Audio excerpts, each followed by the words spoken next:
Hello, check.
Hello, check. One, two, three. Hello, check. One, two, three, four. One, two, three, four.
Um, Hi, everyone. We'll be starting in another 10 minutes. The Vice Chancellor is on his way. We'll start in another 10 minutes.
Good morning. A very warm welcome to the conference to everyone present here. The conference titled Building Justice Capacity for Tomorrow, Telangana in Dialogue. The conference is a result of a collaboration between Nalsar University of Law, the Access to Justice Program, and the India Justice Report. To inaugurate the session, without further ado, I would like to invite Professor Sri Krishnan Dev Rao, Vice Chancellor, Nalsar University of Law, to deliver the welcome address.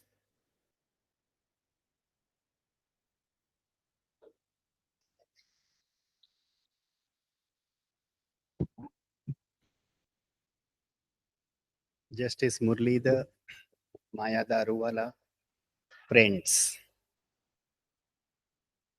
Criminal justice process evokes passionate dialogue than any other branches of law, civil justice system, labor law, or any other corporate law.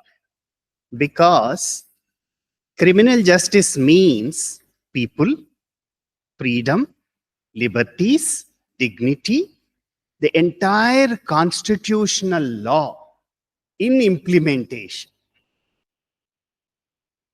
So the true test of working of the constitution lies in how police stations work, how prison work, how legal aid work, how much the Supreme Court's built-up jurisprudence has been implemented by the magistrate. That is the true test of constitutionalism or constitutional morality, transformative constitutionalism, whatever name you call. Professor Muhammad Gauss, 1980s, amazing article, who was a professor in the Sri Krishna Devaraya University, Anantapur, authority on criminal law and constitution and authority on Indian and American constitutional. Amazing article when we were in LLM, that was Indian Bar Review, Pre-Trial Criminal Process, Indian Supreme Court, amazing. After that, I have read Bhagavati wrote, 1985, many people on criminal justice, but he first time perhaps coined the word constitutionalization of criminal justice. Because we have seen post-emergency Indian Supreme Court, how cases after case, people said because the Supreme Court of India lost its public legitimacy during the emergency. They wanted to regain the confidence of the public. That's how you can see burst forth constitutionalism, human rights, investigative journalism, women's rights, human rights, name anything. That was this. I think that was the true test. So that's the reason I said, justice to all is a constitutional mantra, and particularly more in the context of, as Justice Krishna Iyer used to say, butcher, baker, candlestick maker, and we can add, he's used to say Daridra Narayanas, poorest of the poor, detainees, prison, under trial prisoners, women, children, mentally health. Murli will explain much more greater details, both Maya and Murli. I'll just leave with 2-3 thoughts. One is, lawyers, primarily legal academics, are also accused of, you don't have a data-driven research. Like economists, when you write articles, when you come before the court, where is the evidence base? UNDP first time all over the world introduced Human Development Index. And then later on, World Justice Report. Thanks to Maya and other colleagues, they started in 2019.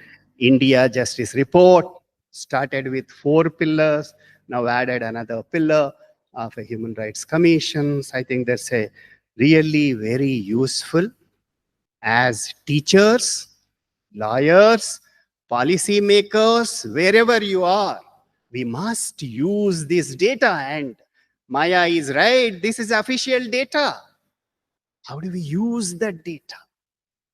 Wherever we intervene, that's the best part of this.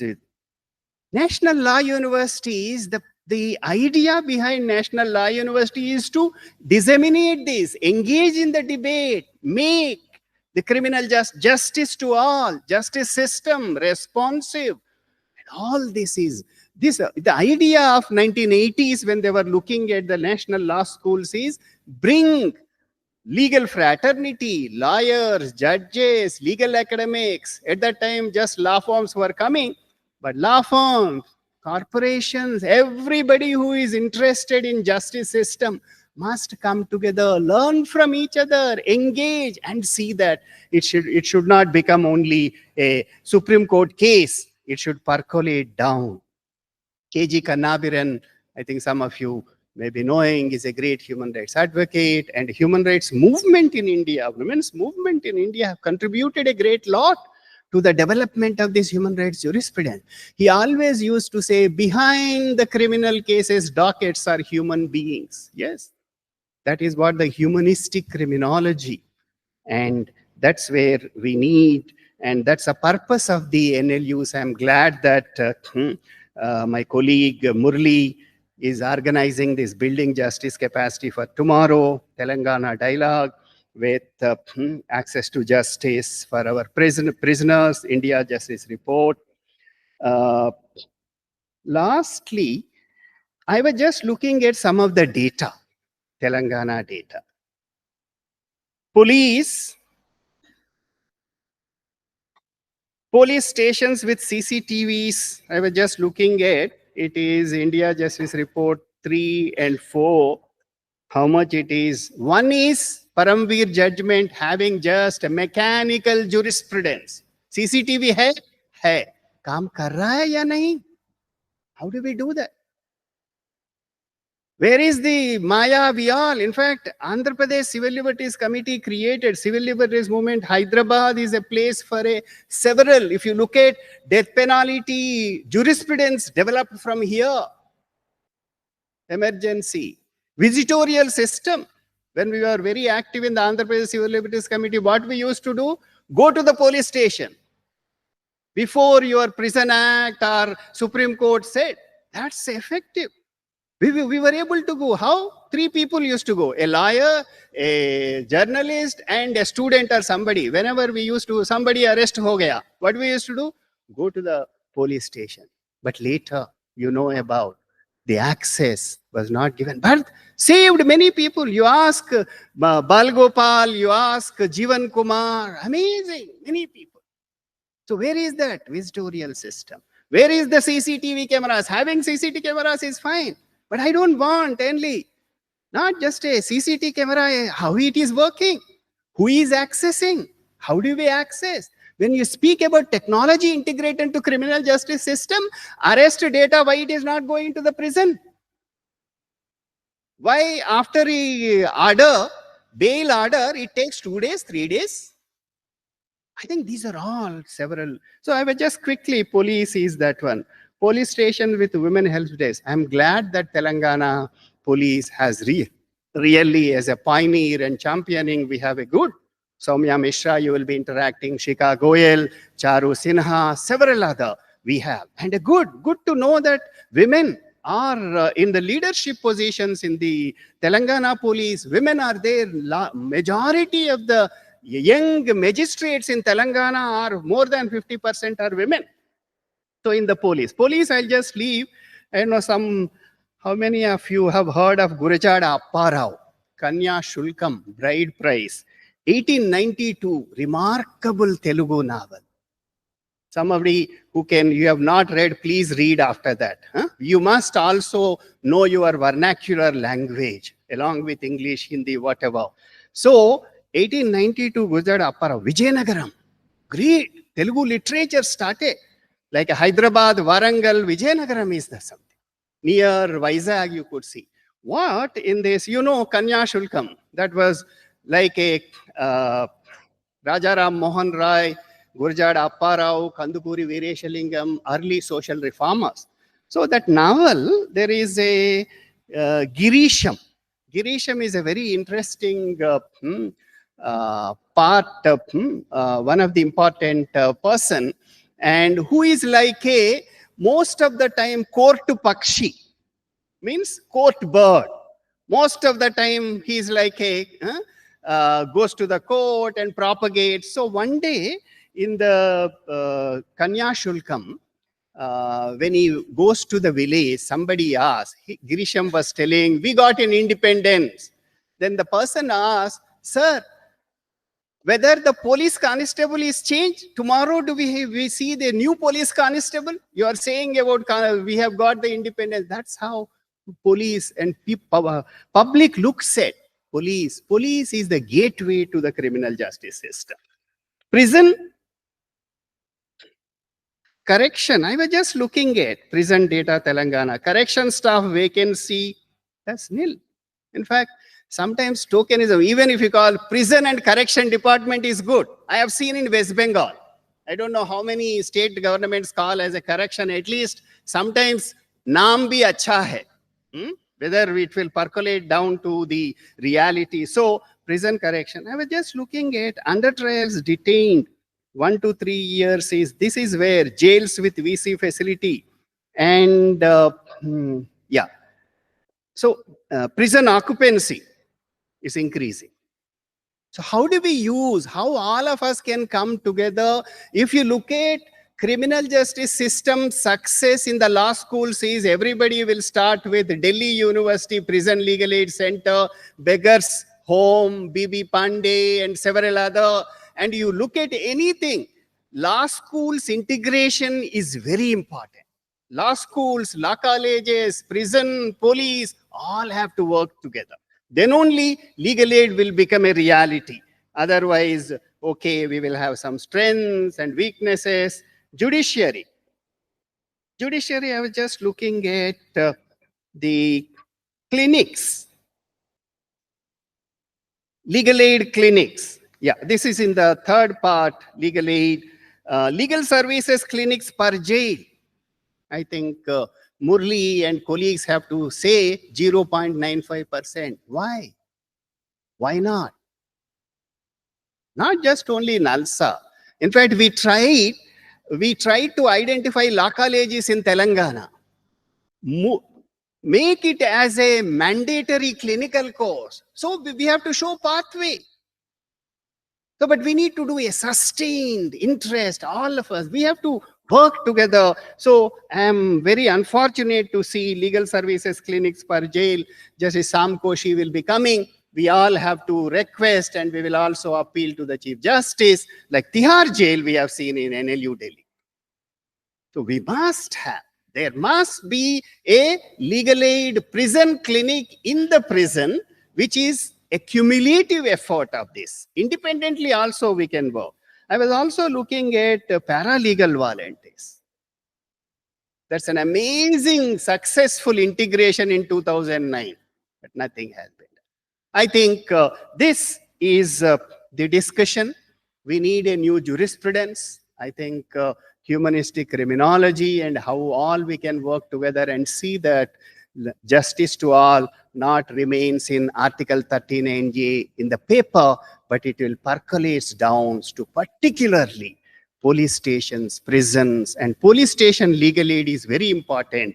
And we should, United Nations principle in 2012, criminal justice, legal aid in the criminal justice said, there many things have said. I think Justice Venkatachalaya, when he was the chairperson of the NHRC, I think he attempted to introduce, so legal aid must be there in police station, legal aid must be there in the prison, and other institutions. All of us have to work together, and thank you. And I welcome you all to this one-day conference.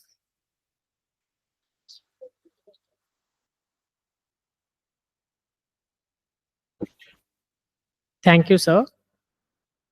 I now invite Mrs. Maya Daruwala, the Chief Editor of India Justice Report, to present a brief overview of the report for this year.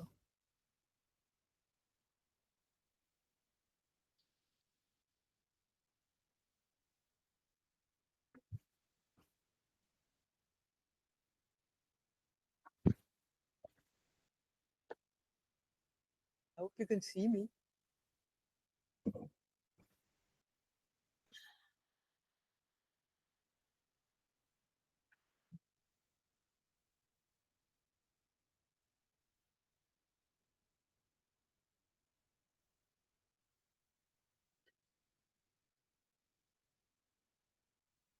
Thank you. Good morning, ladies and gentlemen. Justice Murlidhar, Vice Chancellor. It's a great pleasure to be here at the university, especially after hearing Krishna, that it's a university that studies law, but is firmly based in the purpose of the law. And I really am reinforced in saying that. I have a short presentation about the India Justice Report, and I'm really grateful for this morning before the meeting started, many people talking about the value of this collation of data coming together on police, prisons, legal aid, judiciary. And especially Justice Murlidhar saying that it was a valuable exercise and encouraging us to do much more is really reaffirming of all the years of boring grind that we do with numbers, or rather I don't, but my colleagues do. So what is the India Justice Report? Let me begin with what it is and what it is not. We are now into our 4th edition. And sorry, can you just go back? Sorry, I'll tell you, I'll tell whoever it is to, I'll tell you, sir. Yeah, okay? That's okay. You do it. I'm no good. You do it. So we are now into our 4th report, but I wanted to point out that these are our partners. When we say India Justice Report, we're actually talking about not just the 6 or 7 people who work every day, but the people who support us, steer us, give us our policy, make suggestions to us and critique us, which is the Center for Social Justice, Common Cause, CHRI, DAX, TIS, Vidhi, there's a small one there I've missed, and who? Yes, them. And so we have all of these people, and I want to mention it particularly because it is a loose coalition of people of commitment who have stayed together for more than 7 years. And that's a big achievement. And it is something that I always want to encourage others who are civil society or others who are committed or academia. And I think that Krishna also adverted to the need to collaborate. And I would like to press that also. So please change the slide. Yeah, so let me tell you what the India Justice Report does. First of all, it does not comment. It does not judge. It does not give great prescriptions and recommendations. Those recommendations, etc., have been on the books for years and years and years. And if you go through the recommendations, and you can look at our website for that, you will find your heart sinking at how little has actually been of such good and great people talking for so long have not actually gone into implementation. The great failure of recommendation is sitting in front of us, Mr. Kamal Kumar and Ms. Maya Daruwala, talking about police reform. And all our recommendations, all our work, all our efforts, we are still hoping. So if a video conferencing call or a CCTV camera in one police station does work, we are very grateful. So this is about the India Justice Report. What does it do? The first thing is, and this is the unique thing, and my colleague Valet, who's sitting in the back row over there, or the second row over there, is the one who suggested that we should have rankings. I must say that the first time he suggested it, my heart quailed at the thought of saying that A state was better than B state, because I thought the whole world would come crashing down on us. But actually it hasn't. It has created a kind of competition, but as one of our mentors, Justice Lokur, said, it is not about a competition with other states, but rather a competition within yourself to improve your state. And I think that's a much better articulation of what we were thinking about in terms of rank. Why states? States, because it is the primary duty of the sovereign state to provide justice as much as you would provide food or health. Why is justice not at your doorstep? Why is it a missing link in terms of governance? That is the question that the India Justice Report chooses to use data to promote. So it uses, what does it do for its legitimacy? It uses only official government data. This is data that is brought out in big booklets or reports at the end of each year, at the CAG report, at parliamentary questions, at Lok Sabha questions, and through the diminishing effectiveness of RTI. And again, I would urge this assembly of students and academics, etc., please look at RTI. Please see what is happening to it and please defend it, because it is transparency, accountability, and participation in governance, which is brought about by RTI. Then it brings together all the data that is lying in, as much of the data that is publicly accessible, lying in silos, because you have to bring it together to make justice work. But how can you do it if the prison department's complaints and difficulties and bottlenecks are not brought to the notice of the other departments who may be suffering from the same thing or who may be having difficulties of their own? How can they talk to each other without a common set of data being shared? Not only shared, but simplified. Simplified for the working person, simplified for the implementer. And that is what we are trying to do. So we're trying to make a conversation between implementers, policymakers, budgets, the people who do the budgets and the financing, active civil citizens like yourselves, and the general public. And it is a challenge before us on how to get this large amount of data into the public domain in small bites. And that is the challenge for the future. So the next thing it does is that it tracks changes. Now, this is the trends, and it's difficult to do because the data also changes from year to year. And you try to build a common matrix or metric, and matrix, I should say, common matrix. And it doesn't always happen because there's a small shift in the data or the way that it is reporting. So one of the things that we have learned as we went along this journey is how to manage data and how to suggest improvements to states. I was just saying to someone before the meeting that Kerala has some of the best documentation, but getting it out of them is a real difficulty. And I don't know why, because they really do have good data, steady data. But how do we make data to be a little bit more standardized, even while being particular to a state, so that we can use it for policy, better policy? Please change. So this is the things that we look at. This is more particularized.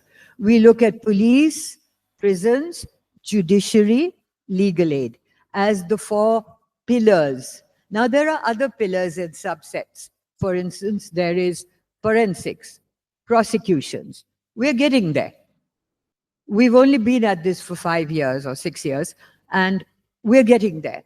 And we're getting into other areas that are particularized, like juvenile justice, because it's a thematic. On the other hand, there is something that is very common to everybody, which is budgets. You don't have the money, you can't do the work. So budgets for justice is something that in the next 6 to 8 months, we will be looking at. And we hope that this will be another resource for everybody to use. Again, the challenge is how to take all of this big stuff and simplify it for best use by everyone. So what do we look under these things? I'm sorry, I left out that other little pillar, and that is state human rights commissions. That is a particular interest of mine, from a legacy interest of mine from long, long ago, when Krishna will remember. And the sad state of, I'm trying to think of a polite word, in which it has gone down in the estimation, not only of Indian public who hardly know about it, but now at the international level, there is a real danger that its status will be taken away from A status to B status. Now, who cares about this? We must care about it, because we don't want to be in the same category as Azerbaijan. We are a huge democracy with aspirations to be a Vishwa Guru. But a Vishwa Guru in what? In liberal democracy that is plural and diverse, and for which there has been no other example in history. I would like to see any other coalition of people who have come together for so long and stayed together for so long, when language, culture, art, music, literature is so diverse, not to mention religion. Then we come to what are the indicators that we use. Now, this is just an example of the various indicators we use. We use something like 108 indicators, but we are trying to reduce those for ease of understanding. So, ladies and gentlemen, this is what we do and this is what we don't do. So I am going to leave the exact nature or numbering or ranking of police, prisons, judiciary, and legal aid to my colleagues who will come. But I would like to talk a little bit now about Telangana. Would you? You've changed it. This is a really good slide. And my colleague Nayanika has made it for me late in the night. So thank you. So the reason I'm saying it is, in case there are mistakes, it's her fault, not mine. But there aren't. So in the first India Justice Report, Telangana came 11th. Okay? But look at it. It shoots up to 3 in 2010, 2012, 2022, it stays there. 2025, it stays there. And this is also a reflection of governance. There is a long state of stability, political stability. There are changes in government, but they are made constitutionally through a recognized process.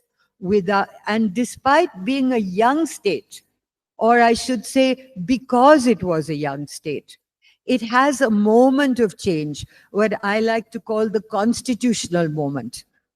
And in that constitutional moment, they take advantage of what there was and build on it, and it stays third. Now, this conference is about how do we make it first? What do we do as a collective of people who are active to make it first? So the dotted line is your aspiration, not mine. I will just record it after 2 years. So you better watch that space. And why do we want it for being first? By the way, the sweep of the 18 large states that we look at, and we look at 8 small states. We don't look at union territories because they are differently funded, etc. But to get to number 1, what is it that we have to do? Telangana has done well in 2 of the pillars. In 2 of the pillars, it still has some way to go. And no doubt, Krishna adverted to that. I'm sorry, Vice Chancellor, I should be calling you Vice Chancellor.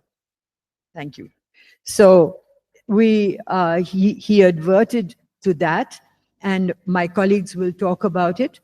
But suffice it to say that this conference, which Murli was leading, is involved with policymakers, implementers, researchers, active citizens, media, brain trusts. And if after this meeting, we can come to 3 or 4 things, or at least show a pathway to 3 or 4 things that can be done by the university and by the larger civil society of Hyderabad and Telangana, we will have achieved much. Because India Justice Report is not about data. It is about bringing justice to everyone. because justice, whether it is for the most vulnerable or whether it is for a corporate house, justice is the business of us all. Thank you.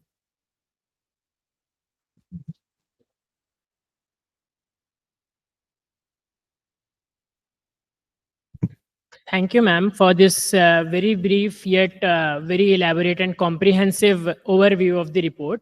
I think it has left us all curious to know what is inside the report, which is what an overview was supposed to do. Thank you once again.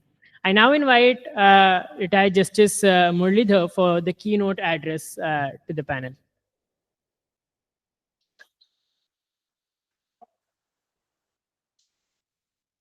Thank you, Hamza. Chief Justice Shyam Koshi, Maya Daruwala, the Vice Chancellor Krishna Dev Rao, all distinguished members of the audience, students. I'm very happy to be part of this function where we are discussing the India Justice Report and with specific reference to Telangana. Maya has already told you what the report is about, and my dear friend KDR has given us a broad overview of how we should look at the report, what we should be asking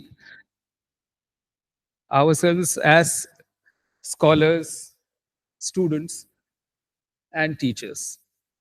Before I begin, I must compliment the India Justice Report team and all the partnering bodies for bringing out this report, which is so comprehensive. I definitely want to name the India Justice Report team, and I want all of us to give them a good hand. Dr. Arshi Shaukat, Bharat Singh, Maya Daruwala, Nayanika Singhal, Nidha Praveen, Sarab Lamba, Soumya Srivastava, and Vale Singh, who's the lead. Nayanika is also here, Maya is here. And there are essays, there are 8 essays in this report. There are essays on police, prisons. Prisons essays has been done by Professor Vijay Raghavan, who's here with us, who's of TIS Prayas. Madhurima is here, Madhurima Dhanuka, who's also been involved in earlier versions of IGR of the CHRI. Vale, of course, and Nayanika, both of them are here. The judiciary part has been written by Jyotika Randhava of Vidhi, Leah Varghese of Daksh, Smita Mat of Daksh, Nayanika Singhal, IJR, and Sarab Lamba, IJR. Legal aid, again, something very close to Professor Vijay Raghavan's heart. He's been joined in that by Nupur of Center for Social Justice, Madhurima again, Nayanika, and Sarab. On State Human Rights Commission, which is an addition, I think, for the first time in this version of IJR, we have Maya, Nayanika, and Nidha co-author that essay. My dear friend, Mr. Sriram Panchu, senior advocate from Madras, has authored the chapter on mediation, which is again an interesting addition to this version of the IJR, which was not there, if I'm not mistaken, Maya, in the earlier IJRs. I think mediation is an addition, first time. And then there's data on the disabled, and that's again very interesting part of the report. For me, looking at the report and looking at its earlier versions, I can see how much more effort has gone into the present version. And it presents data in a very readable way, in a very comprehensive way. And in the sessions that are to follow, from the way it's been arranged, I noticed that there are going to be presentations on legal aid, on prisons and police, which means one major pillar, which is the judiciary, is not going to be discussed in today's deliberations, which is why I thought I will pick up that for some discussion. And Chief Justice Koshi is here, and he will understand most of what I'm trying to say. One of the things that concerns us, and which a person reading this report should also be worried about, is about the vacancies in the judiciary. You will find that at least 40% of the High Court positions and nearly 30% of the district judiciary positions remain vacant. And I think Telangana is doing fairly well in that. But you don't have a situation when there are no vacancies in the judiciary which are unfilled. This is somewhere for us a very, very difficult task.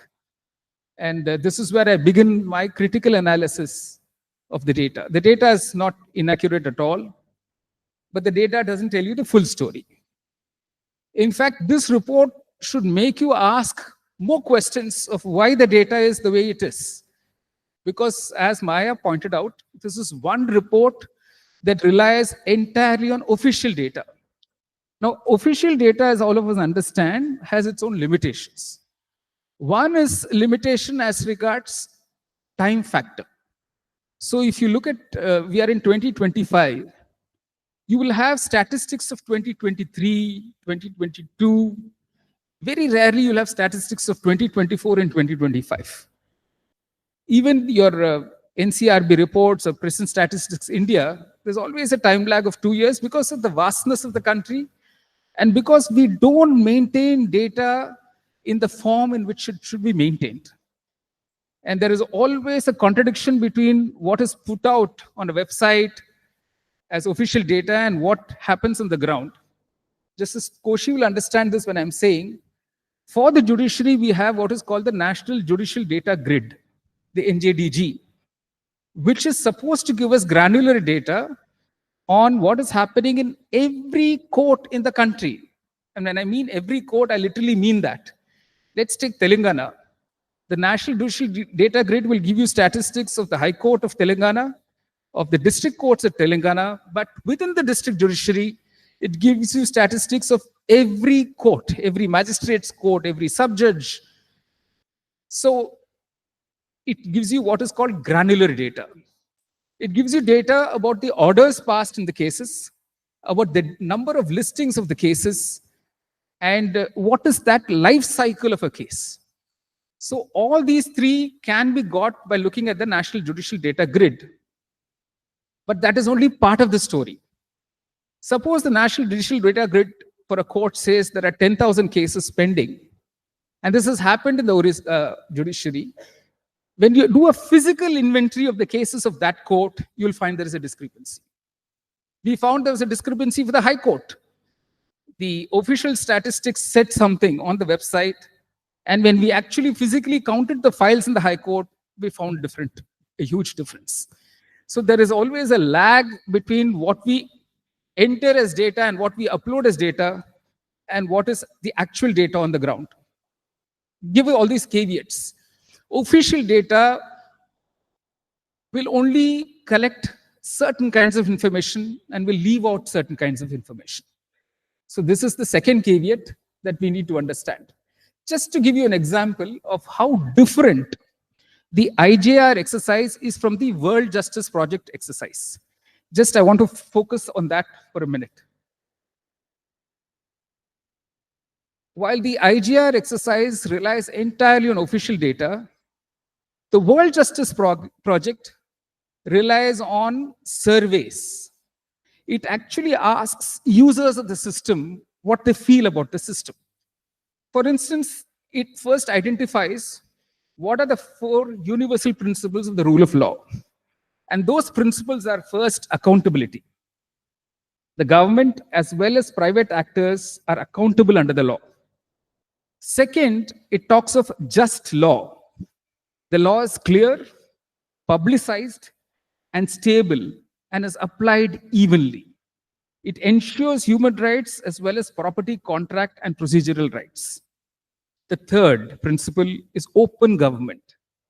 The processes by which law is adopted, administered, adjudicated, and enforced are accessible, fair, and efficient.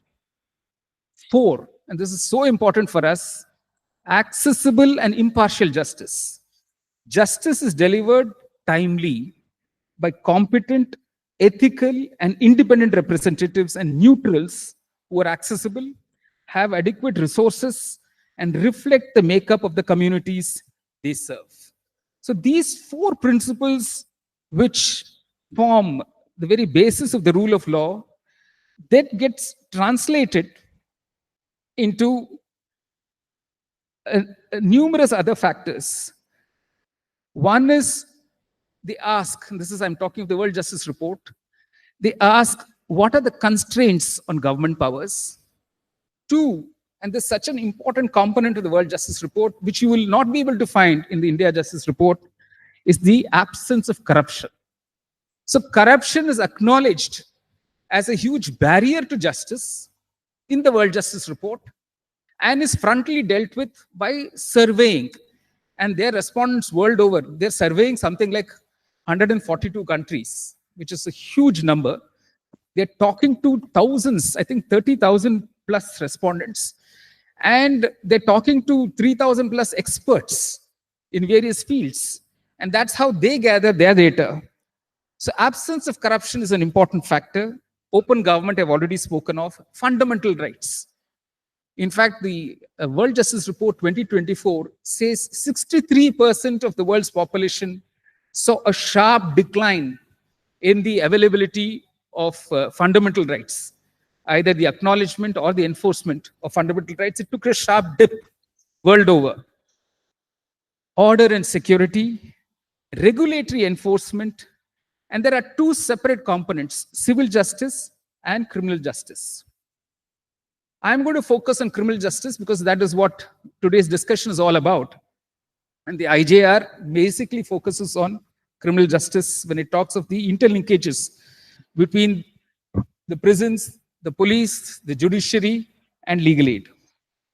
The questions that are asked in the World Justice Report, first, the effectiveness of the criminal investigation system. When we mean investigation system, we mean the police. Here I must also tell all of us that when this report talks of the police, it is only talking of the state police in every state. It is not talking about the CBI. It is not talking about the NIA. It's not talking about the Enforcement Directorate. One of the agencies in the last 5 years which has gained tremendous police powers. When I mean police powers, it's powers of search and seizure, powers of arrest, powers of detention, powers of interrogation. So ED subjects people to sustained interrogation. When I asked officials of the ED, who does this within the ED, it's very interesting. The ED gets some police officers on deputation, but some of them are officers of the Indian Revenue Service themselves. Now, if you ask me what training do officers of the Indian Revenue Service have in investigation techniques, in interrogation techniques, in fundamentals of the criminal justice law, like the Constitution, I think KDR was so right in reminding us that everything that a magistrate does is accounted for in the Constitution. If you look at Article 22, and I'm never tired of repeating this, it talks of those very basic rights that the person who's arrested has. One is to be informed of the grounds of arrest. Two, to be produced before a court within 24 hours. Three, to be allowed to have a lawyer of one's choice.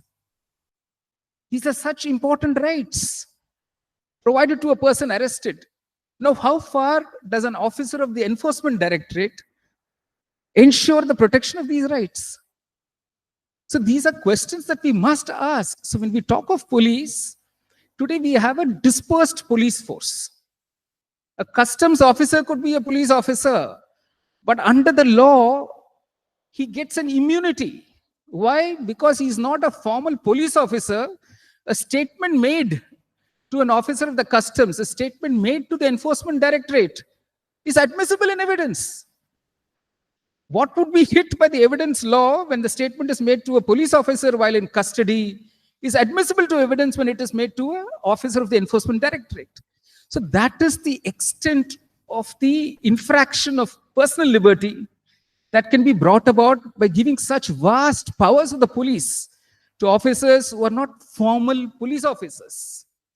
So this is a reality that we need to keep in mind when we talk of the police. When we talk of places of detention, KDR again mentioned how, earlier they could go into a police station. But you go into a police station if a person is kept in the police station. Today, there are what are called unofficial, unlabeled detention centers. This is what we call an open secret. We have a former police officer here, and he will tell you how often they use these techniques. First of all, persons who come to pick up someone need not come in a uniform. They need not come in the official police jeep. They could be in plain clothes, they could come in a private car, and they can take you without an arrest warrant to an undisclosed detention center. Now, these things will not be talked of in official statistics. So the IGR can only access that data which is there out on the website. It cannot access data which is not on the website. And how do you get that data? Only by talking to people who've been through that system. 9 out of 10 people arrested will tell you, sir, I was picked up on day 1. The arrest memo shows that I was picked up on day 5. Justice Koshi is here. I've been a judge through the system for 17 years. We've heard these arguments endlessly in criminal matters. They will say, sir, although the arrest memo shows this is the date of arrest, sir, he was picked up 5 days earlier. We'll say, what is that to show that? No, sir, I wrote this letter to the Prime Minister. I wrote this letter, telegram to the President of India. You know, the family is in a panic. They send letters, telegrams, whatever, all over. Which is why the legal aid bodies become very important. So how do legal aid bodies coordinate in this whole process? Legal aid bodies should be at the forefront of preserving a record of when did the person get picked up. If they have a 24/7 helpline, if it is advertised widely, then any family of a person who's got picked up should be able to access that and say, today at this hour, 2 people in plain clothes came and took away my son, my brother, my wife, my husband. You have a contemporaneous record, right? In habeas corpus petitions, that becomes so important. So this is the truth about detention centers, about police behavior. These statistics will also not tell you about custodial violence, which is a major concern. Custodial violence is a major concern which happens in variety of forms, with a variety of implements. And it's the most known so-called secret, which will never figure in official statistics. India has not ratified the Torture Convention. India is therefore not obliged to record what happens within police stations. Even the NHRC, SHRC data here is at complete variance with what could be the data in the NCRB reports and what could be the data gathered by civil society organizations. So if you keep these 3 sources next to each other, just on custodial violence, you'll find huge variations. You know, Common Cause, Vipul is here. Common Cause brought out this wonderful report on custodial violence. I was associated with the release of that report. And they spoke to not just victims of custodial violence, they also spoke to police officers. Many of them speaking on grounds of anonymity. But we could see the complete variance. There's a whole section, if I'm not mistaken, Vipul, on the variance between the official statistics on custodial violence or deaths in custody and the statistics gathered from speaking to people. So this is another element that we will not find, but we should ask. The third element, the inbuilt biases in the system. What are those inbuilt biases? One is caste. Caste plays a huge factor, whether it's in police investigations, what happens in police stations, or what happens in prisons. Sukanya is here, so she must be complimented for tracking this one issue of caste in prisons, looking at prison manuals carefully to see how officially they were permitting. This is a vestige of the colonial era, where depending on which caste you belonged to, you were allocated tasks in prisons, and that was written into the rules, written into the manuals.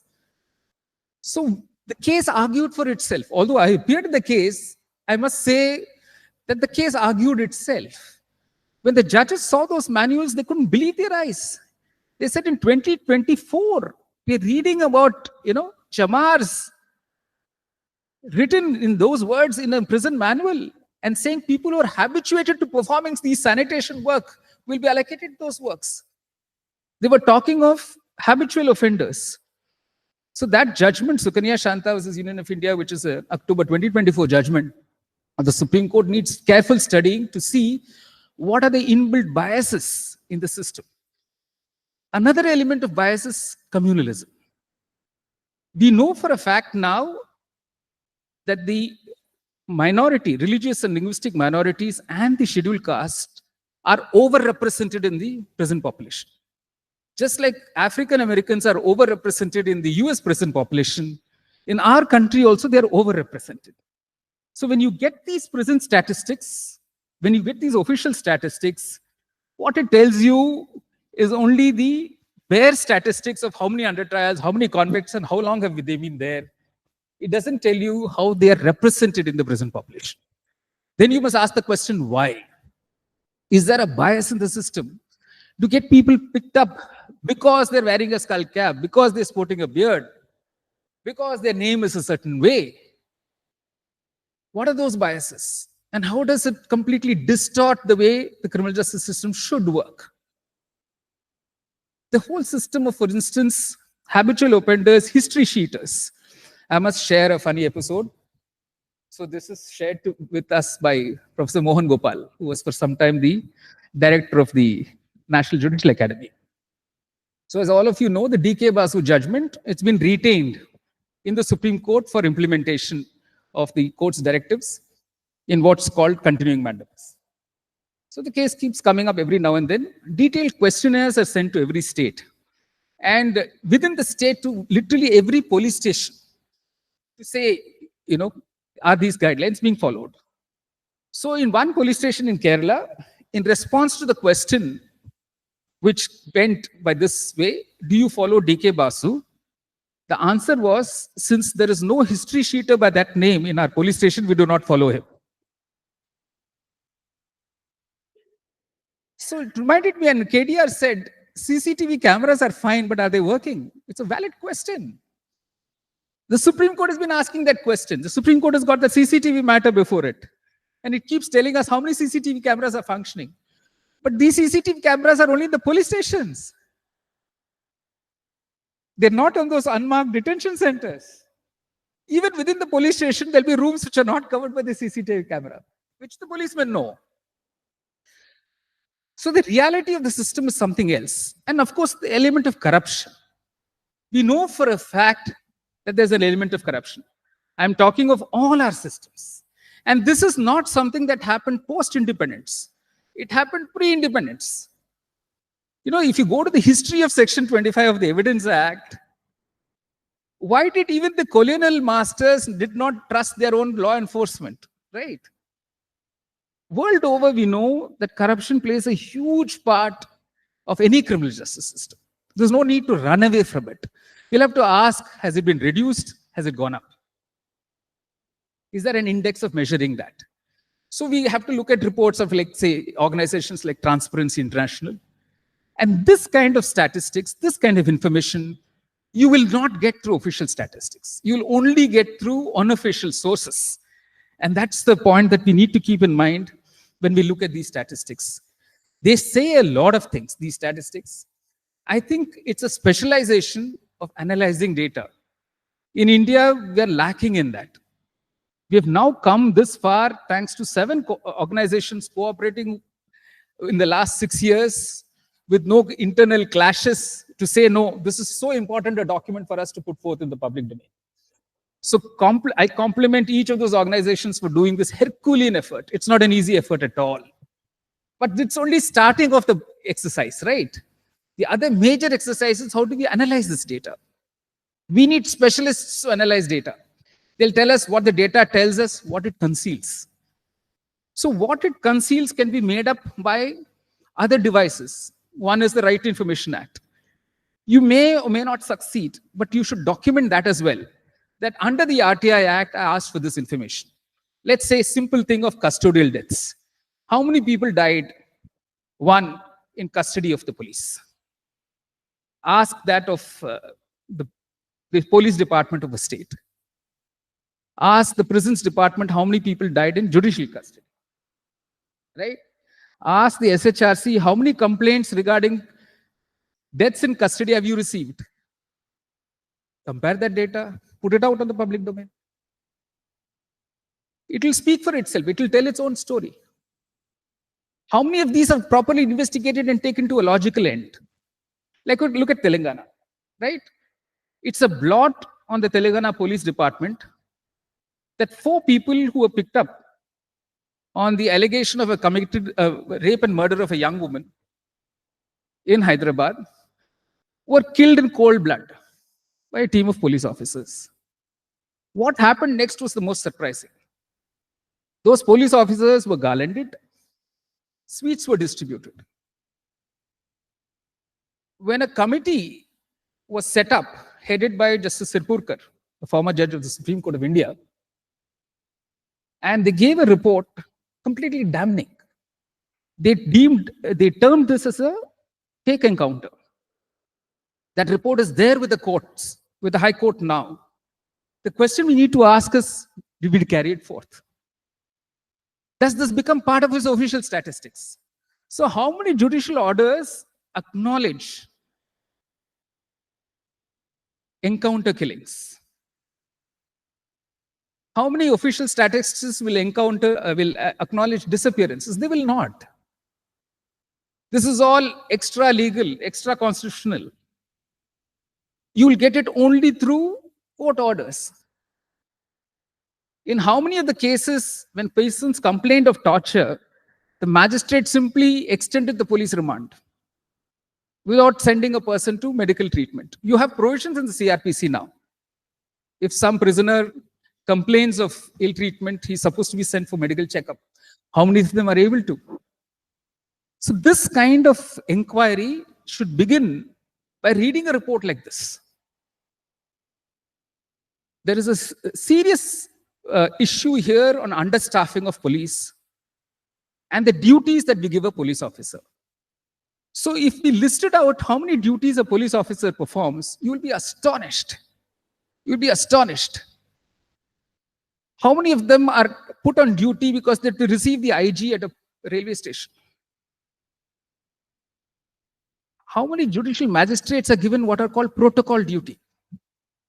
In all temple towns, I'm talking of Tirumala, Tirupati, Puri, judicial officers are put on protocol duty. An officer who's supposed to be sitting in court and deciding cases is actually escorting either a Supreme Court judge or a High Court judge to make sure that the temple visit goes through smoothly. So the reality of India is something else. Police officers are not doing just the police duty. We understand police duty as investigation, bandobast, law and order. That's not the only duty they perform. Very often they're performing some completely different duty. VIP security, that escort van that goes ahead. How many police officers are there in that pilot? What is their duty? And they're supposed to be alert 24 hours. So there are many things about functioning of the police which you can ask questions of. But if we had 100% police force, the way we wanted, did we use them for the essential duty that they're supposed to perform? Which is maintenance of law and order, which is scientific investigation into cases. Are we really training them for proper scientific investigation? Which ties up with the other issue that the report, I think, hints on forensic science labs. Very useful statistics on the time lag. You know, number of bail applications, Justice Koshi is here, number of bail applications that get adjourned, because FSL report has not arrived. Typically, a rape accused will want to see the MLC, medical legal certificate. That will give you the correct data which can be useful for arguing a bail application. If that forensic analysis of samples taken at the time of the MLC being performed does not arrive in the court, neither can the defense lawyer argue, nor the prosecution can oppose or vice versa, nor can the judge take a call whether even a prima facie case exists or not.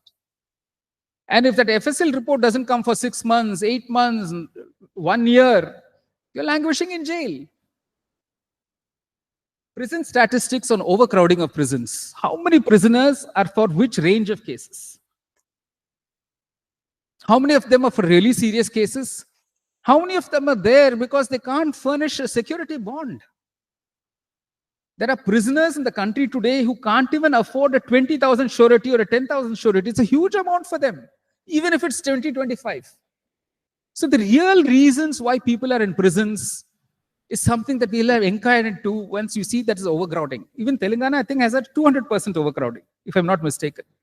It doesn't have 250%. One of the few. All right. But there are many states where the overcrowding is real. When we talk of prison systems again, we don't account for other penal custodial institutions, like observation home for boys, observation home for girls. They come under the juvenile justice law. The Nari Niketans. You have the Immoral Traffic Prevention Act, under which women who are arrested for soliciting sex work are taken to what are called Nari Niketans. These are penal custodial institutions. So, and there is an interchangeability when you talk of the juvenile justice law between places of safety, where children between the ages of 16 and 18 are kept, prisons where a child above 18, I would still call a child above 18 because somebody who's 18 years and 1 day, 18 years and 5 days is still in the law an adult. And the observation home.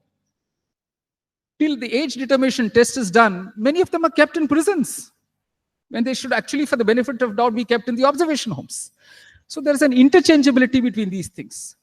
When we talk of prison staff, understaffing of prisons, something we don't realize and which I came across as a lawyer when I was doing the Agra protective home cases is those police officials with a slightly dubious track record are posted at Nari Niketans, beggars' homes, juvenile homes.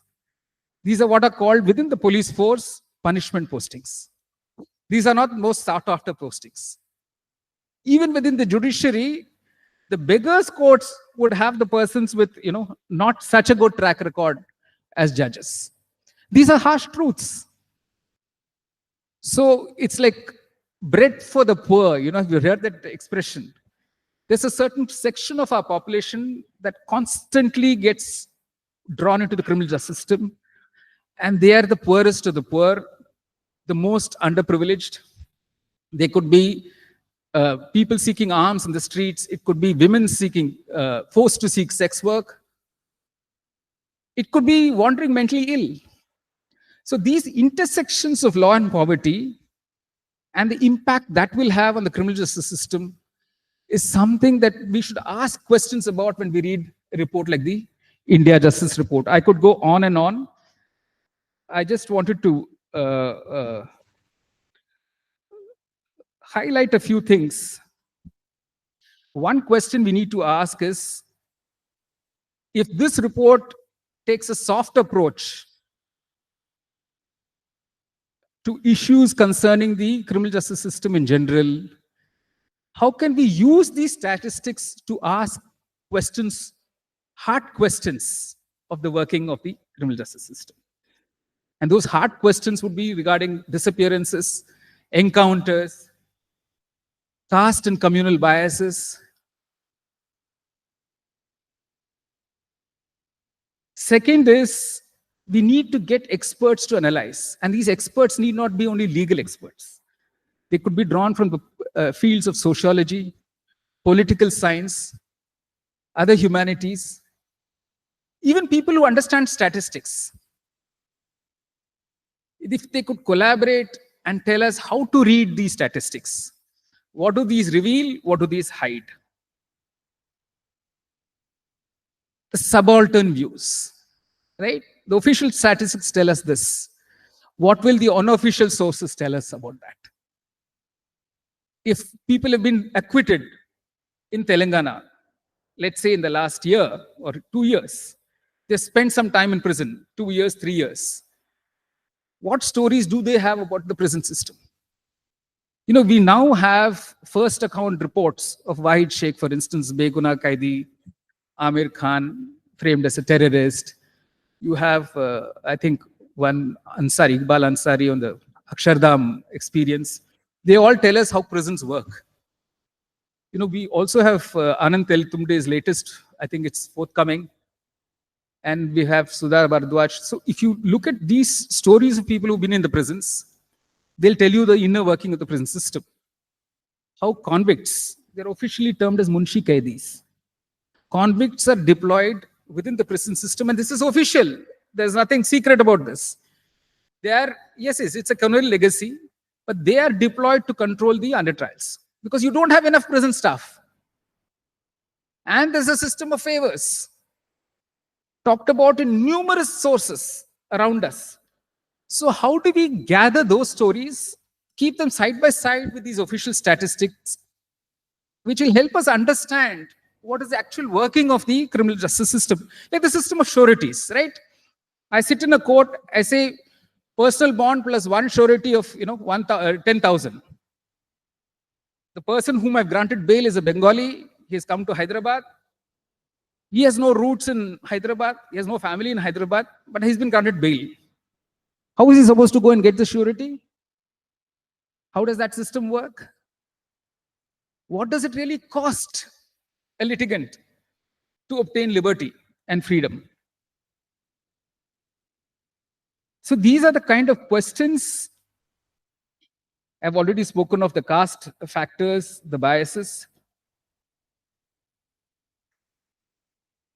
And I would urge all of us to read the World Justice Report, the World Justice Index, and to look at those parameters which they've highlighted, because all of those parameters directly impinge on the functioning of the criminal justice system. A simple thing like how free are prosecutors to decide whether a charge sheet should be filed or not? Are prosecutors really independent? We had a Prakash Singh judgment some more than, I think, 20 years ago, which said there should be a clean separation of, the investigating agency and the prosecution. That's never happened. Is it likely to happen? We don't know. And then we have these special and local laws. If you look at the NCRB, you'll find IPC and special and local laws. But the special and local laws will include even UAPA. It will include PMLA. The arrests being made under the PMLA are huge.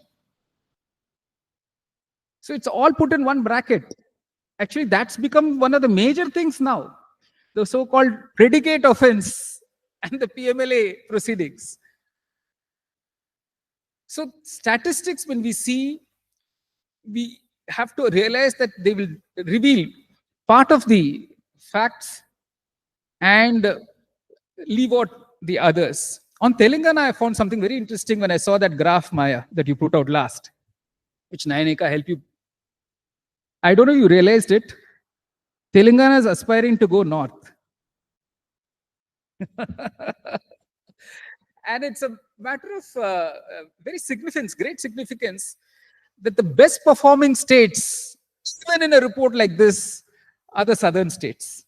So that should also give us pause for consideration. I hope I've given enough questions for all of you to ponder about. Thank you so much. Thank you.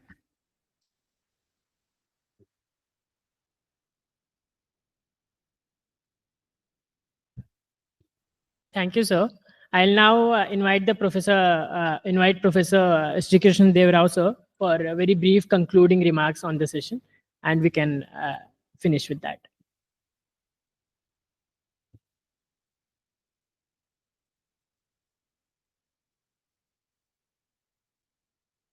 Yeah, not much to add. We had a long discussion. Both Maya Daruwala and Justice Muralidhar have compared and contrasted both the four pillars of the criminal justice system with special reference to Telangana. But I think some of these gaps we could look at in future, and how in future the India Justice Report can also think about World Justice Report, something. I think this criminal justice we should focus, because going into the civil justice will be more.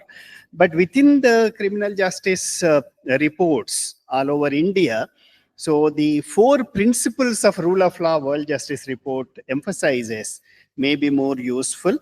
And some of these, I'll end with a note, as Muralidhar has pointed out. Legal aid is the major key which connects with the justice. All the institutions, custodial institutions, primarily with the police and prisons, and the court already has an important mandatory duty. In fact, if you ask anybody in India, anyone in the common nook and corners of India, they know only one law. 24 గంటల్లో court ముందు produce చేయాలి. 24 hours is inbuilt into everybody. For that, there's no need for any formal degrees. So that 24 hours, not just after arrest, 24 hours immediately, if you look at, that's what when the Constitutional Assembly debates, this was the discussion. Article 22 was added later as a compromise between procedure established by law and due process law. So therefore, I would consider among all the pillars, Justice Sam Koshi is here, we have been working with both the Telangana Legal Aid, Telangana High Court at the national level, the Supreme Court and National Legal Service Authority. And some of us, we have been brought out with, mentored by Professor Madhav Menon and others. For us, the simple mantra is robust, coordinated legal aid, where legal fraternity, judges, legal academia, all stakeholders of the criminal justice must come together. That's the goal of Article 39A, justice to all. And justice to all in criminal justice is very important, significant, because life, liberty, dignity are the constitutional values which are eternal, preambulatory promises. Thank you. We look forward to discussion, the 2 sessions later. Thank you. I now request the Vice Chancellor, sir, to present a token of gratitude to Justice Muralidhar.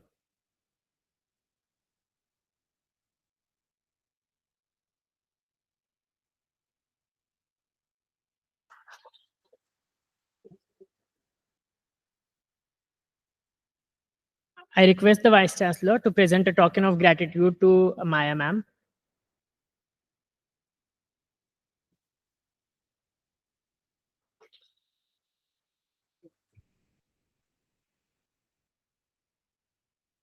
I finally request Professor Murli sir to present a token to our Vice Chancellor, sir.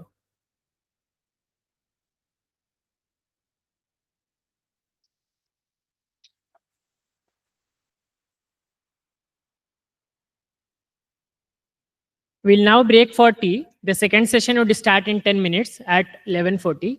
Tea arrangements have been made near the Thinking Man statue, and people would be there. Volunteers would guide you to the venue. Thank you.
Yeah.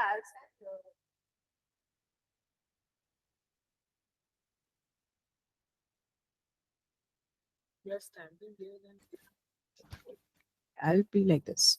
This is fine. Yeah.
So the other day, I was having a conversation with my mom. She asked me, "You went to jail.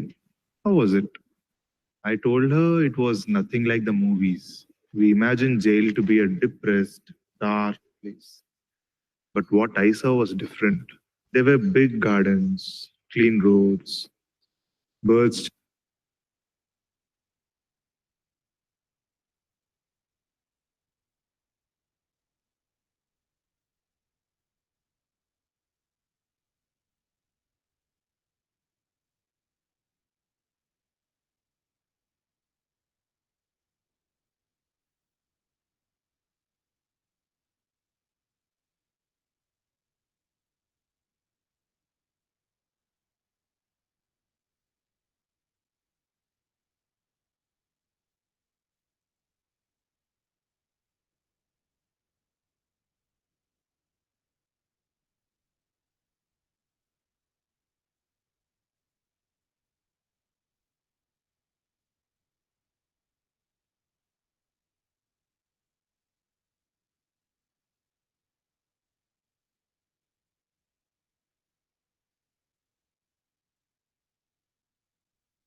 Good afternoon. I would like to request all the speakers for the second session to take a seat at the panel.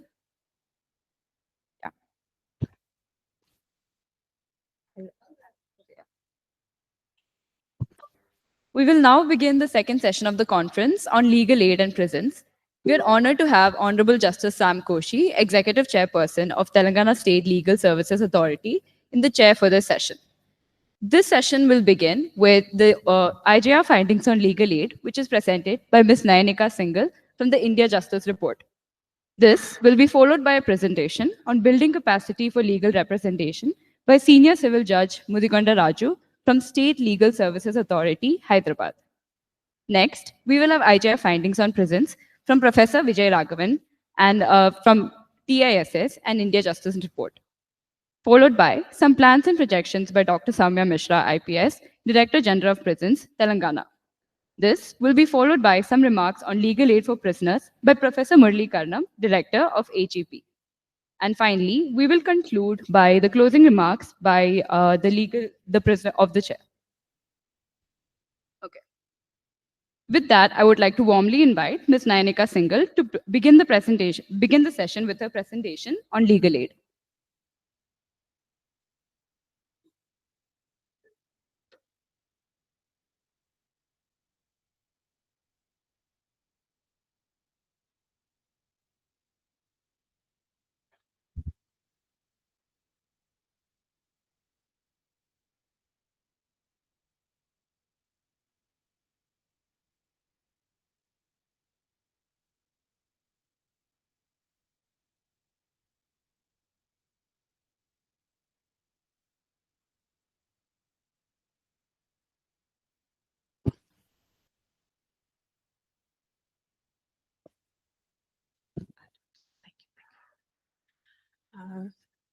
Good morning, everyone.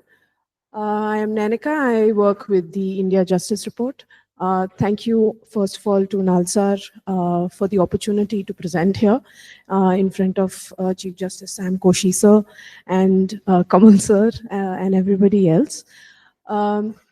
Today, I would like to, since we're talking about Telangana, I would like to take all of you through the IJR findings on Telangana's performance in the legal aid system. Right.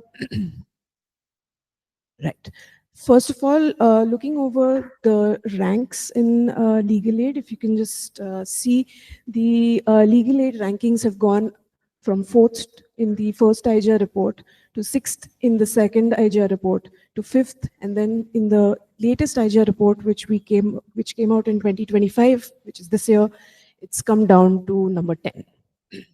Now, there are a few significant improvements that Telangana has made. First of all, it's basically in the budgets. We all know that the lion's share of the budgets go to police, which you can see over here. It's about 80%, and legal aid gets just about not even 1% of the total budget allocated towards the justice system. The IGR was actually the first organization to analyze legal aid and to calculate and measure per capita spending on legal aid, which basically means how much does a person spend on legal aid.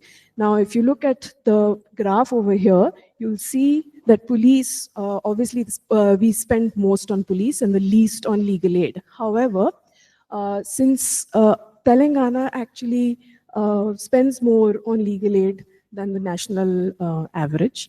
And this is actually something that the parliamentary committee has also noted about how legal aid gets the least amongst all the subsystems, and has suggested that states allocate more towards legal aid.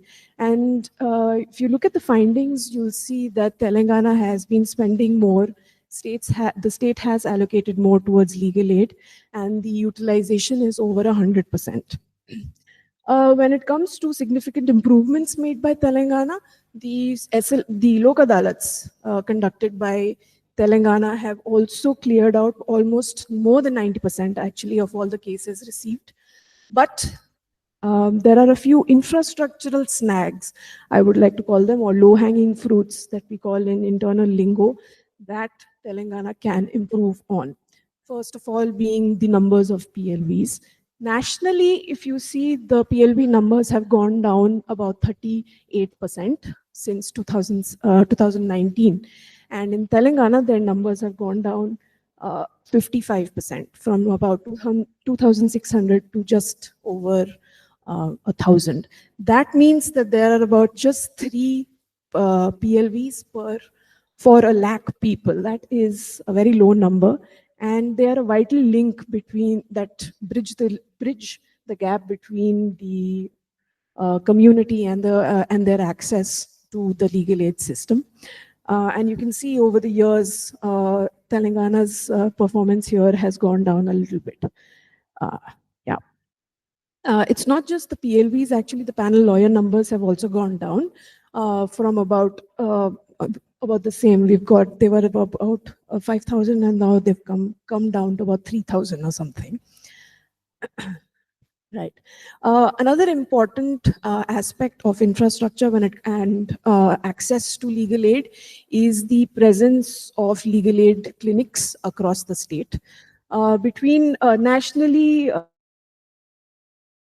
used to serve 42 villages in 2017, but as of 2024, this has increased 4 times to 163. In Telangana, in 2025, there were just 23 clinics across the state for its 10,000 villages, which actually comes about to 440 villages under the jurisdiction of one clinic. The situation is the same in about its prisons as well. Only 35 of its jails have reportedly have a clinic. That is, yeah. As per the reported data in prison statistics, there are 38 jails, which is based 36 functioning. I take that point, Pam. Thank you. Right. When it comes to, these are just a few infrastructural snags or low-hanging fruits that Telangana can work on to improve its ranking, as Maya ma'am said, to improve its ranking from number 3 to number 1. Telangana's ambitions have always been to reach number 1, and it has been in the top 3. But just a few more changes, and we can reach number 1. I'd like to. These are just a few things that I wanted to talk about the legal aid. I would end my presentation here, and we can go ahead. Thank you so much.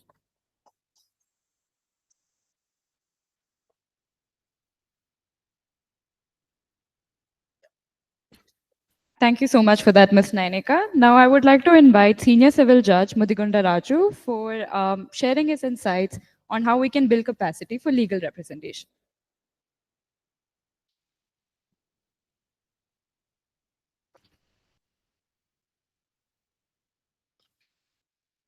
Good afternoon, Honorable Sri Justice P. Shamkoshi Garu, Judge High Court for the State of Telangana and Executive Chairman of Telangana State Legal Service Authority, Hyderabad, respected Professor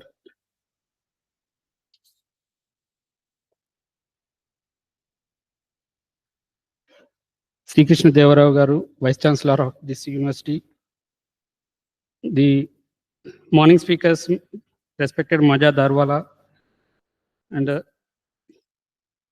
the present speakers on the dais, Ms. Nainika Singhal, Senior Research Associate of India Law Justice Report, respected Professor Vijay Raghavan of School of Social Work in Tata Institute of Social Sciences and India Justice Report, respected Dr. Soumya Mishra, IPS, Director of Prisons, Telangana State, respected Professor Murali Karnam, Director of Access to Justice for Prisoners of Nalsar University of Law, respected dignitaries, esteemed guests, and my beautiful participants. It gives me an immense pleasure for being part of this excellent conference. As we gather here, let's embark on a journey of insightful dialogue, thought-provoking perspectives, and invaluable learning. Often the idea of justice is linked to the underlying presumption that the justice is synonymous with the concept of equal rights and opportunities and to get fair treatment. It is in this spirit that this conference is being held today by the Nalsar University of Law, Hyderabad and India Justice Report here in this magnificent M.K. Nambiar Sarkla Center for Advanced Legal Studies of Nalsar University of Law, campus Hyderabad. On behalf of Telangana State Legal Services Authority, I would like to emphasize on the assigned subject building capacity for legal representation and rural reach. Access to justice is a fundamental pillar of democracy, ensuring that all individuals, regardless of socioeconomic status, can seek redressal for grievances and uphold their legal rights. Article 39A of the Indian Constitution obligates the state to ensure free legal assistance to economically and socially disadvantaged individuals to promote justice on an equal basis. However, as said in the morning hours, in rural India, home to nearly 65% of the country's population, continues to face significant barriers in accessing the legal aid services. These barriers stem from a lack of awareness, financial hardships, inadequate legal infrastructure, and systemic inefficiencies. The problem is further exacerbated by the large accumulation of pending cases in Indian courts. As per the National Judicial Data Grid, more than 45 million cases remain unresolved across various courts in India, with a substantial proportion originating from rural areas. The prolonged litigation process and associated costs discourage many rural litigants from seeking justice, leading to an increase in informal dispute resolution or worse, the denial of justice altogether. The cornerstone of legal assistance in India is rooted in Article 39A of the Indian Constitution, which directs that the state must uphold equal justice and ensure free legal assistance for those in need. This constitutional mandate was further reinforced by the enactment of the Legal Services Authorities Act, which established a hierarchical framework to deliver legal aid services across different administrative levels. The legal aid framework in India operates at four primary levels. One is National Legal Services Authority, which is the apex body responsible for formulating policies, implementing legal aid schemes, and overseeing state-level authorities. Second one is State Legal Services Authorities, which are to implement Nalsar's policies at the state level and coordinate legal aid programs within their respective states. Third one is District Legal Services Authorities, which are to function at the district level, ensuring that legal aid services reach local communities, particularly rural populations. Fourth one is Taluka Legal Services Committees, which are to operate in sub-district regions, ensuring last mile delivery of legal aid services. Apart from these institutional structures, legal aid is also provided through legal aid clinics, which operate in law colleges, villages, and prisons. These clinics are instrumental in offering grassroots level legal assistance, often involving law students and paralegal volunteers to bridge the legal awareness gap in rural areas. As per the provisions under the Legal Services Authorities Act, and also as per the instructions of NALSA, several schemes and programs are being implemented in the state of Telangana under the aegis of Telangana State Legal Services Authority. One is Paralegal Volunteer Scheme. NALSA brought out the PLV scheme, which aimed at imparting legal training to volunteers selected from different walks of life, so as to ensure legal aid reaching all sections of the people through the scheme. PLVs act as intermediaries, bridging the gap between the common people and legal services institutions to remove the obstacles in access to justice. PLVs in the state of Telangana are discharging multiple duties as per the scheme. Legal services authorities are organizing trainings and orientation programs to PLVs across the state for enhancing their skills, knowledge to enable them to provide better services. Second one is legal literacy camps. In terms of Section 4.1 of Legal Services Authorities Act 1987 and also in sections from Nalsar, legal literacy camps are organized from time to time by the legal services institutions in the state to educate the public, especially the marginalized sections of the society, on their rights, benefits, and provisions under various legislations.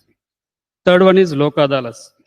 As per the provisions under Legal Services Authorities Act and also instructions from NALSA, all the legal services institutions in the state are organizing Lok Adalas and National Lok Adalas in their respective jurisdictions as one of the alternative disputes resolution mechanisms. Fourth one is legal aid clinics. As per the National Legal Services Authority, Legal Aid Clinics Regulations 2011 and instructions received from time to time from the NALSA, legal aid clinics were established at jails, law colleges, and universities, villages in rural areas, urban slums, observation homes, shelter homes, and other community clusters, Raitu Vedikas, agri legal aid clinics as per the need.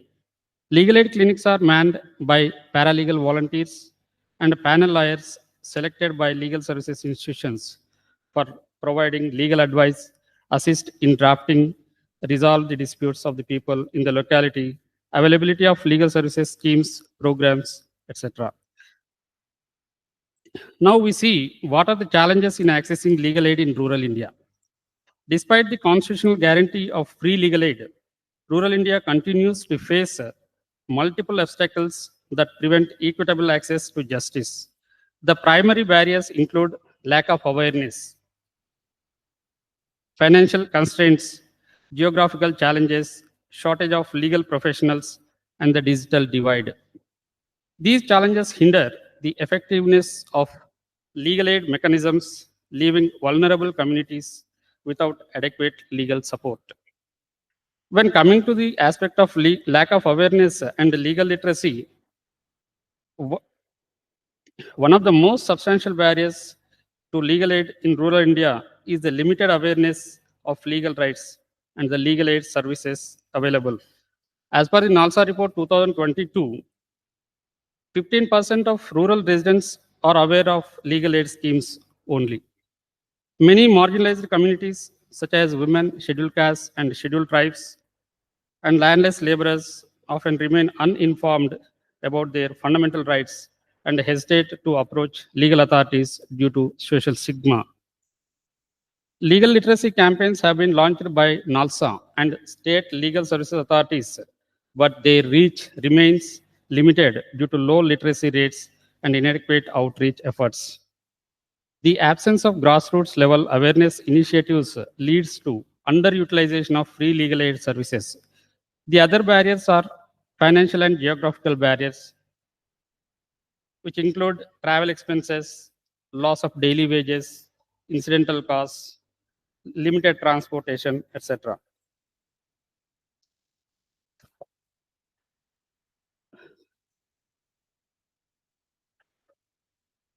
There is need for expansion of alternative dispute resolution mechanisms such as Lok Adalas, mediation centers, etc.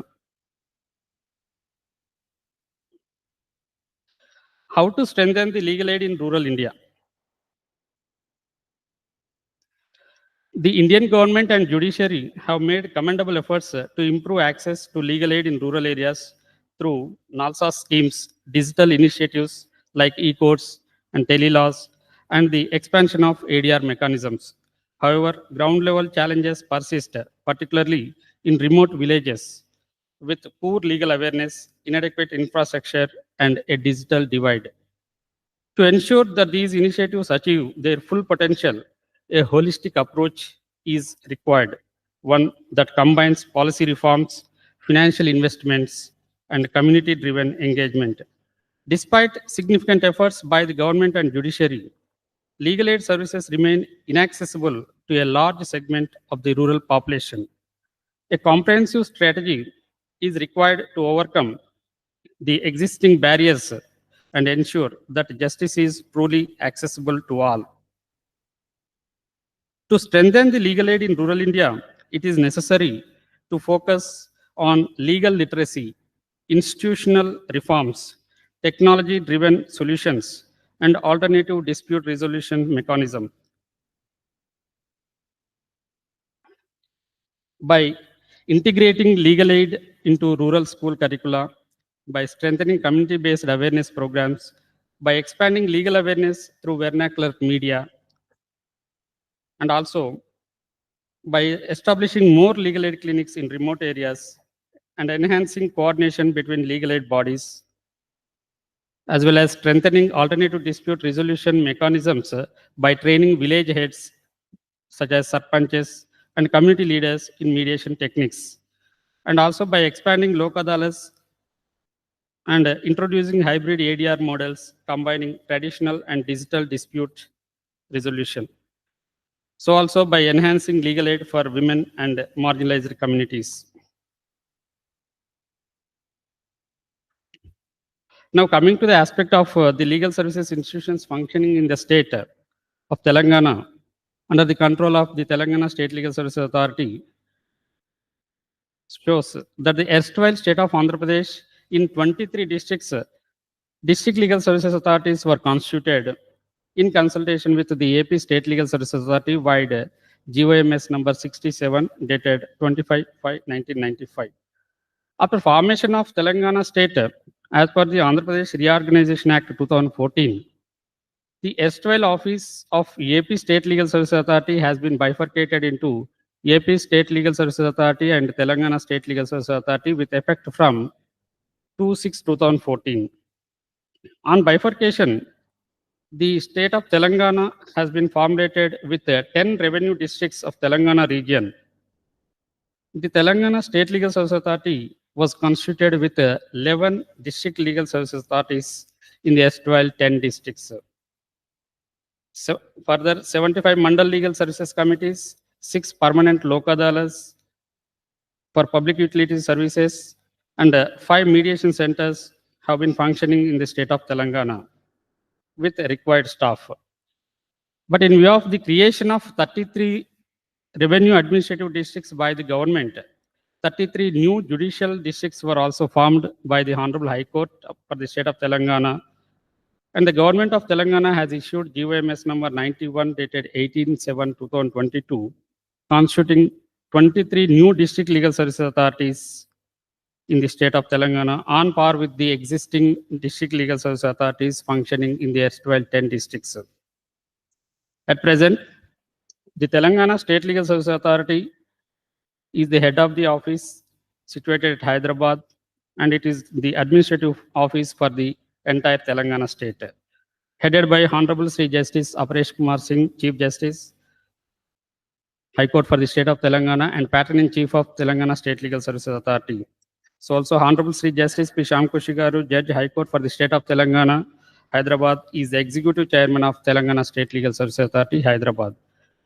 High Court Legal Services Committee at the High Court level takes care of providing free legal aid for litigants who want to file a case before the Honorable High Court to defend a case. Totally 34 district legal service authorities are there in the Telangana. And by replacing the old legal aid council system, new legal aid defense council scheme 2022 was initiated in 2 phases. Legal aid defense councils were established.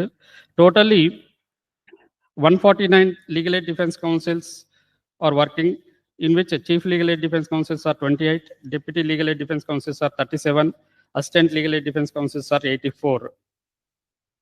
Total number of cases entrusted to legal aid defense councils till the August 2025 are 21,286, and disposed of the cases are 12,341 cases. Total number of panel lawyers are 1916. Total number of criminal cases entrusted are 1,428. to the panel lawyers, except the legal aid defense councils. Total legal aid clinics established in the state are 235. Total prison legal aid clinics established in the state are 34. Just 5 minutes, sir. Further, as per the report of National Legal Services Authority in October 2024, on functioning of the prison legal aid clinics, our state of Telangana could reach the targets with a slight shortage in all aspects. Regularly, the Telangana State Legal Services Authority has been conducting several legal aid programs, meetings with the concerned officials to implement the schemes of Nalsar and to provide necessary legal assistance to the marginalized society. In the month of January 2025, because till December 2024, the data is available with you all. And in the month of January 2025, Legal Aid and Advice Center was set up in the 84th All India Industrial Exhibition at Nampalli, Hyderabad, for providing necessary legal aid and advice to the needy people throughout the exhibition days. In the month of January 2025 also, 40 hours mediation training sessions were conducted to the empaneled advocates of different places of Telangana state in a large scale in the Telangana State Judicial Academy, and recently also conducted same sessions for the newly empaneled advocates in the erstwhile districts of Warangal and Karimnagar as cluster-wise, and we are planning to conduct in other places if necessary. As per the directions of the Honorable Executive Chairman, all the district legal services authorities and taluka legal services committees have been regularly conducting legal awareness programs in their respective jails for creating awareness among the prisoners about their rights as guaranteed under the Constitution of India and as per the decisions of the Honorable Supreme Court of India, as well as the Nalsar guidelines in coordination with all jail authorities. In the month of February 2025, we have conducted 2 days sensitization program to the secretaries of district legal service authorities for implementation of legal aid programs as per the LSA Act.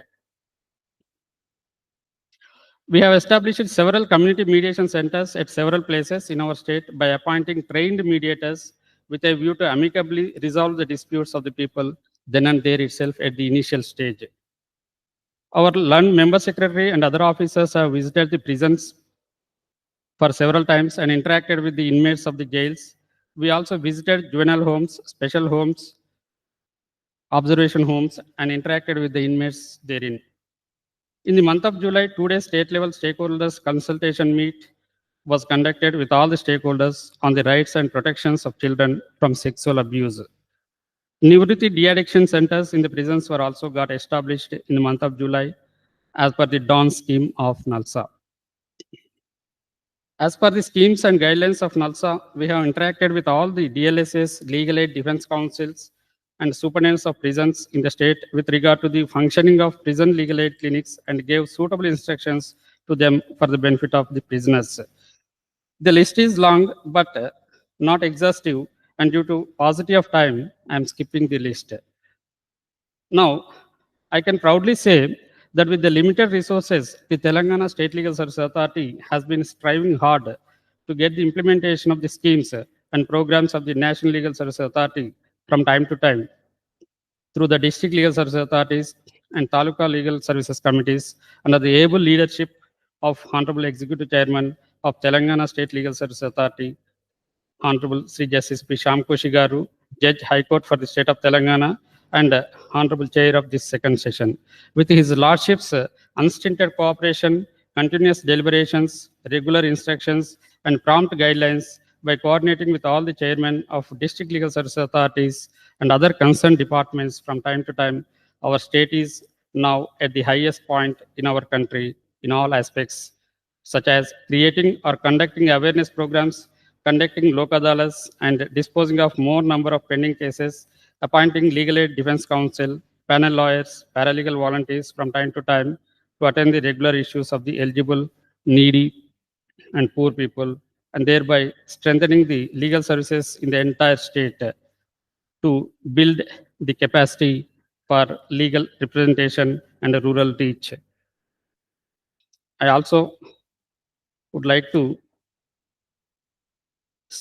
state a note that recently about 35 students and one mentor of this Nalsar University were appointed as PLVs by the DLSA, Merchal Malkajgiri district, and accordingly, they have attended the fieldwork National Lok Adalat on 13/9/2025, and they were permitted to visit the Sakhi Center, Labor Office, Sub-Register Office, police stations, and nearby courts as a module of their imparting training, which they have done effectively and efficiently. As per the data, in this year, up to August, about 1,568 PLVs were registered, in which 1,470 PLVs were trained. 3,720 legal literacy camps were conducted. 10,742 pending cases were settled in Lok Adalas. During this period, about 235 legal aid clinics were established, which covered 65,985 villages across the state of Telangana. Under the aegis of Telangana State Legal Service Authority, with the continuous efforts and dynamic leadership of our Honorable Executive Chairman, Honorable Sri Justice P. Shyamkoshi Garu, Judge High Court for the State of Telangana, as well as Honorable Sri Justice Apresh Kumar Singh, Chief Justice High Court for the State of Telangana, and Patron Chief of Telangana State Legal Services Authorities. Hence, I wish the same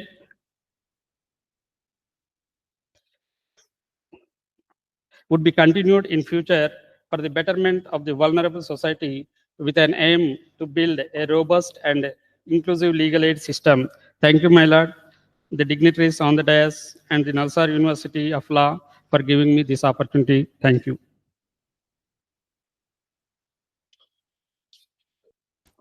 Thank you so much for that, sir. Now I would like to invite Professor Vijay Raghavan to discuss the India Justice Report finding on prisons.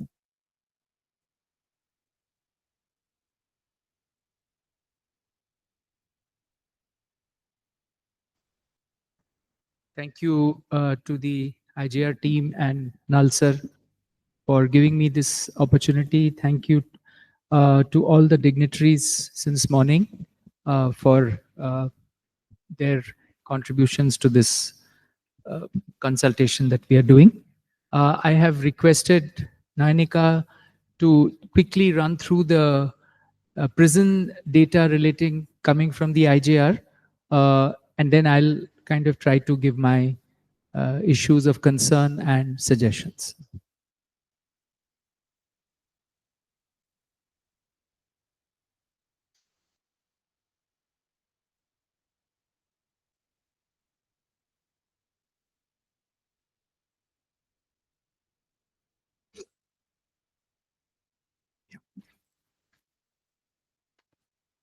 Right. As you can see, Telangana has been performing quite steadily in IJR 2020 and IJR 2022, going to number 2 in the rank and then coming down to number 3. However, in this year's report, we find that the prisons has come down a few points to number 7 this year. And this is basically, if I can just give you a snapshot of what the prison populations look like. Just for everyone's information, this data is based on the 2023 PSI, which just came out recently. On the right-hand side are the national averages that you can see. The red line is showing that the prison population is about 5.3 lakh, while the capacity is at 4.3 lakh, which comes about to 120% occupancy across the country. In Telangana, for example, Telangana and Sir will be talking about how Telangana has managed to keep their occupancy rates under 100%. If you can see the blue line, which is a good thing that the capacity line is over the red line, which is the prison population numbers. Prison population as of 2023 are 5,800, which have come down, if you see, from 2014, which were about 6,000. They increased a little bit in 2019, and since then has steadily come down to about 5,800. Prison populations over the last year, which is 2022 PSI data, have decreased by 10%, and whereas nationally, the prison populations have decreased by over 7%. However, this is just a state average on the left-hand side. If we were to go into individual prisons on the ground, we find that a few prisons are over 100% capacity. For example, I checked the e-prisons data on 9th October and found that Central Prison Sangareddy is at 163% and District Jail Mehboob Nagar is at 173%. Just to give a little bit of an idea of what the prison population looks like. Do you want to? Thank you, Nainika. So, what are the things that probably Telangana is doing maybe better than other states? One is the obvious data point that Telangana prisons are not as overcrowded as the other prisons in the country, other states, particularly the average, though it might change from prison to prison. So, in fact, we would like to get some insights from Soumya Mishra ma'am in terms of how this is happening. It's a matter of interest for me as a person who's been working in prisons, that how have they managed to do it. My general sense is the South Indian states are far better administered than the rest of the country. But that's a very broad statement to make. The other thing probably where Telangana is doing better is when it comes to filling up vacancies of prison department officials. There also you see that their vacancies are much lower than what you find in other parts of the country. Where are the matters of concern is firstly the issue of vacancies in medical posts, both in terms of medical staff and in terms of medical officers. We find that medical officers vacancy as per 2023 is 48% and medical staff vacancy is 59%. The other issue of concern for me is that women staff constitute only about 6.6% of the total prison population. Now, what I'm going to speak about is not necessarily specific to Telangana, but more in terms of some of the ideas and suggestions that I have been associated with in Maharashtra for the last 3.5 decades, where we have been working in Maharashtra prisons for since 1990. Currently, we work in 12 prisons in Maharashtra. We have a team of social workers and lawyers who work in these prisons in close collaboration with the prison department.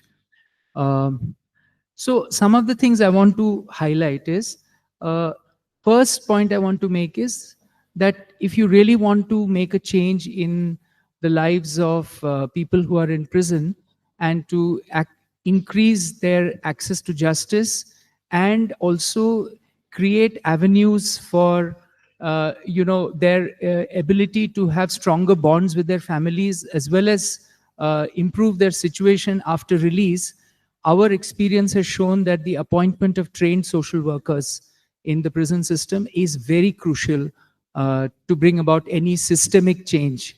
And towards this, in Maharashtra, there is a pilot project that is currently going on, whereby TISS has signed an MOU with the Home Department, under which there are social workers appointed in 5 central prisons. And about 14 of them are appointed in these 5 central prisons. And their work has clearly shown what kind of difference it can make if you had positions of social workers. You do have such positions in some of the other states, but they're called differently. Somewhere they're called as welfare officers or probation officers, etc. But their numbers are too less. And if you really want to make a significant change, then you need to appoint enough number of such personnel. Along with that, I would also flag the issue of appointment of counselors and psychologists, because mental health is emerging as a pandemic in prisons now. Yeah, and this is a silent thing that's going on because it's a prison population. People don't get to know about it. As it is, mental health is becoming a big issue in the world, but in custody, it is becoming an even bigger issue because of all the obvious reasons that we know. Custodialization itself creates, mental health issues. One of the good things that I feel there's an improvement is when it comes to legal aid for under trials, the introduction of the LADCs, the Legal Aid Defense Councils, at least in Maharashtra, I'm seeing that there is a improvement in terms of the quality of legal aid being provided to under trials. And there is also a demand now being created. Earlier, prisoners would not want a legal aid lawyer. They're now asking for a legal aid lawyer, these LADCs who have been appointed. But their problem is overload of work. Because of the number of LADCs are not enough. For a city like Mumbai, which is so huge, and it has population of Arthur Road, which has more than 3,000 prisoners, and Baikala prison also has about 500 prisoners. There are just 12 or 13 LADCs, and they have to cover all the 85 magistrates courts and the sessions courts of the city of Mumbai. So they are saddled with, each LADC on an average is saddled with 200 to 300 cases. So what is happening is they're mostly taking adjournments and they are filing bail petitions, but they are not being able to find time to attend to trial matters. So that means the solution is right, but it needs to be upscaled if you really want to bring about a change. The second point I would like to make is, projects like what Prayas has been doing, the Square Circle Clinic here in Nalsar, and Dr. Murli's project of Access to Justice, of appointing a team of legal and social work fellows who will work in close coordination with the legal aid services and with the prison authorities. That, I think, can bring about a significant change in the quality of the kind of access to justice that we are talking about. Another very important point I would like to make is what we have been trying in Maharashtra is wherever we are working, to work in close collaboration with the DLSA to strengthen the capacities of the prison PLVs. There is already, as pointed out, an Nalsar scheme for appointment of PLVs in prison. And these are supposed to be convict prisoners who are appointed as PLVs. What we have been trying to do is to also train under trials as PLVs, because they are spending maximum time with the other prisoners. And so we organize these 2-day, 3-day trainings inside the prison for 3 hours, 4 hours on different topics, and keep having follow-up sessions with them.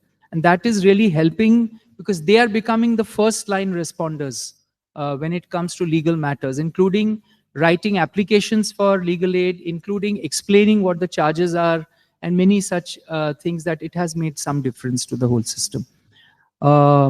One area of concern when it comes to legal aid, I would say, is, while the DLSA system is functioning much better, but the Taluka Legal Services Authorities is still in a very sad state of affairs. And the reason for that is there is not enough staff in the TLSCs. And I would request Justice Koshi to look into this, whether the same problem exists here in Telangana as well. Because in Maharashtra, it's a serious problem. There's just one clerk in the TLSC who is supposed to do the job of everything related to legal aid, including allotment of lawyers. And in the taluka areas, you don't have LADCs. That's the usual system of having legal aid lawyers who are paid an honorarium of 700 or 750 rupees per hearing. So these lawyers, to appoint a legal aid lawyer itself takes more than a month. Sometimes 2 months, because of the workload that is there, because there is no infrastructure and staff for the TLSC to function better. My last point is, when it comes to the issue of medical and healthcare services, while we know the reason why these posts are lying vacant, because the situation is very similar in most parts of the country, the health department doesn't want to appoint doctors and paramedical staff in prisons because they don't see it as a priority. And there's a constant pressure from the prison department writing to the health department saying, please appoint, and often there is no response. We have tried an experiment which has worked to some extent, which is a circular that was issued by the public health department, whereby the civil surgeon has to appoint a team of doctors, which includes 1 general physician, 1 skin specialist, 1 psychiatrist, 1 pediatrician, and 1 gynecologist, to visit the prison once a week for 2 hours. So we are not asking for additional staff to be appointed, but the existing team to visit the jail once in a week for 2 hours, and then whatever medication they prescribe, the prison department will source that thing. Again, we find that it's not being implemented to the extent that it should be. Once a week, it's not happening, but at least once a month is happening. So that is some way by which we can try and fill up these gaps. I think the overall issue of prison reforms is a long-term journey. We have to keep trying different things and hope that some of those ideas work. Thank you.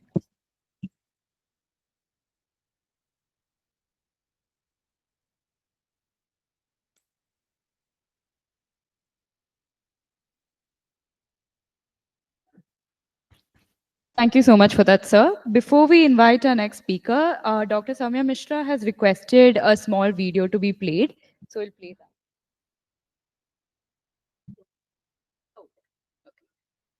that. Now I would like to invite Dr. Soumya Mishra, Director General of Police, Telangana, Director General of Prisons, Telangana, to discuss the plans and projections.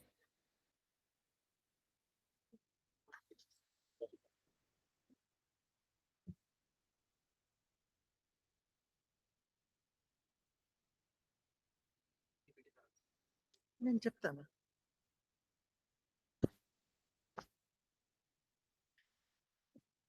Respected Honorable Justice and Executive Chairperson of Telangana State Legal Service Authority, Sam Koshi garu, Professor Sri Krishna Deva Rao, Vice Chancellor Nalsar, Ms. Nayanika Singhal,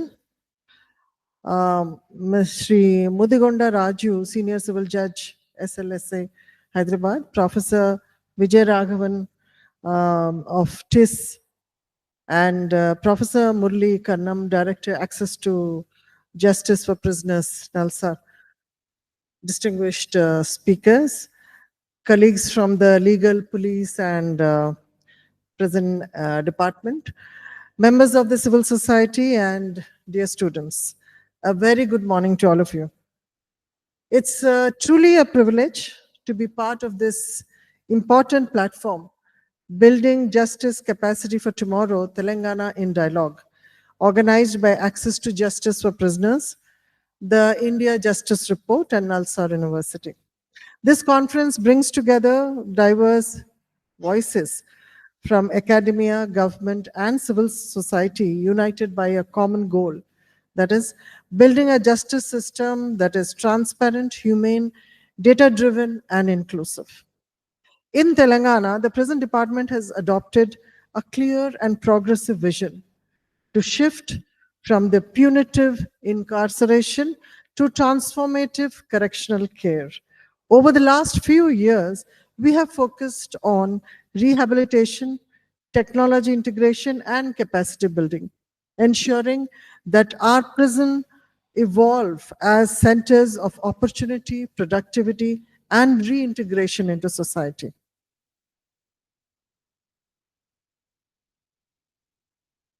At the outset, I would like to show you a small video clipping. It's most of the video clippings about prison department, or for that matter, any uniform service, you'll find a person in uniform loudly proclaiming his intentions regarding welfare or whatever they intend to do. But this, you will find that it is different. It has a hint of the values which we cherish in Telangana prisons. Please have a look at it. And after that, I'll give a PowerPoint presentation based on real life in prison and real pictures. Thank you. Please have a look.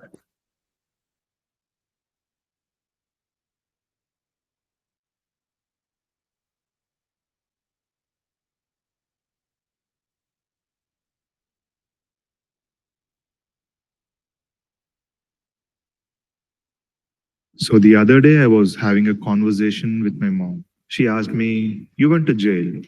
How was it?"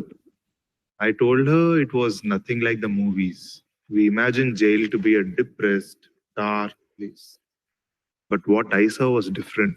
There were big gardens, clean roads, birds chirping. It was almost like a gated community. And then she looked at me dead in the eye and asked if it was as beautiful as you're describing it to be. Everybody would want to be in jail. तो फिर jail का point क्या है? That question is how this whole story began.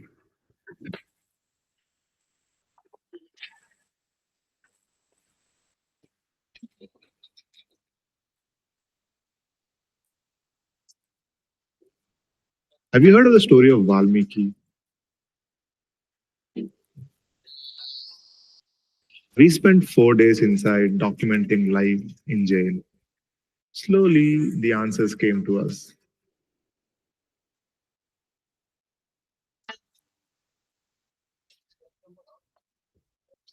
Think about when we were kids. We all made mistakes and we were all punished, right? But we were also given a chance to correct ourselves. And that is what jail is supposed to be. Prisoners don't come here for punishment, they come here as a punishment. And the purpose of jail then is correction. The first correction begins with their health. The hospital is the first stop for every new inmate. Doctors run thorough checkups from blood tests to HIV to dental to ECG and everything in between.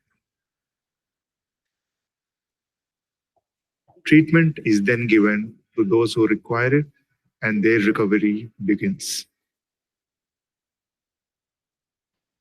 Substance abuse and addiction are very common in these inmates. So the de-addiction centers enable and guide the inmates to rebuild their lives.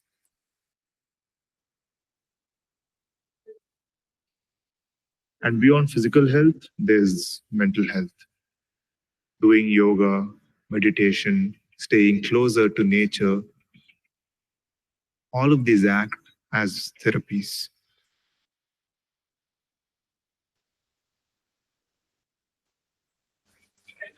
But the most important therapy of all is work. The entire premises is maintained by inmates, from cleaning to cooking to gardening and everything in between. Imagine dozens of people cooking for hundreds of inmates every single day, all in sync, like clockwork. There was a school inside the jail. I was talking to a jailer and he said, when these inmates come here, most of them don't even know how to sign. They use thumb impressions. But when they leave, the goal of this particular school is to at least teach them how to sign their own name. While some use this facility to pass 10th grade, others finish their degrees through Dr. B.R. Ambedkar Open University.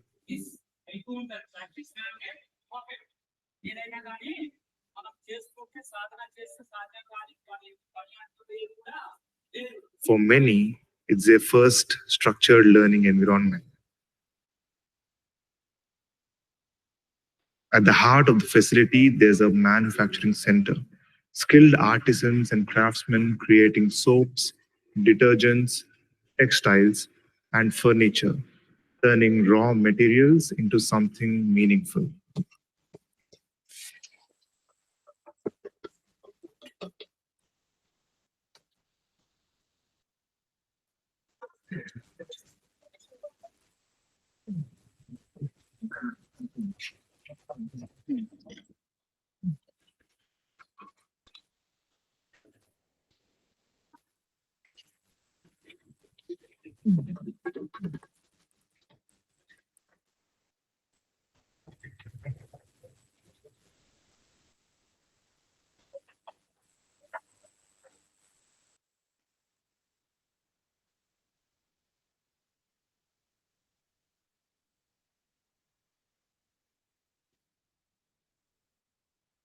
And then there came something that I never thought even existed, an open jail. There's no high walls, no bars.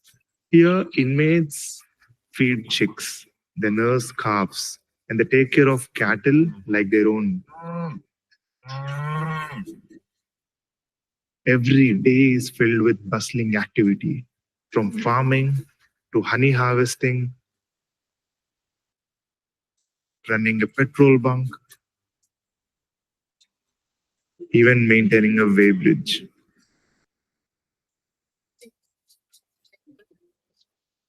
It felt less like a prison and more like a community. And the fruit of the labor is sweetest. They paid fair wages for their work, half of which goes to their families. The products created here are sold outside, not just as goods, but as proof of transformation. And the money funds prisoner welfare and correctional services. These products represent more than just labor. They represent the will to get better, the will to begin again, and the will to transform. Which brings me back to Valmiki, the sage who gave us the Ramayana. His past did not define him, his transformation did. From a bandit to a saint, from crime to creation. I saw a line painted on the wall: hate the crime, not the criminal. And that stayed with me. And that is the sole purpose of jail. Not to break a person, but to give them a chance to begin again. Because jail isn't the end of the story. It's a pause, the distance, sometimes even the rebirth. Of course, not everyone changes, but some do. And even if one person walks out of the jail a different person, you tell me, isn't that worth it?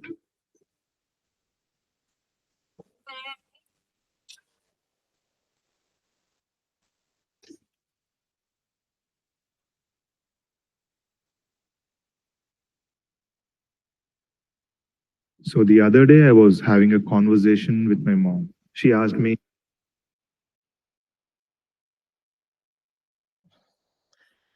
if one person also walks out of the jail, a reformed person, that would have served a purpose. Now, I want to show you what we are doing in our prisons, the actual story.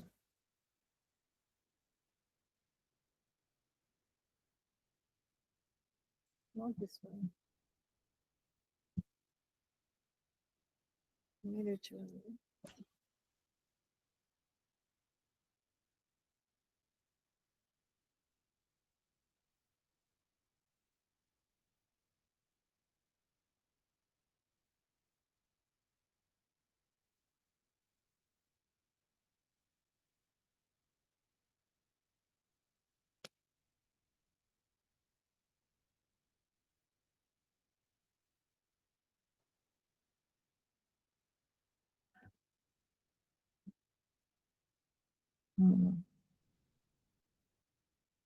This is our mission, Telangana State Prisons and Correctional Services. As I told you, I don't need to actually tell all this. You've seen it all in the video. Next. So this is the headquarters actually of our jail, on architecture of Nizam's time. So this is the hierarchy, where the Director General of Police, Prisons Department, it is usually an IPS officer, so it is a Director General of Police who heads the prison department and prison and correctional services, assisted by two Inspector General of Prisons and two DIGs along, who look after two ranges, having their central prisons, district jails and sub jails. So this is the prisoner's lockup on 510, which shows that authorized we have, on an average, as Mr. Vijay Raghavan had pointed out earlier, on an average, we always have less number of prisoners than the capacity. So, except in certain places, even NCRB data has written that Telangana has has no overcrowding as of now. And on an average, it's accommodation authorized, its capacity, whatever is there, our inmates who are accommodated there are less. So there are certain points which Mr. Raghavan had pointed out earlier. This is regarding overcrowding in Mehboob Nagar and Sangareddy. I must tell you that we had a central prison with a capacity of almost 2,000 prisoners. 2,000 prisoners. That was in Warangal. So overnight there was a decision taken to demolish it and construct a hospital in its place. So that was done. Overnight it was demolished, and some land was given to us. 100 acres of police land was given to us, but after that no funds were released for the construction of that jail. It is still unconstructed. And what happened to the prisoners? Prisoners were shifted to various jails, neighborhood jails. One is Sangareddy also. So that situation still is continuing, and we were also given some funds to increase the capacity of our two main central jails, Chenchalguda and Chellapalli. So there also the construction started, but again it is still incomplete, lying like that because of lack of funds. So funds is something which prison administration does not have control upon. It is given by the government. So unless the funds come and the construction starts by the Police Housing Corporation, which is the authorized agency to construct this, I don't think there will be a solution to this. And as far as vacancies of medical staff is concerned, medical staff is not a part of prison department. They come on deputation. So the vacancies are not in our department, but it is the vacancies are there in medical department, medical and health. We have been, as was pointed out by him, repeatedly writing to the health department to fill up that, but it has not been done so far. And third thing that was pointed out was about the women's staff. We have only 2 women jails because, as you all know, all over the world, women commit much less crime than men. That is the trend, unfortunately or fortunately. So it is not possible for us to create more prisons for women when they are not there, when the criminals are not there. So we have just 2 women jails, and as of now, the average women prisoners in comparison to male prisoners is 6.7. So that our women staff are 6.6 is very rational and reasonable. And another thing, in Telangana, we don't have men staff for women prisons or women staff for men prisons. They are separate. So that is why the staff, whatever are there, of course, we can always do with more staff, but that is reasonable and rational. And third thing that was pointed out was trained social workers, that we do not have trained social workers. It is a fact that we do not have. There are no such posts. In fact, recently there has been an attempt that is going on by the government to rationalize the outsourcing and other employees who are there to reduce government expenditure. So we are losing almost 70 to 80 posts like that of outsourcing and home guards. So I do not think in near future, unless the finances of the state government drastically improves, that we are going to have any other posts for social workers given to the prison department. So as matters stands thus, we have taken some small step. The government of India has granted de-addiction centers, 4 de-addiction centers to Telangana Prison Department in 4 central jails.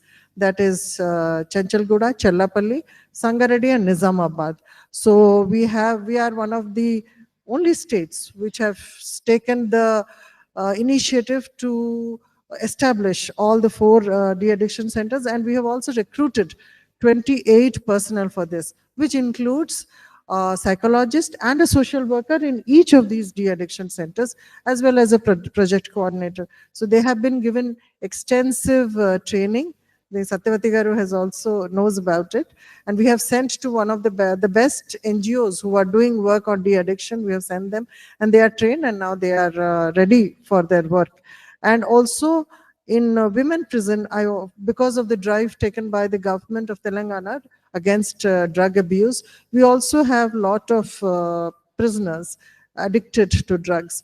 So in women prison also, we were not given any de-addiction center, but I have, from my own initiative, started a de-addiction center there, which is being run by Taruni, one of the most reputed NGOs there. Even Madam Satyavati Garu, and she is also working as a counselor, because mental health was pointed out as one of the important issues now as far as the prisoners are concerned. So these are all the things that I have pointed out after I talked to you. At the end, I think our DIG also has certain points to tell about the report, which is going to tell. Next. So I wanted to tell you that this is the prison of Chellapalli, Central Prison. Next, which was constructed in 98. You can see the inside of the prison. You can see the salubrious environment of the prison, because it is believed, and some studies have shown, that the environment of the prison, environment inside the prison, affects the mental health of the inmate. So that is why attempt is made to make it neat and clean and pleasant. So these are even a sub jail at Huzur Nagar. You can see how nice it is. So we have the concept of smart prisons in Telangana, which we try to modernize our prisons with funds, both from central government as well as the government of India. Government of India gives modernization funds. With that, we have procured baggage scanners and CCTVs and other technological gadgets. And in each jail, we have made one command and control room where all the CCTV cameras can be seen. And 24 hours, people are there to man it. We have also smart kiosks established in certain jails where the inmates can access information and also services. They can book their canteen services and other services in this kiosk. Recently, we had a meeting with the High Court, Honorable High Court judges, and they have promised that they will be also giving us kiosks where the inmates can make their appeal to the higher judiciary. So this is for the security of the prisons. You can see how we are using the technology. This is the command and control room. We also have e-Mulakat system, that is basically video conference, especially for inmates who do not have the relatives staying in the local area, as well as foreigners who would like to talk to their family. We have this system. Then education, earlier also you have seen, we have a motto in Telangana prisons, thumbs in, sign out. So a person can come with thumbs in, but when he goes, at least he should sign out and go. So back. We have a MOU with the BR Ambedkar Open University. Recently, 28 inmates passed out. I also attended, and the governor, His Excellency, gave away the certificates. So here, the inmates who have already reached a particular level, they are given the opportunity, and they pass out to have also got gold medals in this. So adult education goes on in every jail. Then what we found is, okay, thumbs in, sign out is one, that is for the basic level. And then at the higher level, we have BR Ambedkar University as well as IGNOU. And but what about the people who are there in between? So for them, recently I have entered into a MOU with the National Institute of Open Schooling, which will give them the 10th certificate. Now we have started with the 10th certificate, later we'll go for the 12th certificate. So many prisoners, they said that after they go out, even if they are educated here, they know how to read, write, and know the rest of the things, they do not have the certificate which will give them a job after they are released. So this will ensure that that gap is filled. And in fact, to get you some idea about NIOS, Mary Kom, and many other sports personnel do their schooling through this. So we do take care of their physical health through PT parade and yoga. For the Yoga International Day, each and every prison had, we conducted the yoga, yoga for all the inmates, and they participated very nicely and enthusiastically, for which in each prison we had got one organization to come and teach them, and their performance was very good. So for the prisoners, for their recreation, not just their physical health, but also for the mental health, we conduct sports and cultural events for them.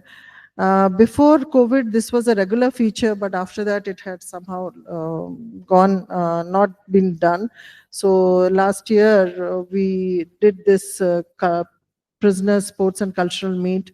What we did is, since we cannot have these conducted in every place, we got all those people who are willing and who wanted to participate. We brought them to one prison. We brought them to Chellapalli, trained them for 3 months. They were there, and special food was also given to them, and they participated. In fact, they did so well that the chief guest, the minister who had come, when he saw the parade, he said, they are police people. They can't be prisoners who are doing the parade. Then he called one person and asked, what are you doing here? So he said, I'm here because of murder. So then he realized that actually they are not police or prison people. So these are the cultural activities. These are regularly done. And then these are for the prison welfare, the canteens. If some prisoners don't like the prison food, by the way, is done by whatever the person takes, it is decided by the Institute of Nutrition. As per their suggestions and their prescription only, we are the male, female, and the sick people are given food. So if they don't like that, we also have canteen where they can buy. So phone to their family members, and other extracurricular activities like library and other things are also available for the prisoners. Many people don't have Aadhaar.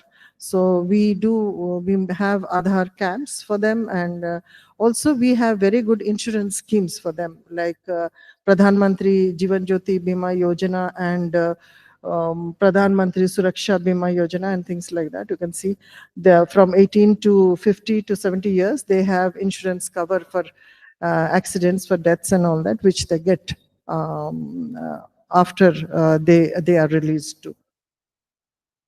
So we do give them parole and furlough. Since you are law students, you already know what is a parole and what is a furlough. These are regularly given to them. So interview facility, that is what we call the Mulakat facility. It is there for them. Then also this is something which Telangana prison alone does. This is, we give them interest-free loans for the education of their children. This only if a person is there for more than 3 years in the prison. He's given loan for his education of his children, daughter's marriage, and financial aid to his wife or other dependents. So these wage loan, they repay during their time there through the wages that they get. So as we have given almost 1 crore 82 lakhs of loans to various prisoners till now. So we also had a good premature release of 213 prisoners. So this was pending since last 4 years. There was no premature release. So special remission was given. It was passed by the cabinet, and then it was agreed to by the governor. So before, governor was not actually agreeing to this. So when I went and requested him, he said, can you guarantee that these people are going to do something useful after they go out, that they do not indulge in recidivism or indulge in crime after they go out? So all these 213 people, we asked them what they want to do. Some people wanted to do agriculture, some people wanted to do some other things, and they had also learned a lot of vocational skills like carpentry, steel, furniture and things like that, and there were people who wanted to take them. So, and we have in Telangana prisons, we have fuel outlets which are manned by released prisoners as well as by open air prisoners. So on the day of the release, on the same platform, I gave away appointment letters to 73 released prisoners. So 70 were males and 3 were women who got appointment on the same day of the release in our fuel outlets, and 8 women convict released prisoners who wanted, because we teach them tailoring and all that. So they wanted sewing machines, so they were also given that. Healthcare, as you said, as you have seen, that the moment they come in, their health is seen. So proper healthcare is given. And so we, as Vijay Raghavan sir has pointed out, and even if we do not have, we have a lot of vacancies, There are doctors coming in, both doctors for the physical health as well as for the mental health from our Institute of Mental Health. They come and they take care of the prisoners. And if he is, we think that he is a little critical or his condition is serious, immediately we shift him to the government hospital. So these are the healthcare which are taken. We have recently renovated the health facilities in both our central prisons. So this is the de-addiction center that I was talking about in 4 central prisons. You can see our honorable chief guest here. He was also present for the inauguration. That is in Chenchalguda, and this side you can see that is the women prison, where we have, with the help of NGO, started a de-addiction center. So here we are calling these de-addiction centers Nivrutti centers, which means freedom, basically freedom from addiction here. So there we have a project coordinator, a psychologist or a counselor. The counselor is a psychologist. So social worker, and we have a nurse and also a peer educator and a ward boy to take care of them. So actually this is a Government of India project, and we have not yet got the salary, but we are continuing, and we are giving from our own funds, and we want them, and they're doing great work in our prisons. So you can see the de-addiction, various de-addiction centers. This de-addiction center almost looks like an ashram or resort, where people, we hope, will come out of the prison really drug free or without getting back into drug abuse again. So skill development, this is a very important part of our prison department. So we try to train them vocational skills which will help them to earn livelihood after they are released and to reintegrate into the society. Also, during the time when they are in prison, because of the wages that they earn in doing all this, they can give back money to their family. This is very, very important. Relation with the family is important. The family must think of them that they are worthwhile, and they must have some stake in the person who is there in the prison, so that the moment he comes out, he'll be accepted by his family. If he keeps giving them money, if he keeps meeting them and the relationship continues, then it will be easy for him to reintegrate into his family, society, and community. So these are the various training. You can see what they have given. In fact, recently we conducted last month All India Prison Duty Meet, where the highest number of participants, 24 states and union territories, had come from all over India. So to every person who participated, we had given a return gift, that is Charminar. And all these Charminars were done by our prisoners. They had given this as a gift to all the prison staff from DG to constable level, that is warder. Those who had come, each one had taken a Charminar back, the Charminar touch. So they will remember that these are done by Chellapalli inmates. So we had written we gave a label there also where it is written that these are made by the inmates of Chellapalli jail. So next, beekeeping. This is a new initiative that we have done. We also thought that the inmates should become socially responsible, should become conscious about environment, because most of the people who come into our prisons are generally self-centered and individual oriented. So once they think of the environment of our society and other things broader than their self, that also helps in their recovering or their growing out from their criminal inclinations. So this is something that we have started in our open air jail, and we have got very good response, because many of our inmates are also from agriculture background. So this will not only prove to be good for the environment, but also give them very good income after they go. So we have the Telangana Bee Hub Society is helping us in this. So another thing we saw is, I saw after coming to this prison department, as we are doing a lot of products the prison inmates are producing, but these products do not have a standardized method of production. So we have now we have a new assistant director of industries who has been deputed to our department, and he's overseeing the entire standardization. We'll also be taking trademark and other legal things which would make our products more standardized and competitive in the market.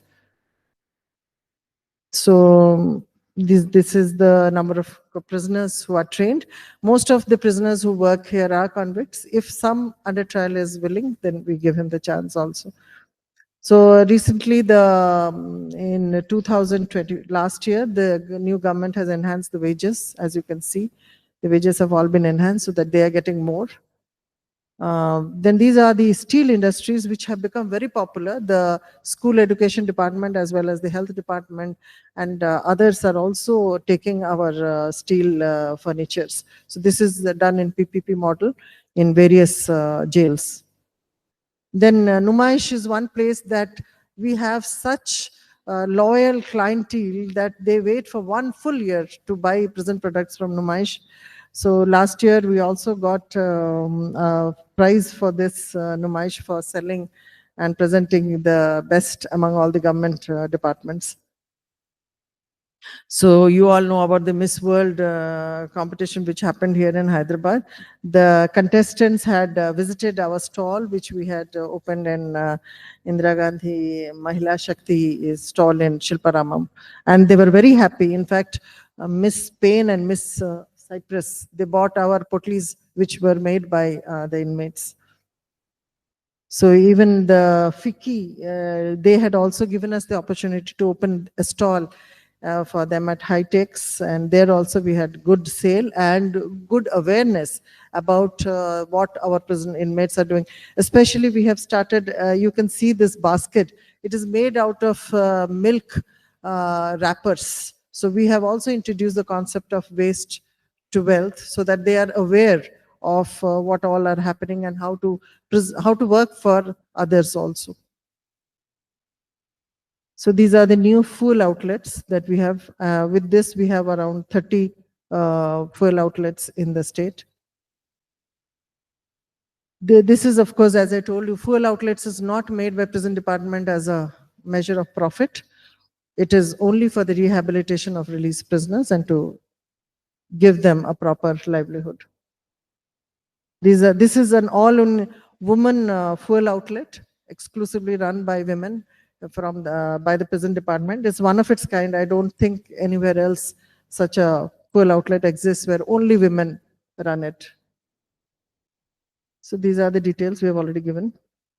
Another concept which I learned was about the green prisons. We want to make it environmentally sustainable. So we have installed a lot of solar power plants in prisons as well as in our fuel outlets, which has reduced our electricity bill considerably. And we have one of its kind, first of its kind probably, a wind power system at Central Prison Chellapalli, which gives us some power. So on World Environment Day, we gave away around 3 lakhs seeds. Seed ball distribution we have done in our fuel outlets, as well as our staff have gone to barren lands and they have thrown the seed balls. All these seed balls, 3 lakhs, were made by prisoners, and they understood why they are making and how they are going to contribute to the environment. So these are the tree plantations work also which have taken place in our prisons. We have dug up a lot of ponds for water retention as water harvesting structures. Also, we are taking up Chellapalli Lake Revival along with Hydra. Here we will be utilizing the services of released prisoners as security and the open-air prisoners for the preparation of various restoration work there. So you can see we have Hydra commissioner and we had gone and inspected Chellapalli Lake. So this is the waste to wealth concept. Very recently we have started using the flowers, especially for Vimalwada temple and all that.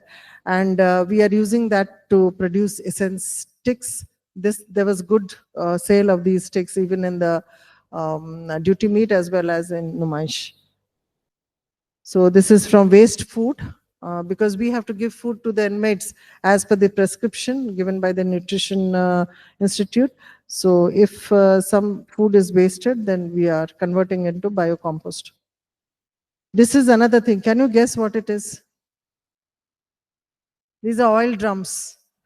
Oil drums, which the prisoners are making them into various furniture.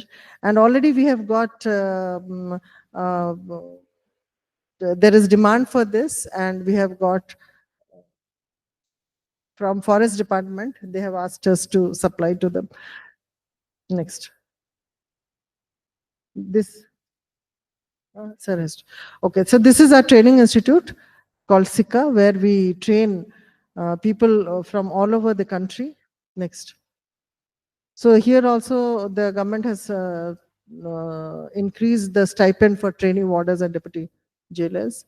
So there's a new jail being constructed at Siddipet, which I hope will solve Mr. Raghavan's query of this will help reduce overcrowding in Sangareddy.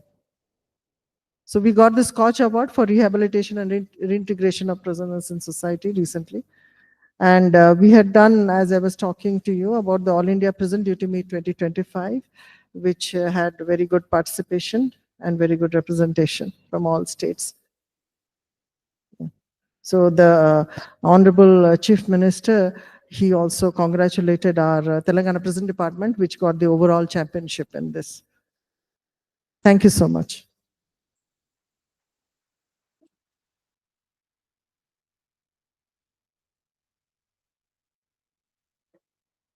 Thank you so much for that, ma'am. Now I would like to invite Professor Murli to talk about the legal aid to prisoners. I think this is.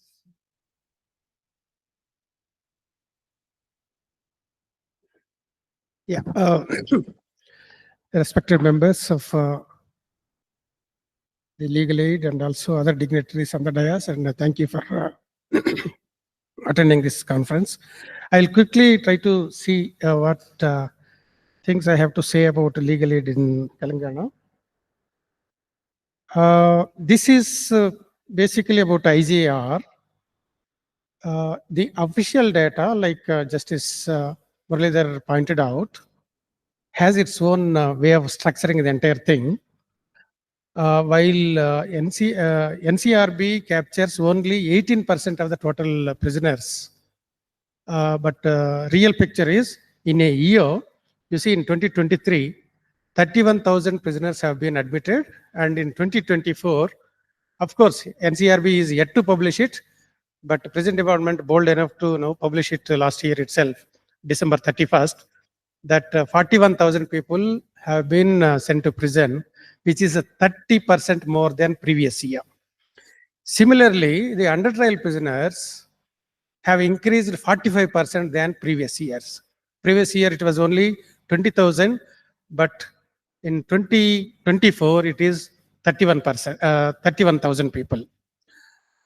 But whereas the NCRB data captures only 18% of the under trial prisoners. If you see NCRB, it says there are 3,799 people, but it is an average. These averages are very deceptive. In a year, how many people go to prison? Society is the measure, not the prison. And the percentage of under trials to the convicts have been increasing continuously since 1979. 65% are under trials in 2023, but whereas in 2024, it is 75%. Legal aid, as per the NCRB, the number of prisoners represented, I'm not saying that they were released. Number of people represented, number of prisoners in 2023 is 1,528, which is 4.83%.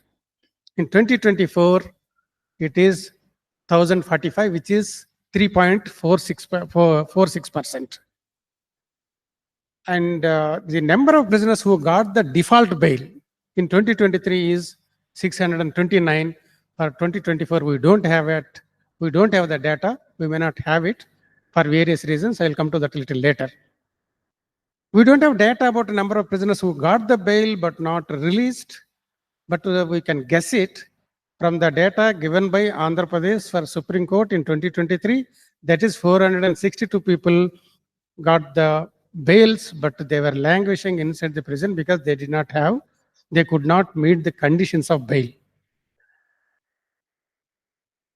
On the whole, in India, in 2023, as per Supreme Court report, 24,000, almost 25,000 prisoners were given bails, but they were not released because they could not meet the bail conditions.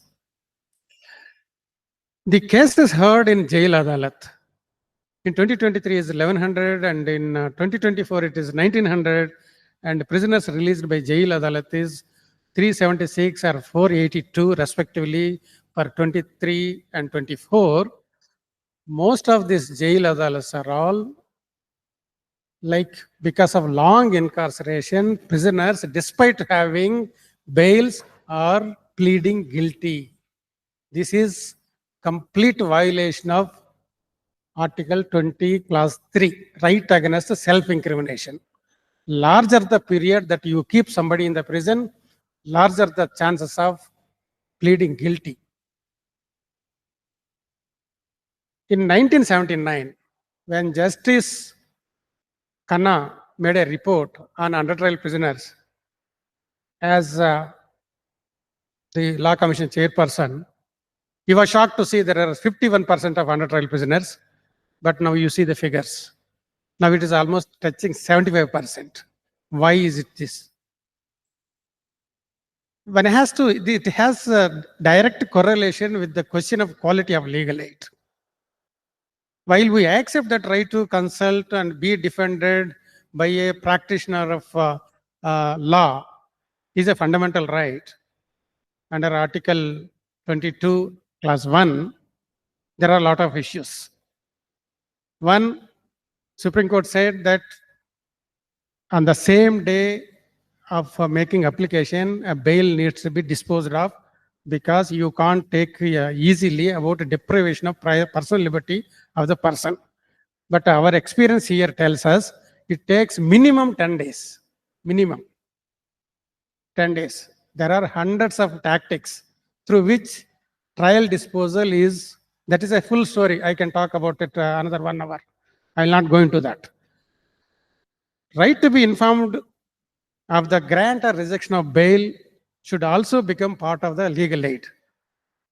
Actually, that is what in the next judgment in delay in release of convicts after grant of bail in 2021 Supreme Court said.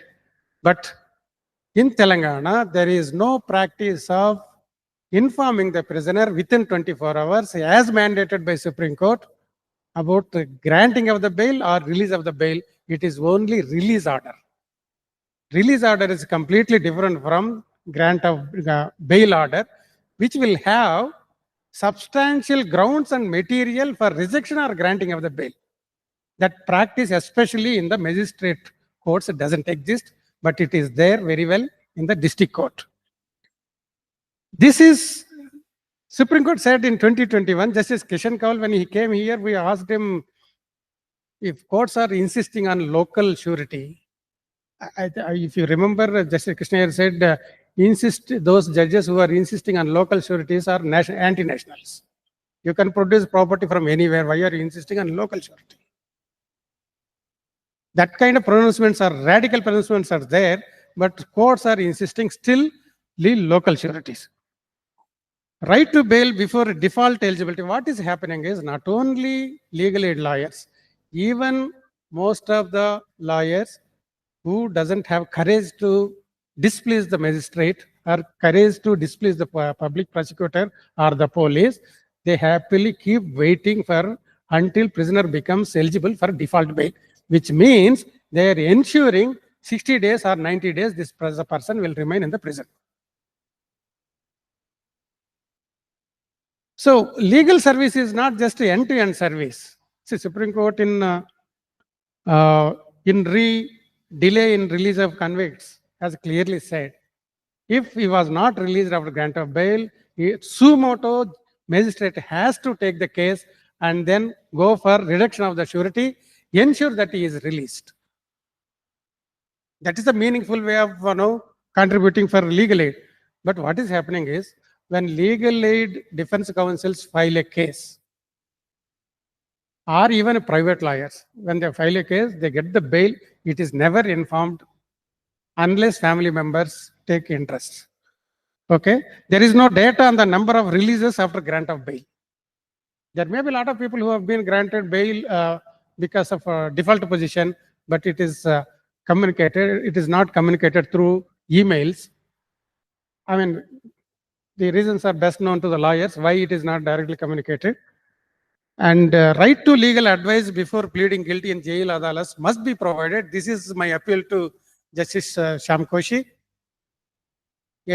Before every jail adalat, the prisoner should have right to be advised whether it is in the interest of this person to plead guilty, because it has a lot of consequences.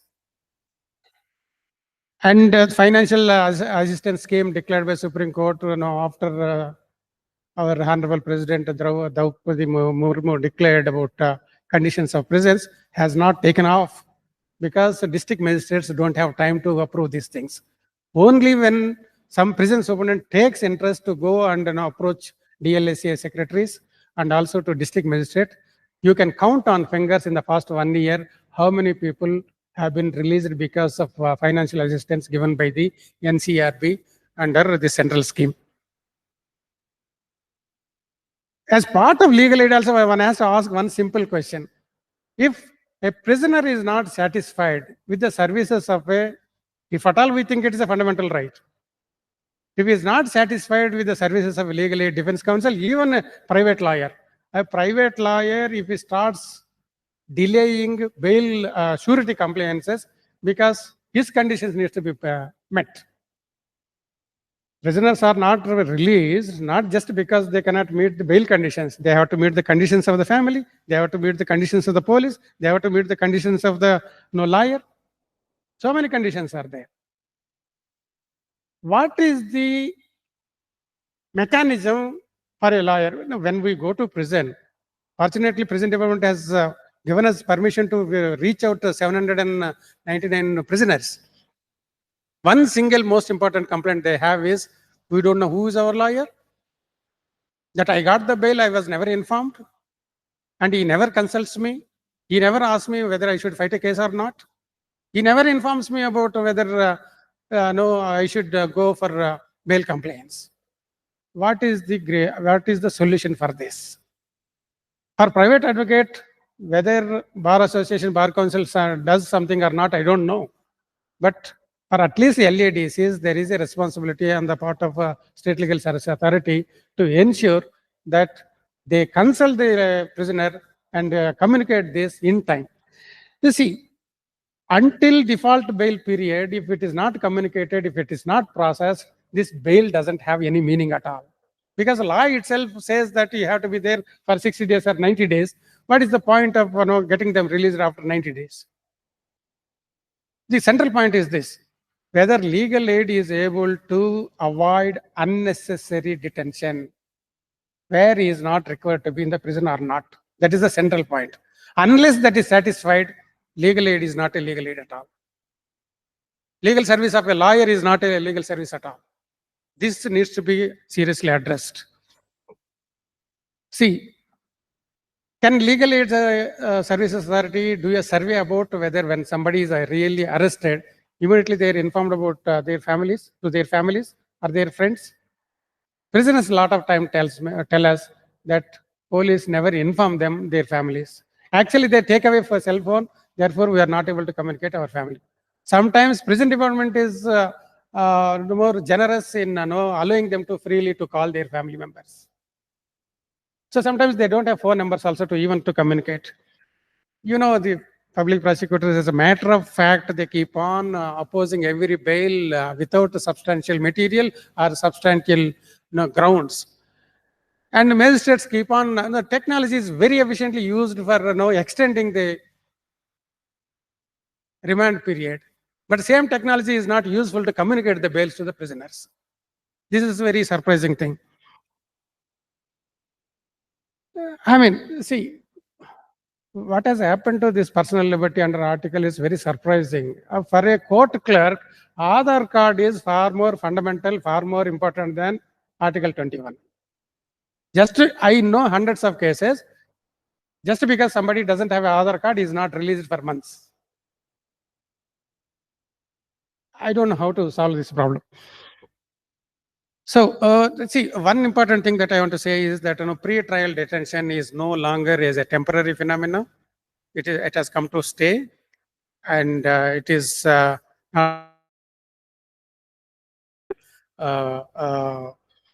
detentions, and there is a scant compliance with the due process of law, and the facts and circumstances of the case are no longer relevant for releasing somebody or detaining somebody.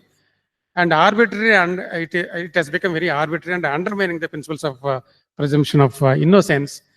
And there are a lot of factors which are influencing this entire process, and it is not very proportionate. See, under trial prisoners are increasing not because crimes are increasing, but because there is a risk-averse judiciary, which is not willing to give the bail. And the Supreme Court said it several times. The tough on crime approach is also, and also the social vulnerabilities are all turned against the prisoners. You are homeless, you are not eligible for bail. You don't have address, you are not eligible for bail. You can't have a local surety, you are not eligible. Social disadvantages are not considered in favor of the prisoner, it is considered against the prisoner. This is a very strange situation. That is not how the justice should be done. This is basically criminalizing the poverty. That has to be avoided. And there are a lot of harmful consequences. That is the only point I want to say, that it is no longer deprivation of a physical liberty. It also involves loss of health, family relations, homelessness, unemployability, and further breakdown of social ties. And it also heightens the chance of reoffending. It undermines the procedural fairness and also legitimacy of the system. It does not improve the relation between the people and the community and the criminal justice system. It also undermines the quality of justice, and it undermines citizens' faith in rule of law and voluntary complaints. So these are the larger consequences, and it has to be addressed. And we have a very small program. We are trying to do our bit, and otherwise, no, we are trying to bring these issues to the notice of all the concerned. Thank you.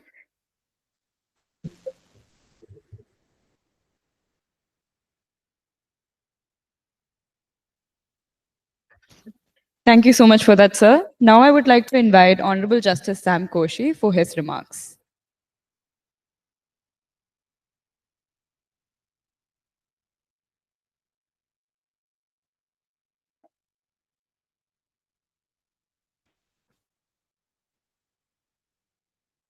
Warm greetings to one and all. The distinguished dignitaries on and off the dais. First of all, let me express my gratitude to the Vice Chancellor for giving me this opportunity. It's indeed a sensitive topic which is being deliberated upon, and I'm quite conscious of the time that is running out. We have already overshot the time, and people eagerly waiting for the lunch. I think I should not take too much of a time. We had 5 speakers who have given a data before us.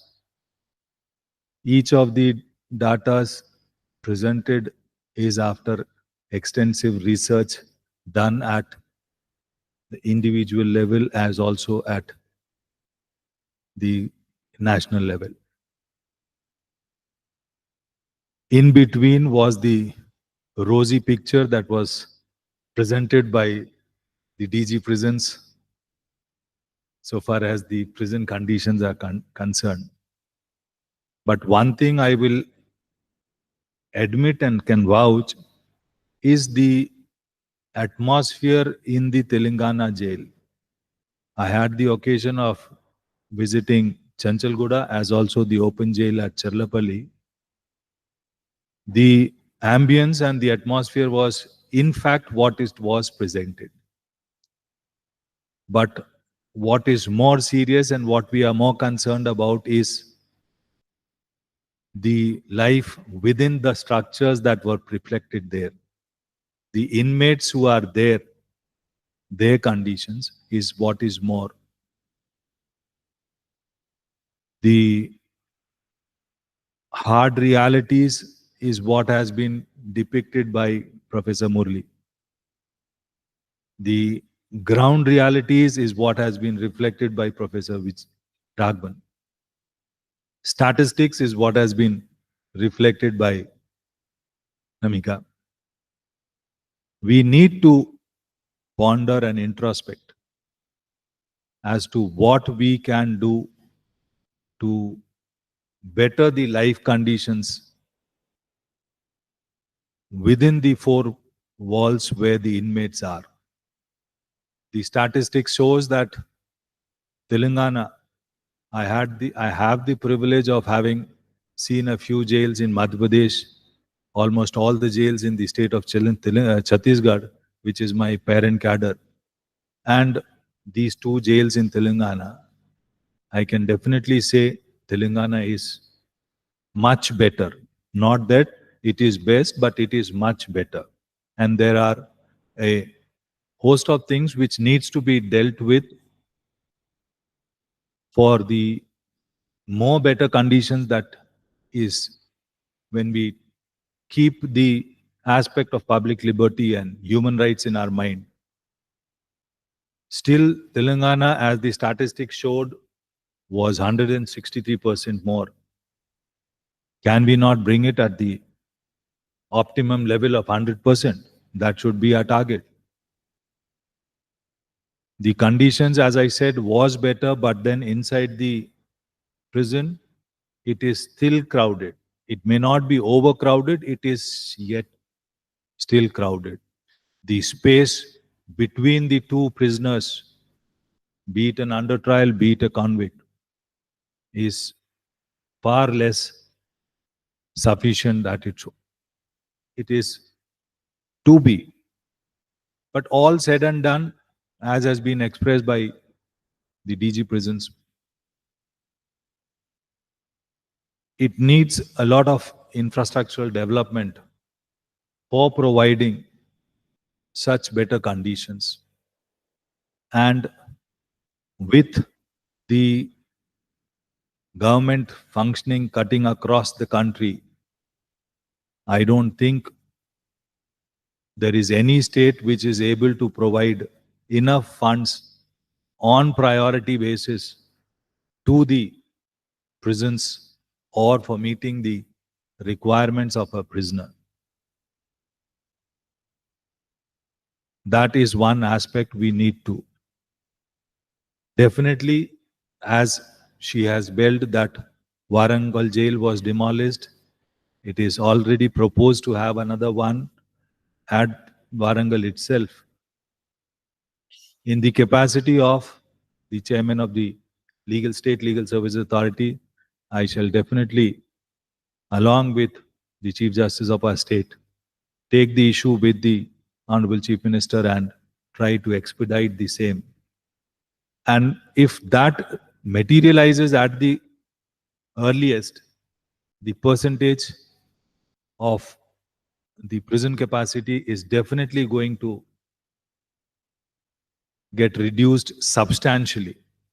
And maybe by that next report that Madam Mahab would be presenting, it would be in a better position. So far as the medical health facility is concerned, it is again an area of concern. The jail is one area where you cannot send people on outsourcing basis. You need to have regular government doctors there. And today, the state of Telangana, not just on the medical front, I believe on every front, we are running short of regular government employees and regular government doctors. This again, we had flagged it with the government at one point of time. And the reasoning that they provide at that juncture is that look at the number of regular doctors that we have in the medical college and the inflow of patients that we have at the medical college or the government hospital as compared to a small number of inmates that are there in the jails. So when we take into consideration the statistics, we give preference to the medical college. That is, in my personal opinion, an excuse. It is more that the doctors, or for that matter, the government officials, they are able to manage getting postings at all these better places, mostly in the Hyderabad city, or as wherever it is, most of the people concentrate to have their postings in and around the city life. And be it Telangana, be it wherever you go, I have had the experience of Madhya Pradesh and Chhattisgarh, it was the same. So that is, you cannot just blame the government for that. But ultimately, they are the executing agency. One major factor, as has been raised by Professor Raghavan as also by the DG Prisons, is that we do need trained social workers dedicated to each of the prisons. You cannot have one trained social worker or a counselor or a psychologist to cater to the needs of all the jails that you have in the state. You need to have a dedicated sort of cadre itself on psychologists, counselors in every state, every jail that is there in the state, because it is not an occasional counseling that is required for an inmate. It is a 24 into 7, 3 into 3 into 365 days, as long as he is there in the jail. And unless there is a constant monitoring day by day, things are not going to work. Getting a psychologist, getting a social worker periodically, fortnightly, once a month, with once a month, once a day, he will be in a position to only interact with maybe 5 or 10 inmates. When you have got around 1500, 1700 inmates. By the time it comes in the second time, many of them are already left, whatsoever be the reason, be it on bail. So that is one of the area that we need to press upon and impress upon the government to have such a dedicated cadre itself in every jail. Another aspect which has been flagged by Professor Murli is the difficulties that the inmates face after having obtained bail. He raised his concern on the advocates who are representing the inmates. One aspect which we need to understand is that, like, I have been a practitioner on the advocate, less on the trial court side.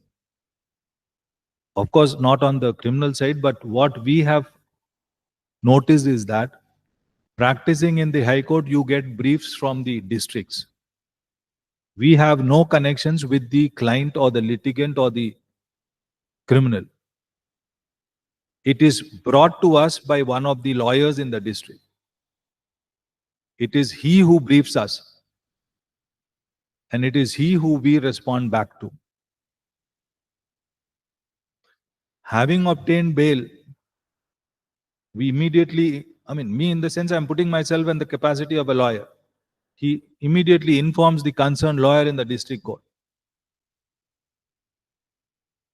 And now it is there where the bottleneck is. Not in all the cases, most of the cases. They have their fees to be collected, they have their interest in the case, and then he brings the party or the family member to the lawyer in High Court, and it is there where the delay takes place in a few of the cases. that we need to deal with. Then we have another sort of a system where the advocate clerk plays a little bit of game in between. Many a times the lawyer is unaware. He immediately instructs that we have got the bill, you take next steps in ensuring that the order is delivered to the concerned person. And there also, there is some so-called mischief or some commercial transactions that happens which causes delay. It is here that we need to improve the system. Like how it was suggested by Professor Murli, we need to have a mechanism where every court in the state should have a direct access to the jails in state. And the moment the bail orders are signed by the jurisdictional magistrate or for that matter the concerned court, be it even the High Court, it should be immediately transmitted to the jail. There should be a window and an officer 24/7 at the jail attending to these mails that come. And it should be immediately taken up and the family members, if they can be informed. Then many of these intermediary process can be avoided. They will immediately rush and come and do the necessary formalities and can get. Why I said this is that it is not just that the judiciary alone can do something and we can wipe out this evil that is there. There has to be a coordinated effort made at all levels with all the stakeholders involved. Once a bail order is issued, there should be as minimum human interference left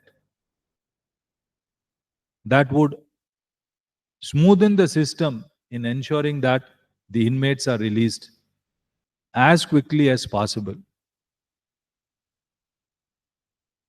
These are some of the areas where we need to ponder. With the paucity of time, I would not like to take more time. Thank you very much. Thank you, Vice Chancellor, for giving me this opportunity. Thank you.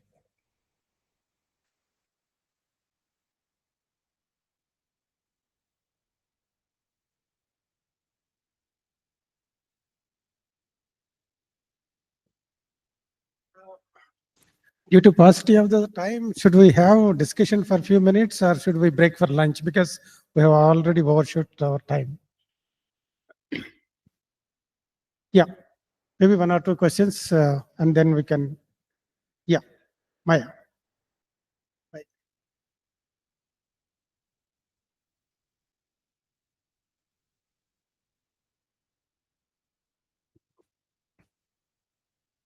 My question is for Justice Sam Koshi. Hello. Louder. Okay. Hello, sir. I'm Anjana. I'm a reporter with the News Minute. So please also let me know if this can be reported or not. But broadly, I wanted to, since we spoke about jails and overcrowding in jails, and you said you would take up the issue with the Warangal jail with the CM. I also wanted to check with you, isn't one solution from the judiciary side also to ensure that when under trial cases, when cases come up to the High Court in first appeals, they are dealt with quicker so that if people are acquitted, right, then the overcrowding of jails in some small capacity, however small, is dealt with sensibly and easily? Is that a solution the judiciary should be looking into? In fact, it is. Now, for that, what we have, at least I have witnessed in the 3 high courts that I've had the experience of being is, so far as criminal appeals are concerned, there are dedicated courts taking up exclusively criminal appeals alone. And things are faster. If you look at the statistics that were there prior to 2015, the rate at which the criminal appeals were being decided, and the last 10 years at the rate at which the criminal appeals are being decided, you will get a clear picture that criminal appeals now are being taken on priority basis. Now, so far as the trial courts are concerned, that was so far as the appellate courts. Trial courts also, if you find that there are exclusive criminal courts established for crimes against women, cases under the juvenile law, cases under the POCSO, where they have specific instructions to do it in a time-bound manner. And you will find that these cases also are being dealt with at a very pretty fast pace. So it is in fact one. But the concern is in respect of the other prisoners who are still there, who have not been able to get bail or whose cases are still pending, or in cases where their bail have been rejected. It is they who are a matter of concern for us for the deliberation today. Thank you. I have three small questions to ask. One is, are boards of visitors constituted in Telangana, and in how many jails, and how is it done, the boards of visitors? The second is that what is the rationale behind the reduction of PLVs? I heard you say that PLVs, sir, Mr. Raju, I heard you say that PLVs are important, that they are a bridge between the community and the jails and between the legal mechanism.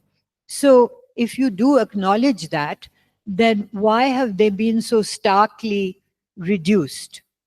And what's the rationale behind it? Maybe there's some efficiency that I'm not understanding. Then the last one is, sir, for you also and for Justice Koshi, when a lawyer, whether he's a private lawyer or a legal aid lawyer, does not inform his client that there is a jail order, a bail order, whether the bail order whether the conditions are met, not met, that's a secondary matter. But once he does not inform, say within 5 days or 3 days, whatever the working time is, after the Supreme Court has said so much about it, what are the consequences to the lawyer? Are there no consequences to the lawyer who deliberately holds back information connected to life and liberty?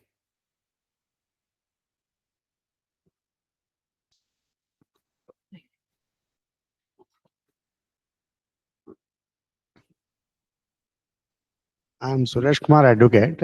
My question is to Soumya, madam. Just 1 second. So far as the board of visitors are concerned, I believe that it will be the DG prisons or any of the officers in the prisons who would be in a better position. We have the IG prisons as also the DIG prisons. I think it is given to you. Can you answer on that? Ma'am, with respect to board of visitors, just like across the country, Telangana also mostly is non-functional, ma'am. We have a non-official visitors appointed regularly in all the district jails and central jails. But when to the board of visitors as an institution, again, it's non-functional in Telangana. But yes, not functioning, ma'am.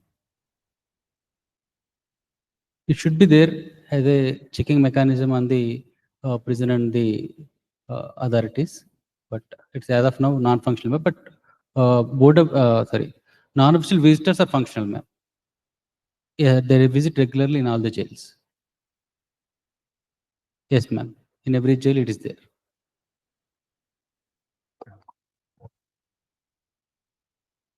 Prison legal volunteers, we have very functional and efficient system, ma'am, in all the jails. Our district legal service authorities regularly conduct the awareness campaigns. Also, capacity building is done. So we are very happy with the prison legal volunteers, ma'am.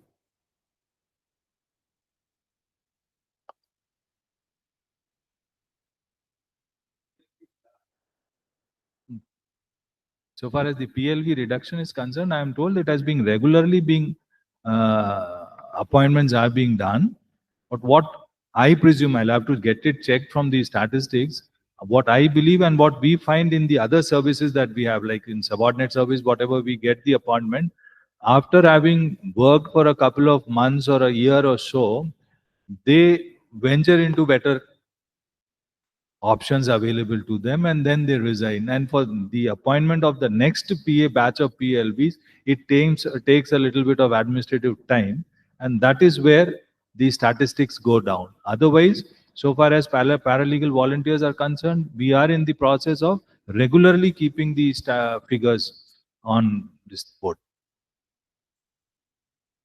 I know, I've just noted it down also. I've just noted it down.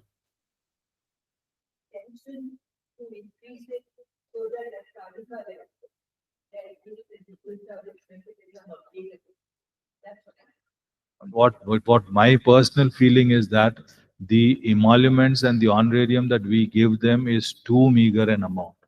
That's my personal opinion, of course. Unless you give them a lucrative or an attractive package, they would not retain.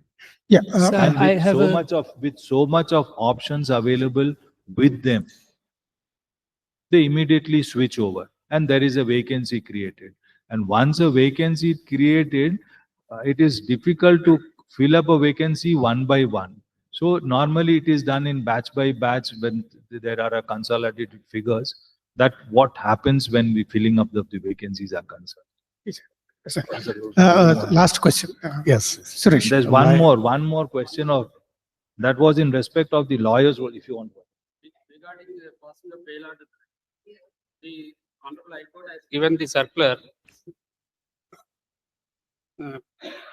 placing the officer of the court to write on the warrant backside of the duty prisoner to know about the bail order passed. And the burden is fixed on the court itself.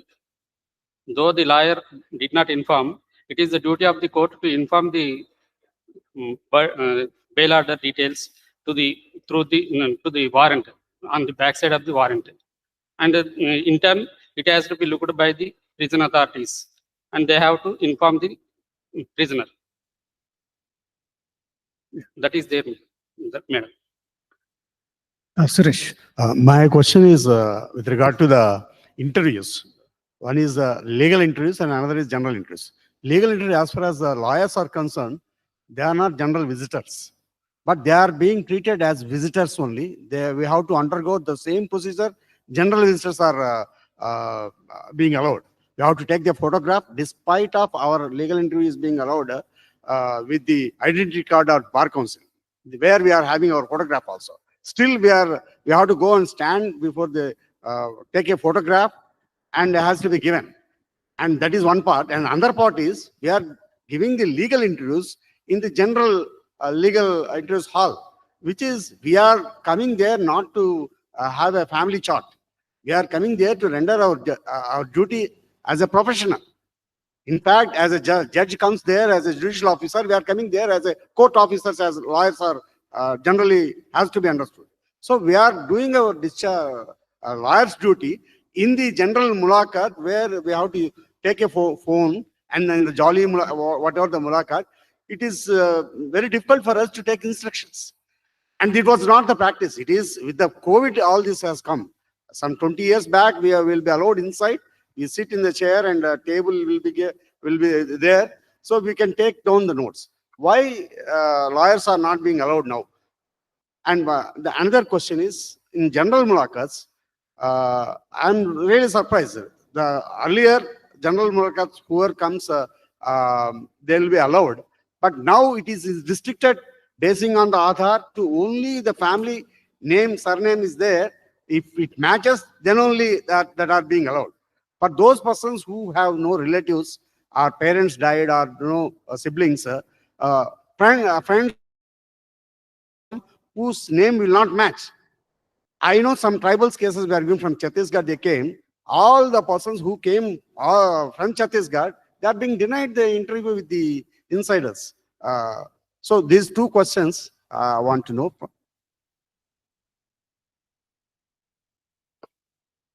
Again, the DIG prison would be the better person. Yeah.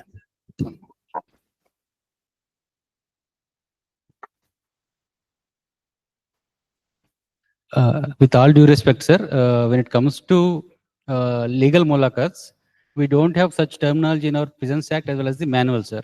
we have similar, like for any type of this visitors, we have similar procedure. And in central jails, we have good infrastructure where we allow a separate room for the lawyers. But when it comes to district jails and sub jails, we don't have any separate place for the lawyers to come and talk to the prisoners directly. But whereas in Chanchalgoda jail, in Challapalli jail, we allow the lawyers inside for a legal mulakat. But we don't have anything in the manual as well as the act to differentiate the mulakats. Any mulakat is similar mulakat, sir, for the relatives as well as the legal mulakat. So as long as there is no change in the rules, we can't give a separate or exclusive facilities for the lawyers.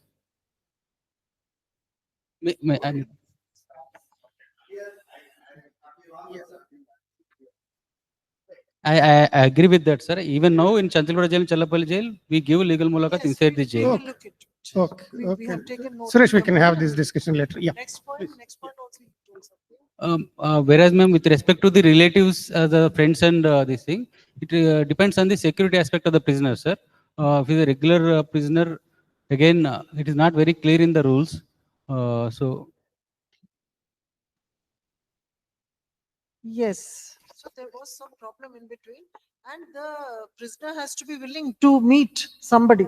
Somebody which he is not willing to meet, he will not meet. We cannot force him.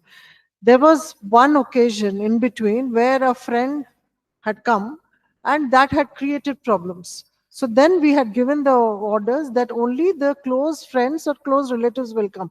This surname thing is a complete lie, which has been raised by one person we know also. So that is not correct. That only we see the surname. In South Indian, what sort of surnames can you see? So it's not correct. Thank you to all the speakers for that enlightening discussion. Now, I would like to request the VC sir to present our tokens of appreciation to the speakers.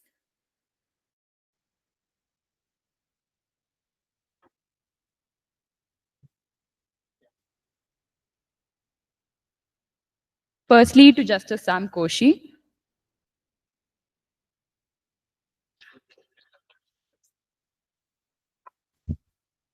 Next, Ms. Nayanika Singh.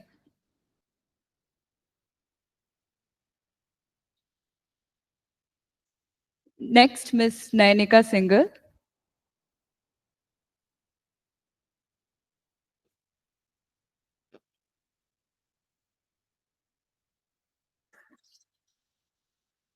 Okay. Next.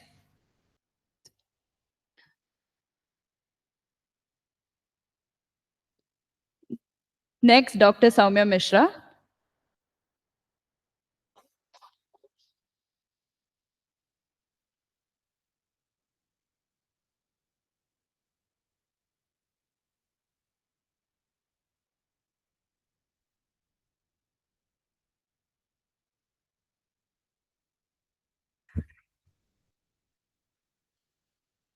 Now to Judge Raju.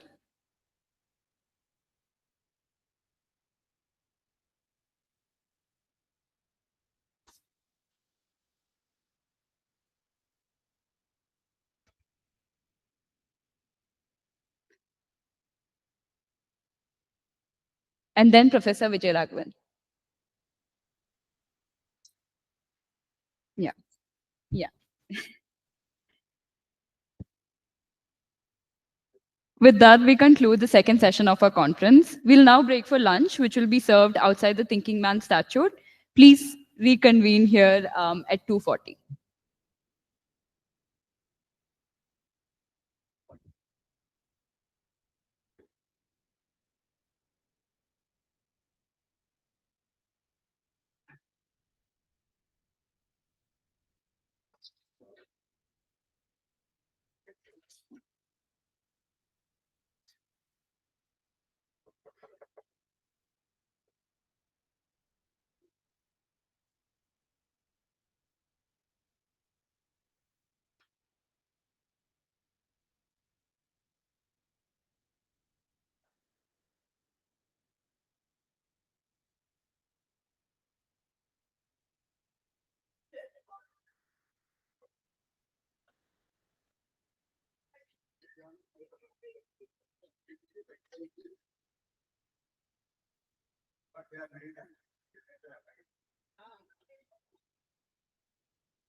Good afternoon, and a warm welcome to the third and the last session of the conference.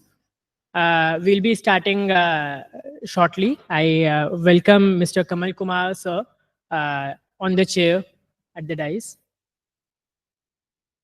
Yes, yes.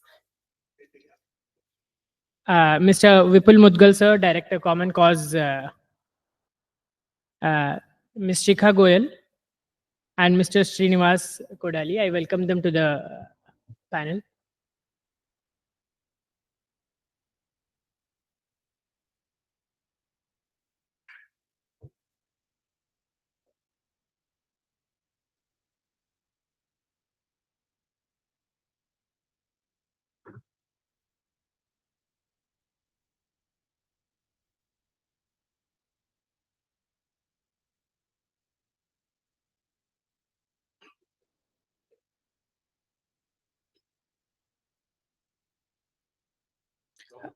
Kamal, sir.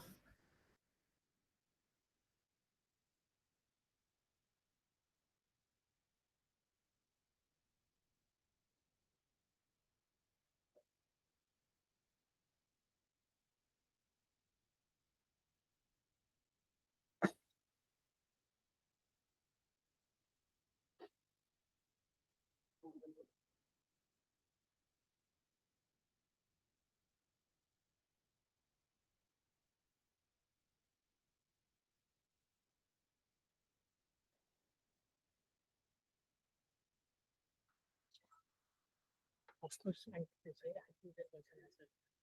I know that's why I start shortly here. Like, yes, I don't see people here.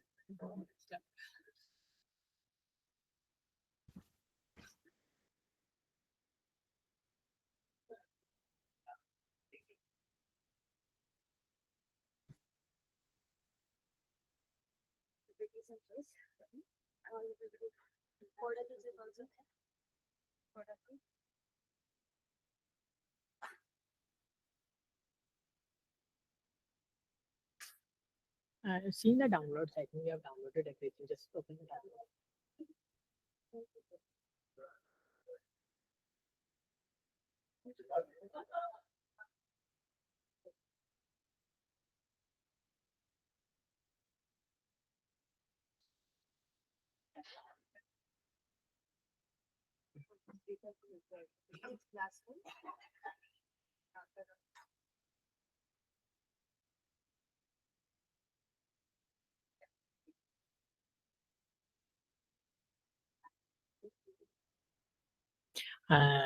Let everyone know that the session is starting if anyone is willing outside. So shall we start off?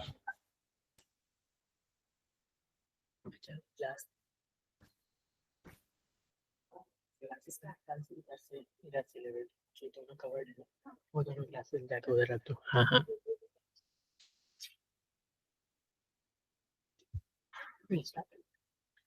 I welcome you all once again to the final session titled Policing for People, Capacity to Serve the Public.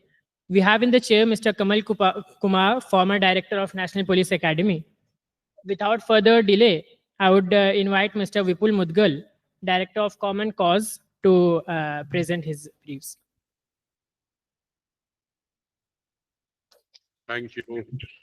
Thank you, everyone.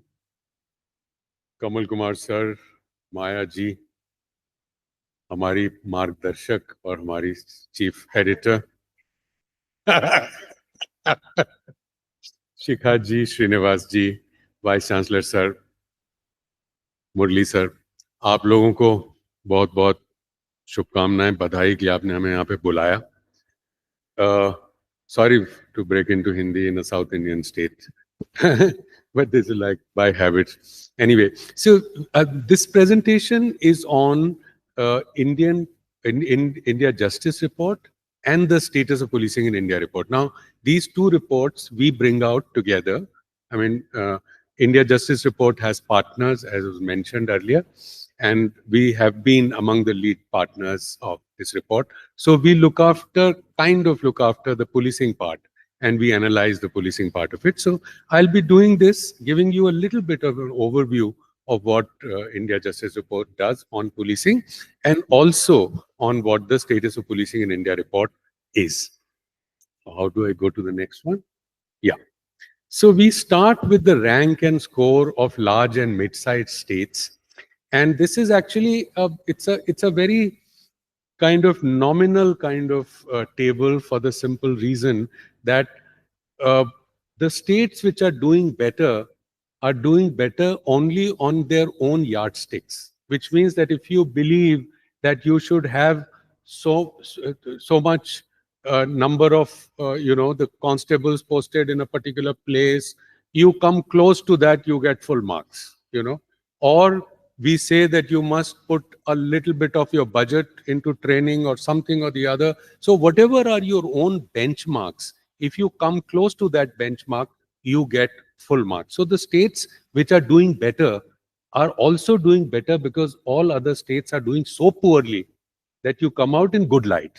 But the fact, yeah, really, the fact is that, but at the same time, India Justice Report is an initiative in such a way that you basically look at the police performance against their own yardsticks or the yardsticks created by either the Ministry of Home Affairs or by the BPRND or one of the kind of institutions of policing.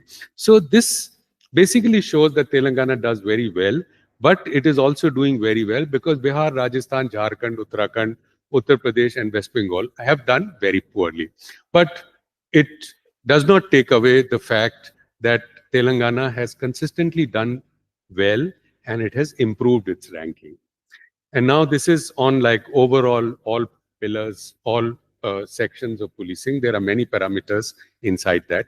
Now, we know that all over the country, there's a huge problem of under utilization of police force. So you see that there is a backlog always of about 33%.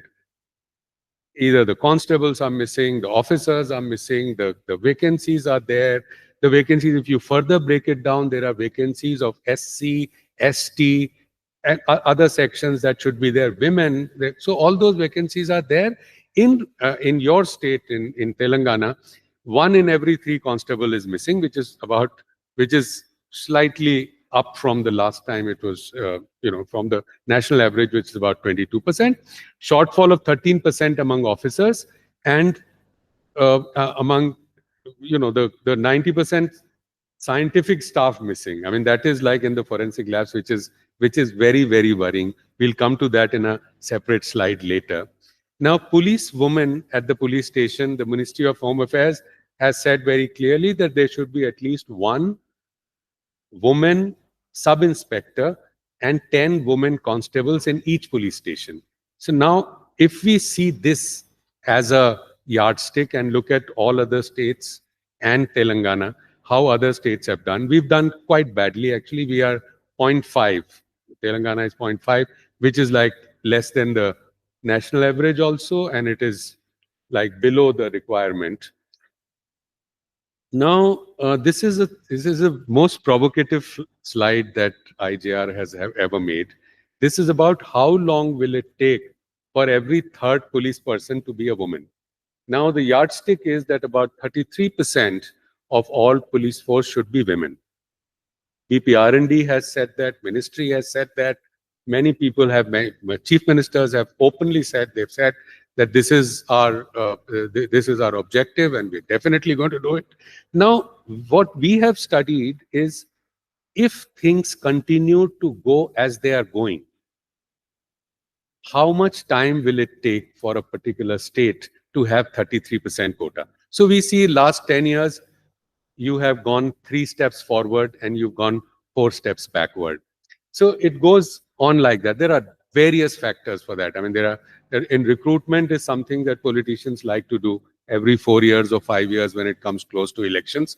But even that applies to all states. Then you see that the highest it'll take to one state, I think it is, some states it'll take 200 years. Some states it'll take 175 years. So Telangana, I think it'll take 22 years. So this is what I meant by you doing very well, because others are doing so pathetic that you are. So 22 years it'll take, which means no steps are being taken towards recruiting more constables, women constables, more women sub-inspectors, and women officers. Caste diversity is a big thing. We have seen in many states, they have, in spite of the fact that there were reports about some states, I'll not name them, that because of one particular OBC chief minister has come, he would have completed all OBC quota, or there was a SC chief minister who would have completed. But we actually realized that even during their tenure, the vacancies for SC officers and ST officers and women officers did not move significantly. So which means that there is a systemic problem in Indian police.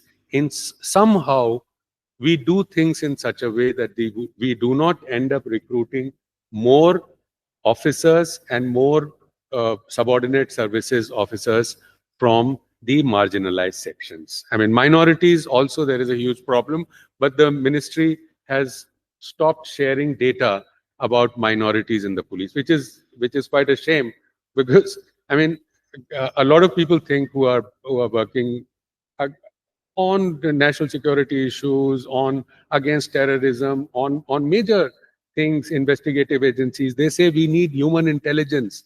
Unless we have people coming from certain sections, constables coming from those areas and colonies, we will not get human. And for that, please, for God's sake, have more people from SC, ST, minorities, from all the communities that are considered to be marginalized. So again, in the forensics, there is the bright side in Telangana is that you have, the administrative staff vacancies are quite low, only 7.7%. But if you see the scientific staff vacancies, they are something like 91%, which is like completely unacceptable. I would say that if in one department there are 91% vacancies, you can safely assume that that department is not functioning. So, and why are they there? I mean, there must be huge reasons. But if you see all over the country, it is like that. Those vacancies, I mean, now you have forensic universities in the country. The forensic backlog, you can see in cases of custodial death, which we study as common cause, we work on policing issues. So we work on custodial deaths and torture in police custody, etc. So there are a large number of cases which are pending all over the country where, because of forensics, they have, the custodial death inquiries are pending for more than 1 year. So now, budget for justice, as you've seen, this has been presented earlier, and this slide you would find for different verticals. Police, we spend 1,275 per capita, which is much less than, I mean, by any yardstick, by any international comparison, it's peanuts. But if you see the budget for police training, there is 1.1% of the total. The budgets are not so bad, actually. Budgets, I mean, we believe that, India is a poor country, so maybe giving more budgets will solve the problem. I think a lot of problems are management problems, technical problems, leadership problems, political will of those ruling party. There are many other problems, but training is one area which cannot suffer. In a country which has so much of caste politics everywhere, we don't have proper targeted caste sensitization training of the police officers at the subordinate level or at the constable level. It just does not happen in most other states. It does not happen. National average in this case training is 1.3%. Telangana is below that. Now, one positive thing is that the sanction strengths have gone up all over the country. So in Telangana, also the sanction strength all over the country, it has gone up by about 8.5%. So I think the numbers need to increase much more. And I'll give you one small example. If you were to give compulsory day off to police constables everywhere in the country, you can make it 5-day week like for everybody else. if there is 5-day week. And I believe that 5-day week is actually a productivity tool. It's a tool for de-stressing police officers because they are overburdened and they're under stress. So if you give them, 1 day or 2-day compulsory off, then you would need to recruit more and you would need to have more sanction strength and actual strength. But I think that's a long goal. People don't even know. I was in one of the meetings I was sitting, and for my good fortune, I was sitting next to Rajasthan Chief Minister. So I said, Gehlot Sahab, आप तो छुट्टी नहीं देते अपने constable. नहीं बिल्कुल जी, हम तो देते हैं, हम तो छुट्टी देते हैं. So, and then he called his person and he said कि छुट्टी नहीं देते. कहता नहीं सर, हम तो दे देते हैं सबको. So I said, sir, it's not like that. You give chutti, meaning that in the roster, you make sure that everybody normally gets a day or two off. But that's not his right or her right. There should be a right. He was quite surprised. So I think, there should be training of even politicians to tell them that, sir, you give them compulsory chutti. It's their right. It is everybody's right. Constitution of India provides. But again, you would need to have more sanction strength for that. Now, a few slides I'll give you. I mean, India Justice Report is a beautiful report. And in fact, what Justice Muralidhar said, a lot of things you will not find in the commission part of it. You will find in the omission part of it. And for that, if you read the text along with the tables, that you would find some of the mentions and indications. And some places, our Chief Editor Maya has also given some nudges and some directions that what can be done without kind of sounding pedantic or sounding as if we know everything. We say that this is what flows out of the data that we have analyzed. So now this is the status of policing in India report, which Common Cause brings out. And this is the 6th report. First report we did on citizens' trust and satisfaction in policing. Second report we did on the working conditions of police personnel. Third report we did was on policing and the pandemic. And the fourth report we did was on policing in extraordinary circumstances, like under insurgency or under Central Indian kind of Naxalite affected areas, etc., etc. So last report was on surveillance by the state, and this report is on torture. I think, I mean, we are taken seriously, but because we do critical, or shall I say, the policy-oriented studies, not policy studies directly. So they, like, sometimes some people hear, sometimes some people don't. But we do, I mean, we do have some kind of hearing in the Niti Aayog and in the police think tanks. So I hope some of this will make a difference. There's a first time in this report we have interviewed 3 other sections of people who are not police officers, who are also responsible for torture. These are doctors, lawyers, and judges, whose job it is to make sure that the person whether this person is looking injured or not, they just sign the paper inside their home. They don't even inspect. It's their job. The doctors just sign on the dotted lines, and the lawyers are most often they are not allowed to go inside. So we interviewed these people. We interviewed some serving judges also. We assured them that their names will not come out. So, and then there was data from the Human Rights Commission and the NCRB. So now this is what Justice Muralidhar was saying, that you are not surveying people to find out what they think. We talked to the police officers inside police thanas, and they were quite candid about their views. So when we asked them, is it justified, in some way, can you justify mob violence, to a great extent? Or, we gave examples that if there is a motor accident and it's the mistake of the motorist, then is it okay for the mobs to take law in their own hands? Or in cases of sexual harassment, or in cases of kidnapping of children. So, I mean, these are like indirect questions, a battery of questions, where you get somebody to basically come out with their views. And there is quite a kind of worrying trend. So a large number of police officers believe that it is mob's right to kind of kill people or lynch people in cases like child kidnapping and even cow slaughter. We asked questions about pickpocketing.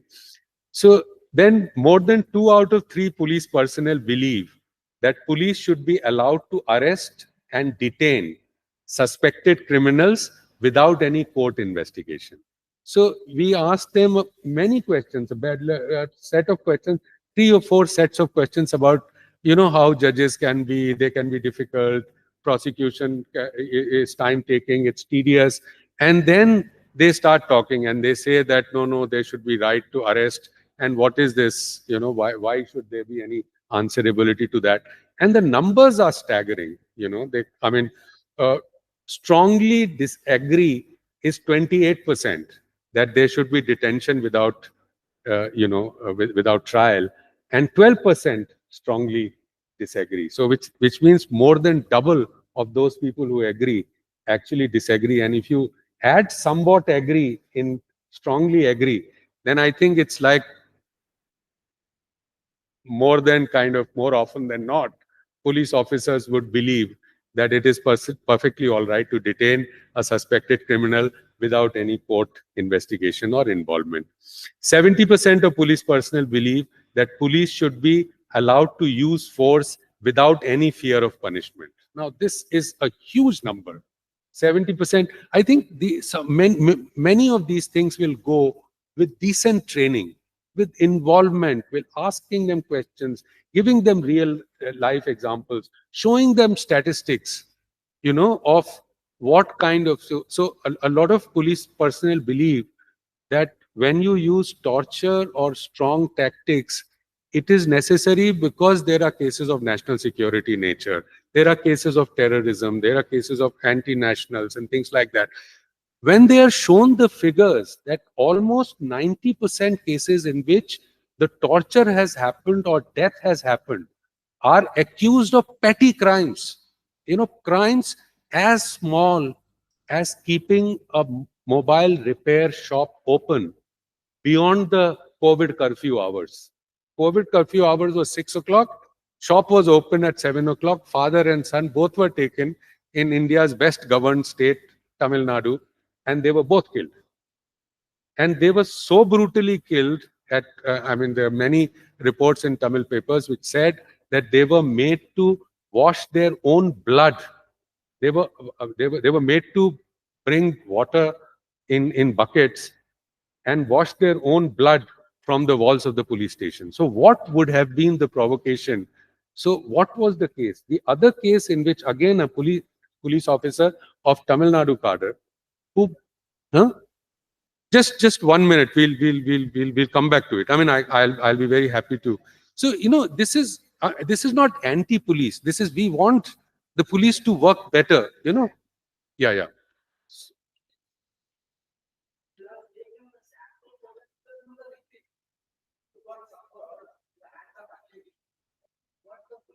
No. Sure.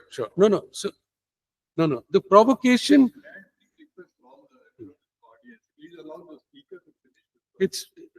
It's just about 2 or 3 more. Yeah. So in this case, he broke the teeth of the one side. There were 4 or 5 people and very brutally kind of assaulted some people. Even the Tamil Nadu police officer said that this is not on. In fact, I am on some police officers' webs, the WhatsApp groups. Kamal sir ke saath mein hu in Indian Police Foundation group, in which there are at least 100 top cops. All of them were outraged by this case, and we were trying to see what was the provocation. And we actually checked. The case was a property dispute between 2 parties. So, here is an IPS officer, you take a hammer and you take the teeth out. What kind of human being are you? And the society which is allowing this to happen. We do understand that 99.9% police officers are fortunately not like that. But why should one be like that? in India's best governed state once again. And this is the neighboring district of the one, where the other incident took place. So, I mean, so when you say things like police personnel believe that police should be allowed to use force without any fear of punishment, I think there is a serious problem there. They need to be trained in law. They need to understand that they are an arm of the law. Now, the police accountability and safeguards against torture, when we spoke to the judges, lawyers, doctors, there were huge problems. I mean, judges, in this Tamil Nadu case, once again, the father and son, Jairaj and Benix, who were brutally murdered, I would say, uh, they were taken to a judge, to a magistrate, and he signed it from inside. I don't think they were able to stand up. Why did he sign that? And again, there was a doctor involved. So, I mean, it's very easy to actually target police and say that you are the culprits. But the safeguards have been given in the system. There should be, and if these people 9 out of 10 times, if they follow the rules, then I think the police people who bring these people to the magistrates will also have some fear of God. And they would say, no, judge ke paas mushkil ho jayega. They sign the paper from inside the house. Now, very rare to see magistrates interacting with arrested persons, because when you ask him simple question, bhaiya theek ho? He says, main bilkul theek hu sir. Because the cops who brought him, and then they have another option that if this magistrate says, or this doctor says, gives an adverse report, they can still take him to some other doctor and get it signed and leave the first one. Now, I think this is a systemic, this is a lacunae of the system, of the method. Again, the medical examinations of arrested persons are often done by doctors without any expertise in forensic medicine, and torture victims rarely complained about it, and the NHRC is not effective at all in dealing with this. In fact, we asked NHRC, they invite us very often. Every time I say that we are really obliged that you are inviting me, and I go, and every time I say to the chairman himself, I'll not name them, and I say, sir, definition to de dijiye ek torture ki apni taraf se, you give a definition, the NHRC of India giving a definition that this will be mental torture, this will be physical torture. Here is our definition. You are going by the police definition, which is also not very properly done. So NHRC has also kind of failed in its duty. We have the last slide in this. There is a national campaign against torture, which gave the number of, I think, last year's of 1st January to 31st December 2020 figures, because the figures are not available after that. They gave the figure of 111 deaths in police custody. The NHRC said 90 and NCRB said 76. So how many cases were registered? Only in 10% cases, the cases were registered. And how many what was the charge sheeting rate of these 10%? Was 12%. And how many convictions? No marks for guessing, 0. Thank you.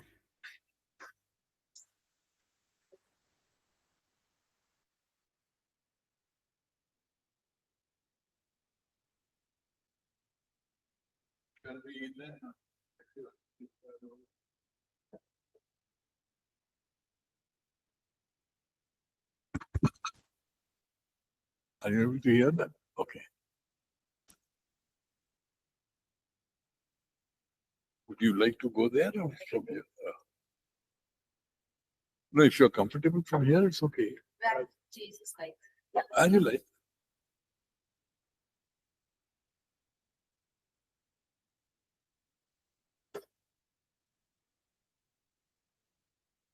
Do you like me to do the site for you or just this one? Yeah.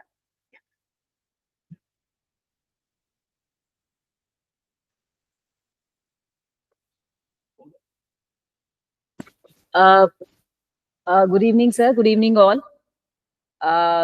Good evening, Mayaji, Nalsar, VC Saab, and Kamal Kumar, sir, and all of you here. As a police officer, it seems it becomes difficult to start talking or defending the police.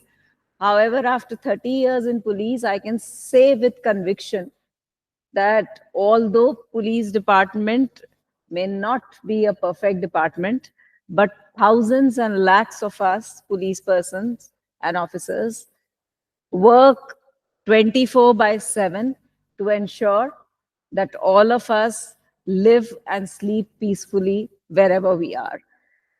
We always say that if you allow all of us to be home for 24 hours, let us see if you will be able to reach to your home. So while accepting that, yes, there are issues in the department, which is in every department, and why and how police at time indulges in issues which are I'm sorry, I don't have a copy of this torture report, and so my presentation is absolutely not on what we just heard, but yes, during discussion, since sir is also a police and I also have now 30 years, we can talk and discuss. Even one case is not something which police should defend or any of us would like to defend. Nevertheless, that's not what police or policing is all about in this country. But I'll first talk about, since I was asked to give reflections on Telangana police, and I thought even if we are better amongst the worst kind of a thing, still I thought it goes to our credit that we are.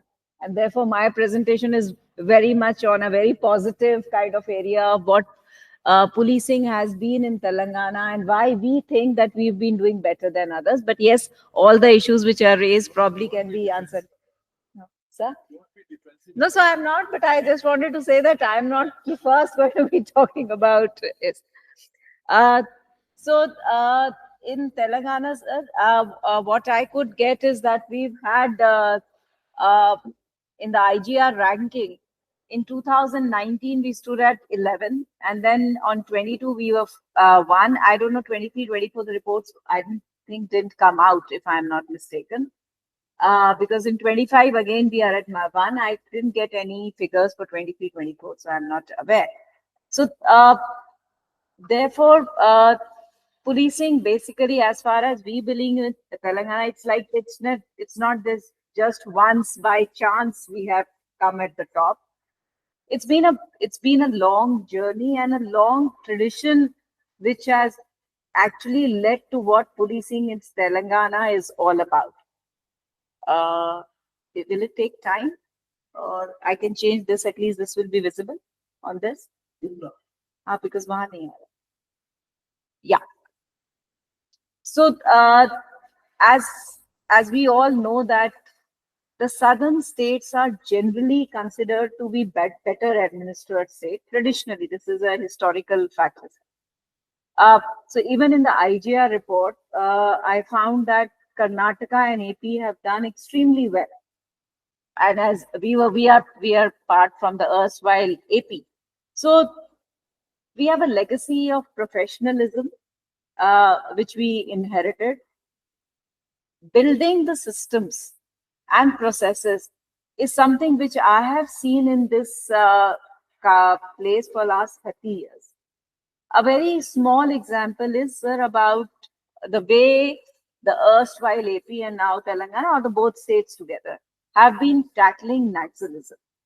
And the reason is that we built institutions, whether it was greyhounds, whether it was our SIB drone intelligence, and some systems were put in such a place that I remember when I went to the district, there was a system that yes, Naxalism has to be tackled. There will be special party operations have to be done. The SP will plan the operations. You will brief your teams. You will debrief your teams. It was built in the process, and therefore it's not individual centric. So there were always systems built, and whether you went as an SHO in a affected police station, whether you went as an SP in an affected district, you followed and did it. I think this is one of the strongest points, that in many, many areas until date. We put systems and processes in place and not a very individual centric thing. Many places individuals do very big miracles, but then they don't, since it's not in a system, they fall out. And maybe that is the reason that in many states the policing does not reach or is not able to tackle or handle things the way more it happens in these states, including now Telangana, that what we have been doing. Sir. And also, sir, I've mentioned about involving the community has also been traditionally been followed. Way back, we had the Maitri system. I remember we were very young because that was the time when the TDP was in power. So the entire system of involving the community through Maitri committees and also the peace committees. The peace committees are something which are even today. Involving public in different forms is happening even today. So community participation in policing is also something which has been a very high priority and very systematic way which it has been happening in the in these states and in Telangana. And probably I think that is also one reason why we have a greater public response and a greater and a much better relationship with the public at large.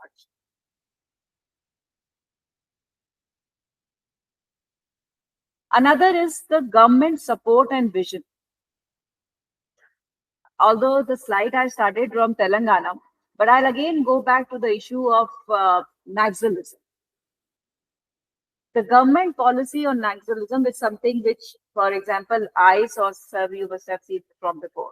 But I saw when, because I joined the cadre at the time TDP was in the government, then we had a shift and another government came. And then the state got divided and we had another. But constantly, when meeting with police officers, it was made absolutely clear that the policy against Naxalism remains the same, irrespective of the political party, irrespective of the government, irrespective of their stand outside the room. But the police were always given the same thing, same kind of tackle issues. And that again makes a lot of difference, because if you have a consistency in a policy and political mind, irrespective of change of power or even the party, that also enables the organization to function. And therefore, that has been a very good reason why we've been able to work in many areas. After formation of Telangana, there was a huge budgetary support to the police, probably one of the highest in the country, where we were equipped with vehicles, mobility, communication, transport, and all these impact on the working. If we expect a police officer to respond to the public, we cannot work if we are not able to communicate, move around, respond. So these are essential, and therefore, even when we're talking about other states, I would really urge to see that, to please examine whether they have that infrastructure report. We may expect that a police personnel should go and respond within a few minutes to every call when a citizen gives. But does he have the wherewithal? And therefore, all our surveys and all, when we do these, become very important to see, that, okay, there's an expectation from the department, but are we equipped enough to meet those expectations? And we all of us know that there will always be gaps, whether is it in terms of facilities, whether it is terms of manpower, there always be gaps will remain. However, whether they are at least to a level that we can still perform, and then we need to be judged by those parameters that, okay, this is how, if we have this much, we can do that much. And therefore, we have been lucky that internal security has been a priority and included in the vision of the government.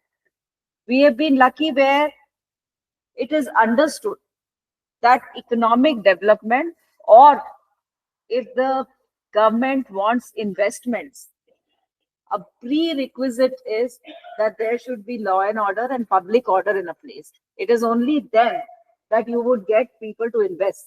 And governments here have clearly understood. And that is the reason that probably we've seen Hyderabad growing so well, because there is a perception that yes, not perception, it's a reality, that yes, we are much, much a safer city than anywhere else. One of the biggest reasons or contributors to performance in Telangana Police has been our huge use of technology. There are a couple of slides, but I'll just run through quickly only, and I won't be going through all of them. We have so many different things. Large number of our technology is citizen facing to ensure that it is easier for the citizens to interact, meet, and also resolve their issues. Many of these technologies have also helped us in reducing the day-to-day corruption and harassment to the general citizens, whether it is the e-challan for your traffic, whether it is a system where your passport has a verified way, there is something which we have, whether it is body-worn cameras which our constables and our traffic constables wear, whether it is our petition management system, all these, and also our Hawkeye where you can lodge complaints online. All of these have helped us also reduce chances of harassment of the public. There are so many technological innovations which Telangana Police started, which have been then implemented across the nation. Some even including in cyber crimes, which are now replicated. Even if we look at CCTNS project, for years and years together, Telangana was the first and at the top for implementing of CCTNS in the country. ECOPS. And our CCTNS version, because we advanced and made it, is even today the better version of what is nationally available. CCTNS 2.0 is also something which we have already implemented. And there are 4-5 slides, but I know the time is less. So we have our e-challan, we have e-petty case system. We have also a patrol management system. We also do lot of KPIs to assess the performance of our own people. One very good thing is that in the police stations, we've built 17 verticals. 17 verticals, meaning we have a vertical for, we have investigation, we have a court vertical, we have a summons and NBW. So we have this vertical system, which ensures we have reception at each police station. These 17 verticals define the different areas of performance which is expected in a police station to do. People are trained. It's not that they are going to do only in that. They are rotated at repeated at certain intervals. Their performance is measured through proper KPIs. And there's a center of excellence working out of CID even today. And every month we give a performance to every police station, every district on how their performance are different. So this also helps us monitor the performance. Same happens to the patrol cars and all services. So this is these are some of the things which probably help us. We have crime, accident, agitation mapping, hotspot mapping. So a lot of things which are there. The integrated command and control center in Hyderabad is probably the most advanced and the best in the country. It is sitting at one place that you can also interact with the public on the road. If you want to convey a single message across to everybody in the tri-commissionates, just sitting in one place, you can convey. Besides predictive policing and so many other things which can happen. I think I'll skip more on these slides. Besides the other citizen-centric services, our Bharosa centers have been lauded by none other than the Supreme Court. Our She Teams model is something which is replicated in many states. I've talked about the Hawkeye. Our dial 100 112, which is linked to our petrol management system in a city like Hyderabad, our response time varies is somewhere between 6 to 8 minutes that somebody would respond to you.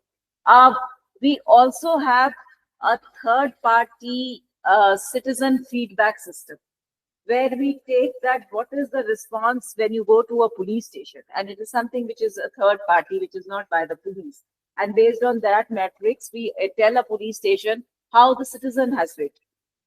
So that again is something which we have. Our CCTVs are probably, we have the largest network of CCTVs in the country. Besides that, for the staff, we have other lot of things. Training was something which was mentioned about. It is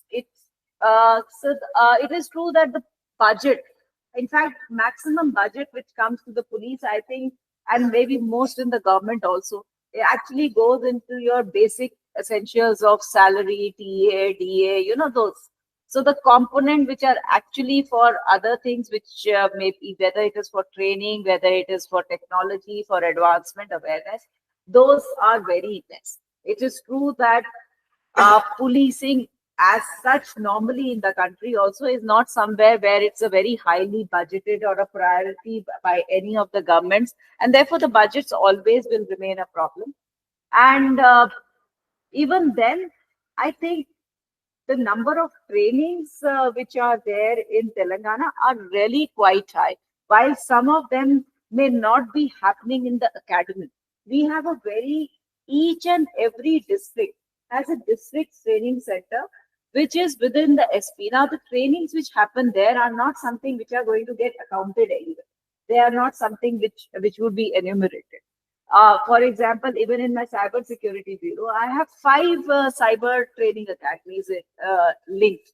But these are not the trainings which we keep doing, which will get listed in this, that your training or come into the budget. So a lot of it is not in the budget part, but we do huge number of trainings and capacity buildings, which are there. But yes, nevertheless, budget is something we also keep asking the government, and we would be really be happy if we get more of it. So that's definitely true.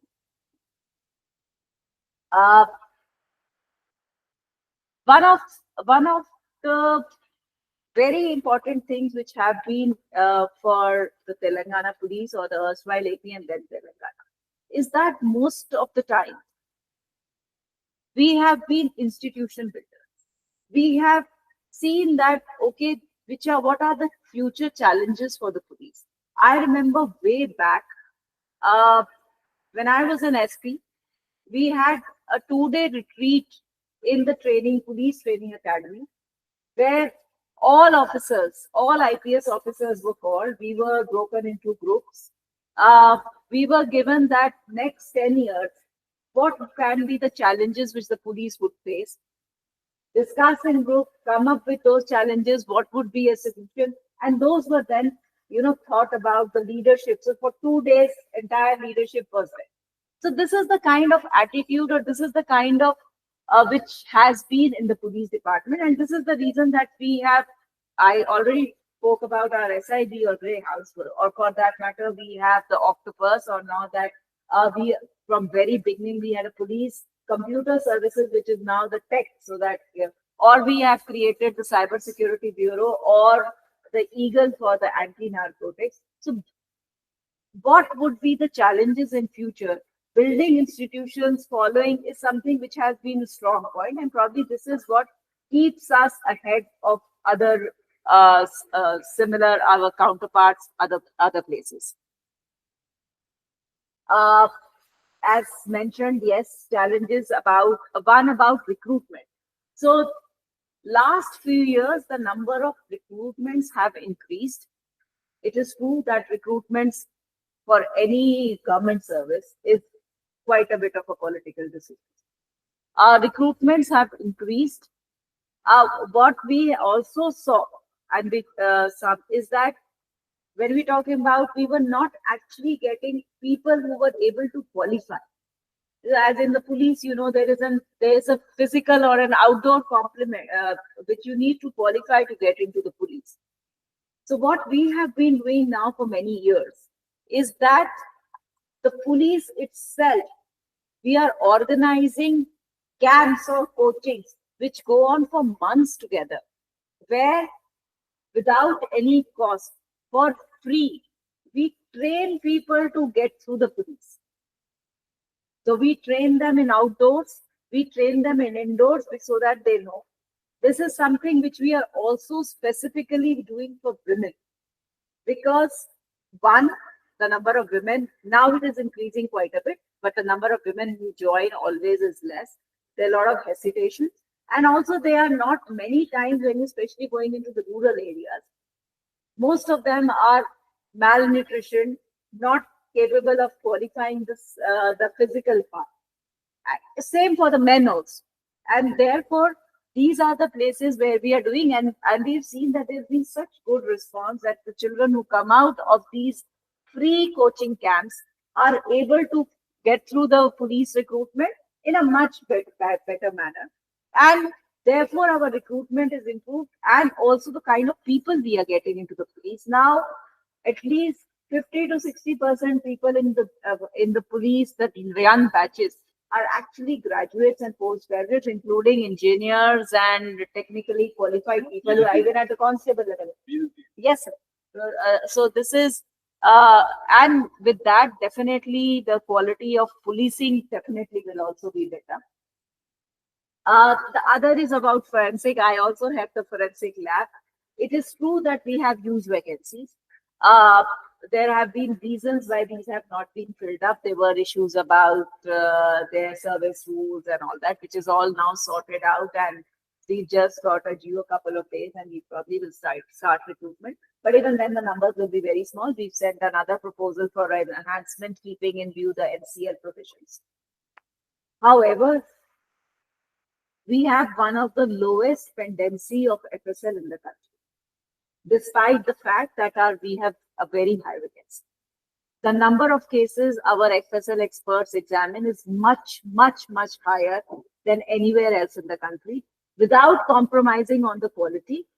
No court till date has ever pointed that the report of our FSL expert in any way defense suffers from any kind of anomaly. We have one of the best equipments. So that is also how we are able to cope with, because we have invested a lot of in equipment, so that we are now also investing in AI, so as to improve on and compensate on this part. So that is how the FSL is there. But we are modernizing, and yes, this is something which needs to be done.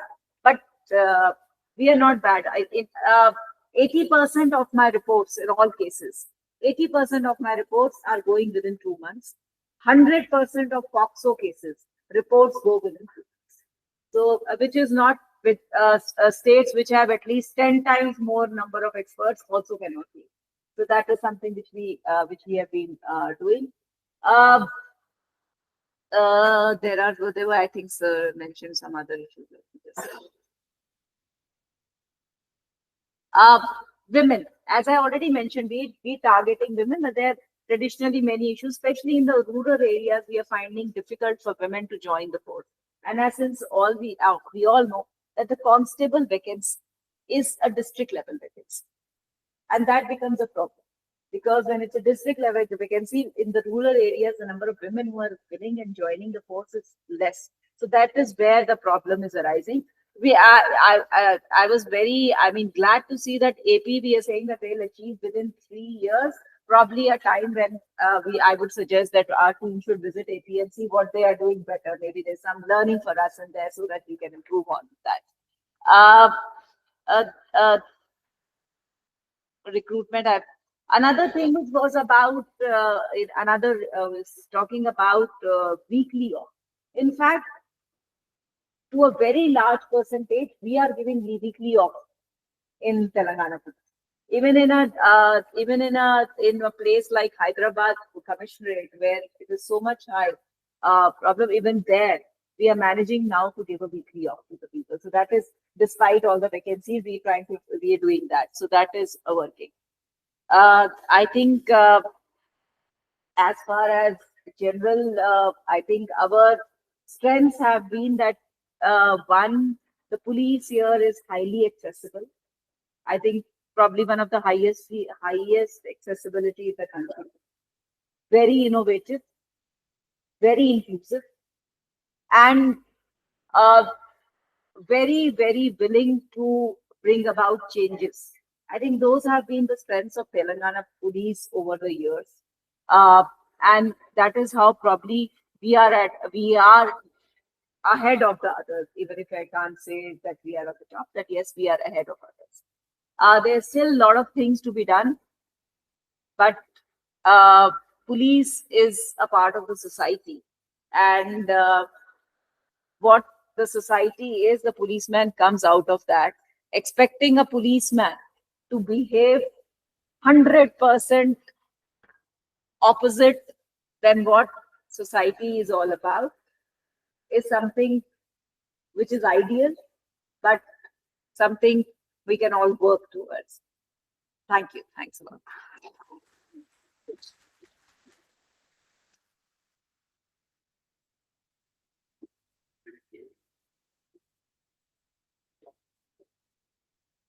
Yeah. So shall we request Mr. Seminar for reflection from 26 in Telangana? Don't counter everything that's No. required. I'm a science guy. So I'm trained as a civil engineer. I went to one of the technology institutions in India. So my work was a lot on something called intelligent transportation systems. So we're going to talk a lot about systems, and the whole day we've been talking about systems and how systems are not working, right? But in particular, I want to say that we are here in Justice City, which was supposed to be the fourth city, but more of a township. We are now getting the fourth city, what you're calling AI city in Hyderabad, right? So I come from the third one. There's Hyderabad, there's Secunderabad, I come from Cyberabad. And Cyberabad, as it happens, is a cybernetic city.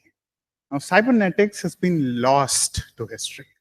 We've been talking about statistics whole day long. We've been talking about data. The whole thing is, oh, we have to bring data to justice. We have to bring data in our social studies. But what is data? Data is numbers, right?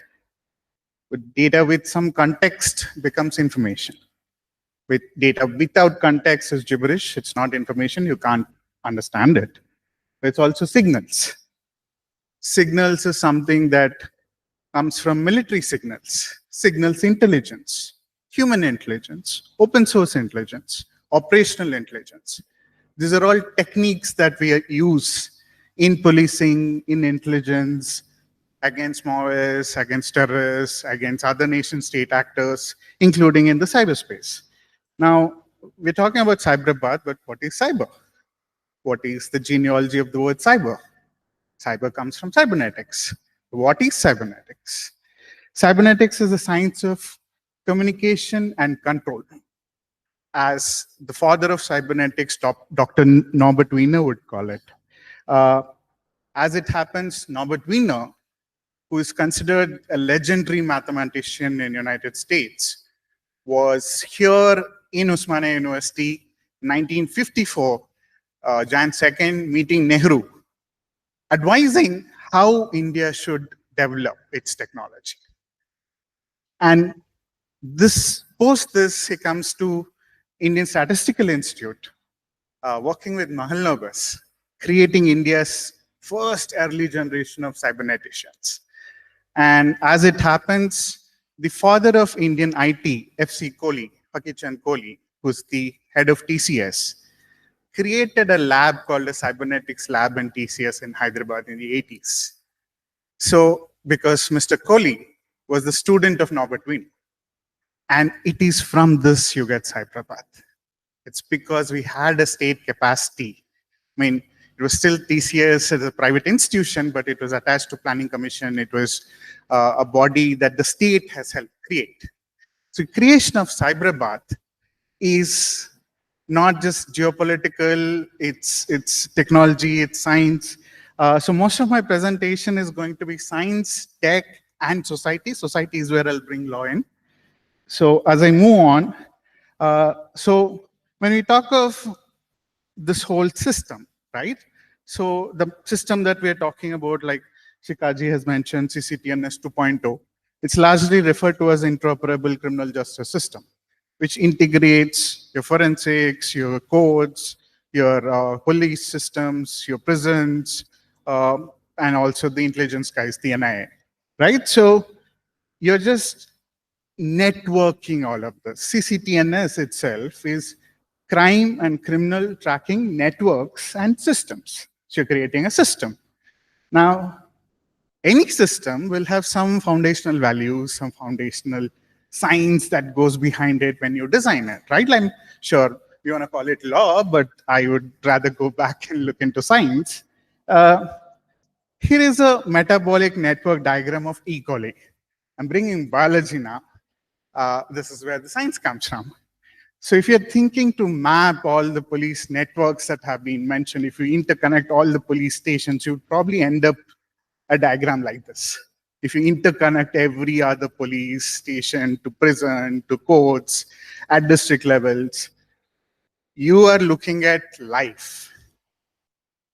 Okay, and this is where your AI comes from. AI,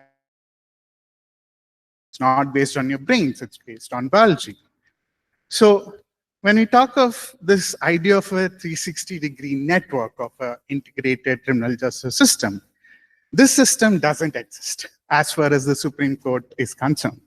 When you read the Puttaswamy judgment, we were trying to convince the court Aadhaar is being used to create a 360-degree profile system. And the court was like, it's not possible, even if such a system were to be built. And I quote Justice Sikri, that would not be constitutional. But every system that you're building in digital India, when you're interconnecting these systems, is based on a 360-degree model. Now, when you say model, what is a model, right? When you're talking numbers and data, we're talking mathematics. We're talking mathematical models here. Mathematical models inspired from nature and biology. Now, when we talk of mathematics, when we talk of the principles of mathematics, we arrive that 1 + 1 is equal to 2 through a proof, through a mathematical process, right? Which you are also trained to do through evidence law, right? You have to arrive at the proof. It's not like there is evidence and you show it to the court and the court is going to constantly agree to it. So then what is truth is a foundational question, right, in evidence law. But what is truth is often a philosophical question. As it happens, I'm doing philosophy of science here, and I want to quote Feynman, Richard Feynman, the physicist. He would say the philosophy of science is as useful to scientists as ornithology is useful for birds. Now, would philosophy of justice will be useful to judges, as useful as ornithology is to birds? Now, within these questions of what is truth, in these models, reality becomes a question. But discussing data, how the systems are behaving, what is the truth? But do we really know what reality is? Social truths and mathematical truths are widely different. We're all referring to social truths here, or social experiences.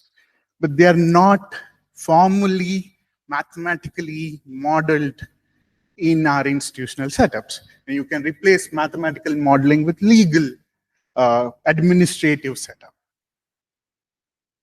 Okay, so these systems are non-linear systems.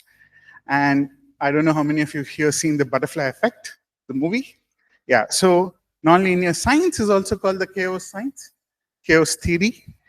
And the theory is essentially, it comes from meteorology, where if a butterfly flaps its wings in Brazil, there'll be a tornado somewhere in Texas, because it will create non-linear effects.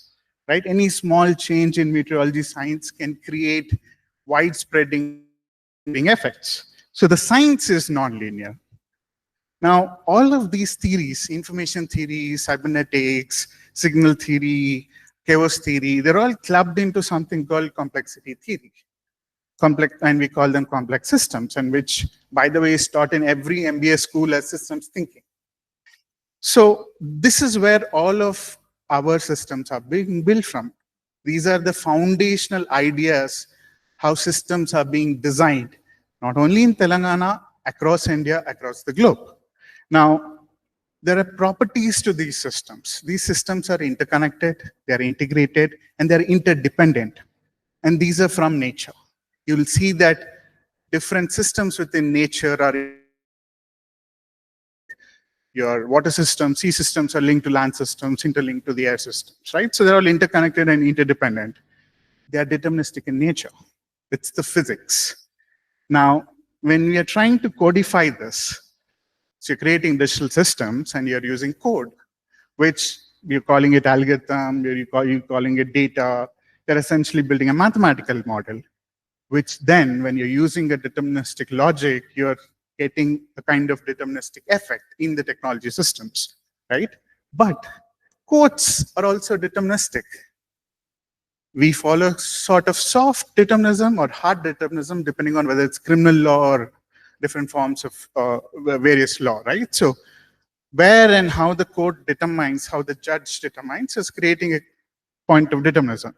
But when you apply these digital systems, these aspects of determinism get distributed across your forensics, across your policing, across your prisons, where life is being determined, either through these technology systems or through other forms of social systems, caste, Hinduism, religion, right? So all of these have deterministic effects. Now, within these deterministic effects, truths are nonlinear. Okay, because the system itself is nonlinear. What you consider truth and what I consider truth, what a judge considers truth, what a police official considers truth, is widely different. We are not even understanding the rules of the system to before even argue this, right? So if I have to argue in a forensics case where I am being accused of creating a document that is making a plot, right, to kill somebody important, and how can you prove that was planted on me or whether it was actually generated by me? How do you arrive at it? That's where forensic comes into it. That's where you use the forensic science. But none of this is codified into our jurisprudence because the judgments, the courts are deterministics and they are not agreeing to it. So that's mostly the science side of it. I'll move on to the tech. So India has a lot of these policing criminal justice systems. A lot of them were built part of modernization post-Bombay attacks. You have the NatGrid, you have the Central Monitoring System for intelligence agencies, you have CCTNAs, ICGS, you have the National Automated Fingerprint Systems, the Automatic Facial Recognition Systems, e-prisons, what you're now calling e-mulakat, e-forensic systems. All of these are also based on one computational principle called the single source of truth, right? Where you are saying these systems with a certain kind of criminal profiles or data, whatever is being generating, will become the de facto truth. But truths are nonlinear. How are we then codifying these truths? And when we are codifying these truths, we are doing so administratively. These truths are not being codified constitutionally. How is that administratively being codified? Through all these technology systems. So again, bunch of policing practices post-Bombay attacks, door-to-door searches for enemy combatants, right? So you call it cordon searches, or you can call it combing operations that kind of were very famous in this region through the anti-Naxal drives. But we are seeing this happen in urban populations now. And this is something that's very interlinked to the urban attacks that we saw in Bombay, right? Like bomb blasts in India were not new, but the kind of attacks that we saw in Bombay started leading towards a new form of policing practices. And a lot of these door-to-door identification exercises often involve data collection, right? And you're collecting a lot of data, you're creating profiles, you're looking for something. What you're looking for is often unknown. And that's your national population register. That's your national register of citizens. So this is Aadhaar. This is 360-degree profiling. Yeah, a bit more into the historic context. The Hyderabad police also randomly stops you and scans your facial recognition, biometrics, and fingerprints. I don't want to call them military practices entirely, but they're definitely paramilitary practices, right? So these are some of the practices that evolved, part of modernization of policing in Hyderabad and Andhra Pradesh. So the difference is, if you look at the tech, right, this is Andhra Pradesh. You're seeing a sumo, a Tata sumo, and a bunch of people being asked to stand in a queue and give their iris. While on the other hand, if you come to Telangana, we evolved with facial recognition. It's the choice of technology on how mobile you can do it. A mobile phone is mobile, so anybody can be stopped and photographed, and their identity can be established. While in case of an iris, the technology is not so mobile enough, friendly enough, you have to carry it in a vehicle. But these are practices that have come as a form of identification exercises to profile where criminals are, how mobile they have become due to urbanization, where are they, and how do we identify people who are traveling to Hyderabad from different parts of India, right? And not just India, from probably outside India. We really don't know who's coming into the city and what they're doing. But not all stop and scan searches are about identification. They're also evidence collection. So when a police official stops you, takes your photograph, is he collecting it for facial recognition? Is he trying to identify you? What is he after? Sometimes they're just trying to stop you to create a challan. My friend here, Rescue Masood, was stopped during COVID lockdowns, asked to remove his mask by police officials because the police official thought he was out during the lockdown periods where he was not supposed to be out, right? So they were creating all these cases, petty cases, for minor infractions. And he didn't know why he was being stopped and why he was asked to remove his mask. Peak of COVID. He went to the court saying, I was photographed. I don't know why they were doing it. So this is India's first case against facial recognition because the cops don't tell us what they're doing.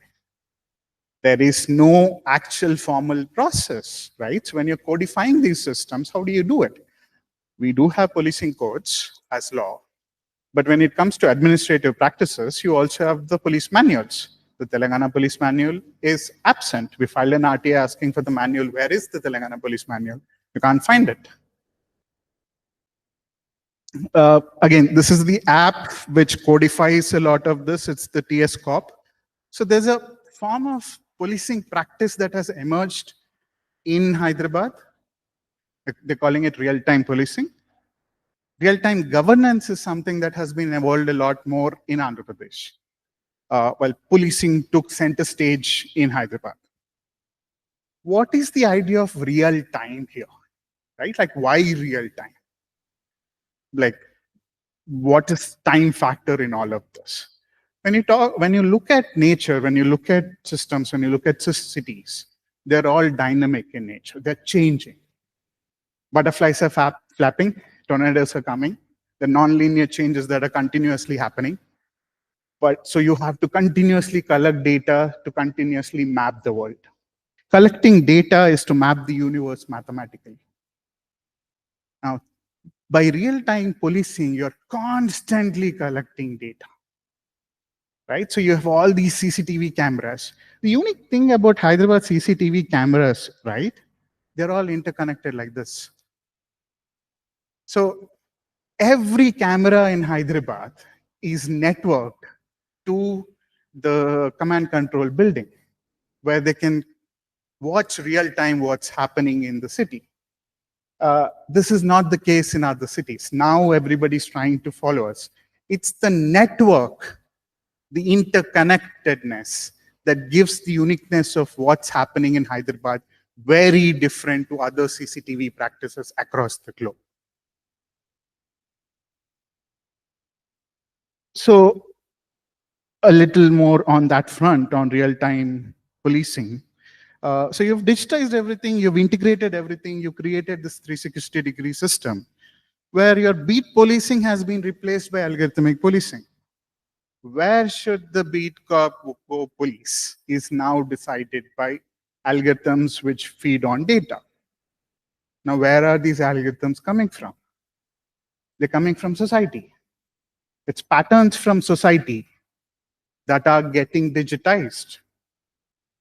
End of the day, it's a mix of technology, but society trumps. Data is not existing in thin air. So when we look into cybernetics, this idea of artificial intelligence, right? It's all about the mind. The body disappears in this. So when we talk of data, when you're plotting data, we usually plot them on a graph sheet. We call that graph a Cartesian plane. Cartesian plane comes from this individual Descartes, who was one of the mathematicians, philosophers, who kind of separated the human body and the human mind. The idea with AI is now you're separating the body and the mind, like the mind exists. But we must understand data is a reflection of matter. The human mind exists because there is a body. Without the body, there's no mind. Right? So this idea of dematerialization we keep talking about with UPI, with systems, where we are just like, oh, there's matter that's being converted into information, is not fully right. End of the day, it's policing of bodies. Bodies of children, bodies of women, bodies of transgenders, bodies of different kind that are being policed. Right? And it's these bodies that we are after. It's people. It's not information. It's not about data. So all of this is part of some system called the State Resident Data Hub, which is part of the Aadhaar project. When people talk of the Aadhaar, like we spoke in the morning, the Mulakat issue, right? Without Aadhaar, you're not allowed, right? So it's like you are not recognized as a body until you have the data. So that is an outcome of the system. Bodies are being ignored.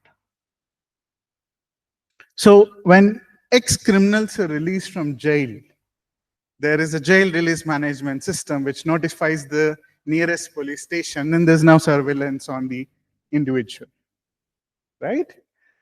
But you want to meet this person when he's inside jail, you want to give him the bail. No, you can't. The system's being designed that way.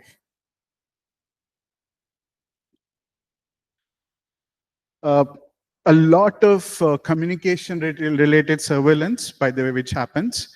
All the CCTV cameras, how they are linked, so are the cell towers. The police gets a lot of metadata of call data records, tower data records. So whenever you're connected, wherever you're moving, you're connected to the nearest tower so they know where you're going. All of your internet activity gets tracked through IPDR, Internet Protocol data records. So all of this is digitized information that can use. So this is what we call signals intelligence. Signals being emitted from you when you're moving, from your phone, through your towers, through your maps, GPS sensors.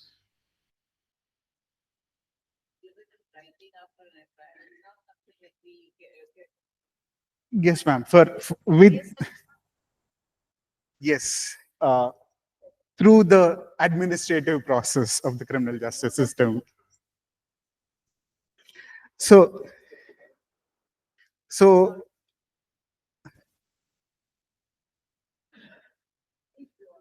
yeah.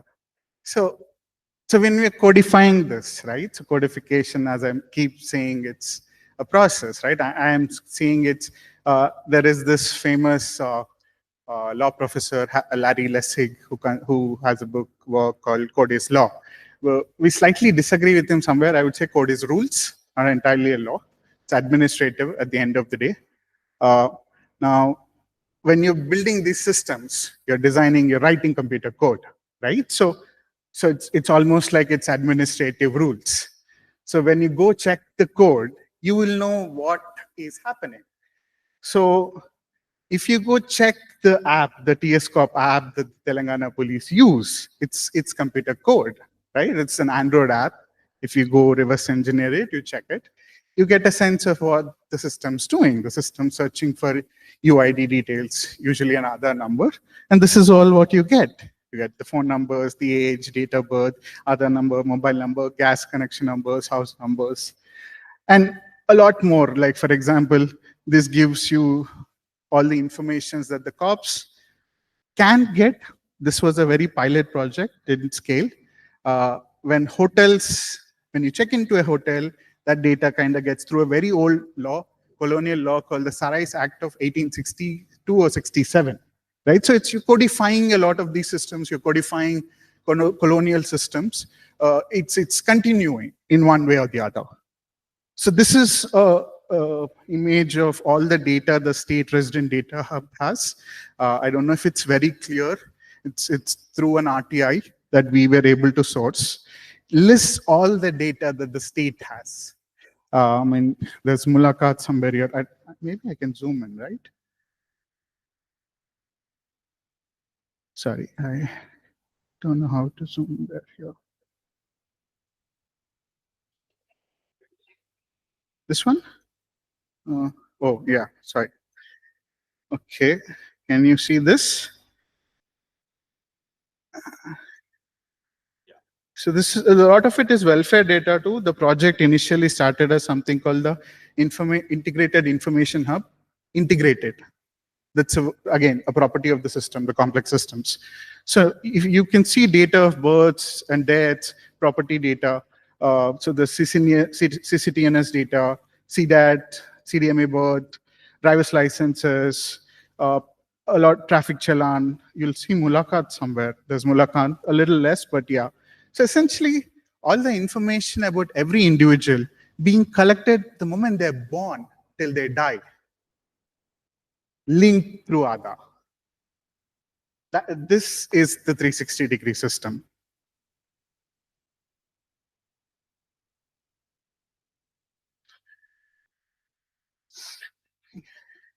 Yeah, so the police are very secretive about their practices, as naturally any intelligence agency would be. There's no information about manuals. The Telangana Police Manual does not exist. It's treated as a secret document. I presented this presentation about a year or so ago when I met Professor Murli here at Nalsar. I walked into the Panjagutta police station, considered one of the best police stations in India, asking for a copy of the police manual, saying I need it for research for my a law presentation. I was told it's a secret document. We filed an RTA asking for the document. We are told it's public. It's not there.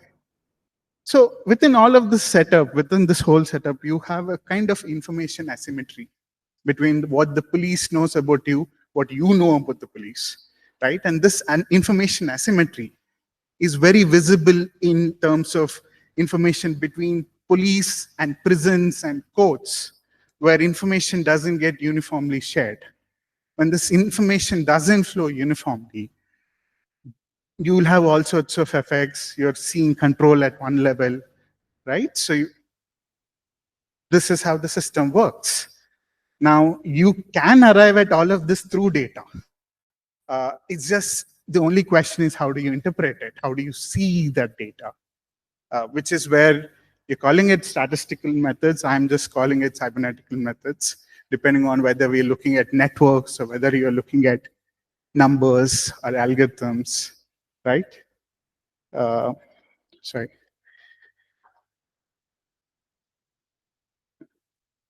Oh yeah, this case laws, sorry. I only spoke of tech, there's society.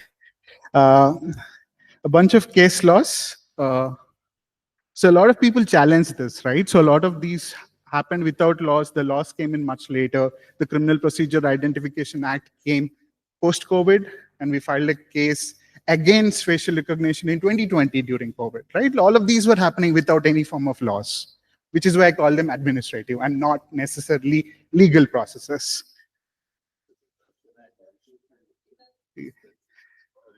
So I'll just finish it. There are a few case laws, 3 of them. There's Tumukuta Madhav Reddy, who challenged some of these searches. There's M. Lakshman versus State of Telangana. And there's Uddatu Suresh versus State of Andhra Pradesh, where the High Court of Andhra Pradesh stuck down the AP Police Manual and said, you can't be doing all of this kind of administrative practices of profiling, right?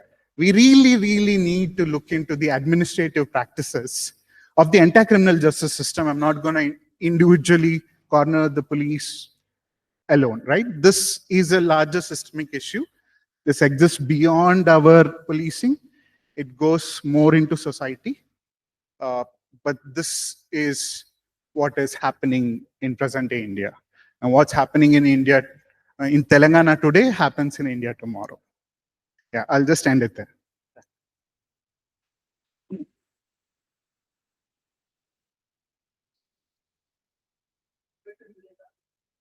No, I'm not saying that. I'm not abolitionist.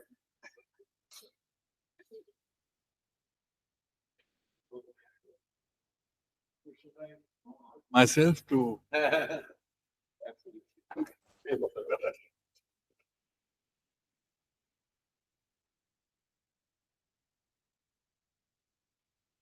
So good afternoon, ladies and gentlemen.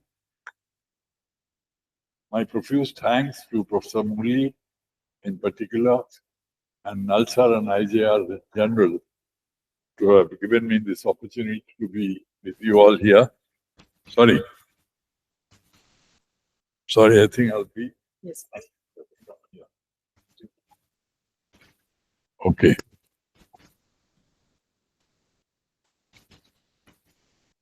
So thanks very much for having me here and giving me this opportunity.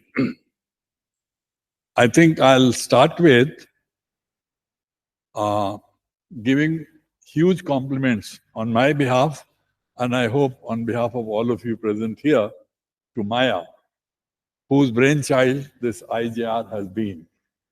I know for sure that this has been working on her mind for the last at least 20 years that I've been hearing about it from her in different fora as to why we should not start ranking the various components of the criminal justice system on an all-India basis, which could become a kind of a tool for promoting some healthy competition between states and so on. So it is her brainchild, and we must compliment her.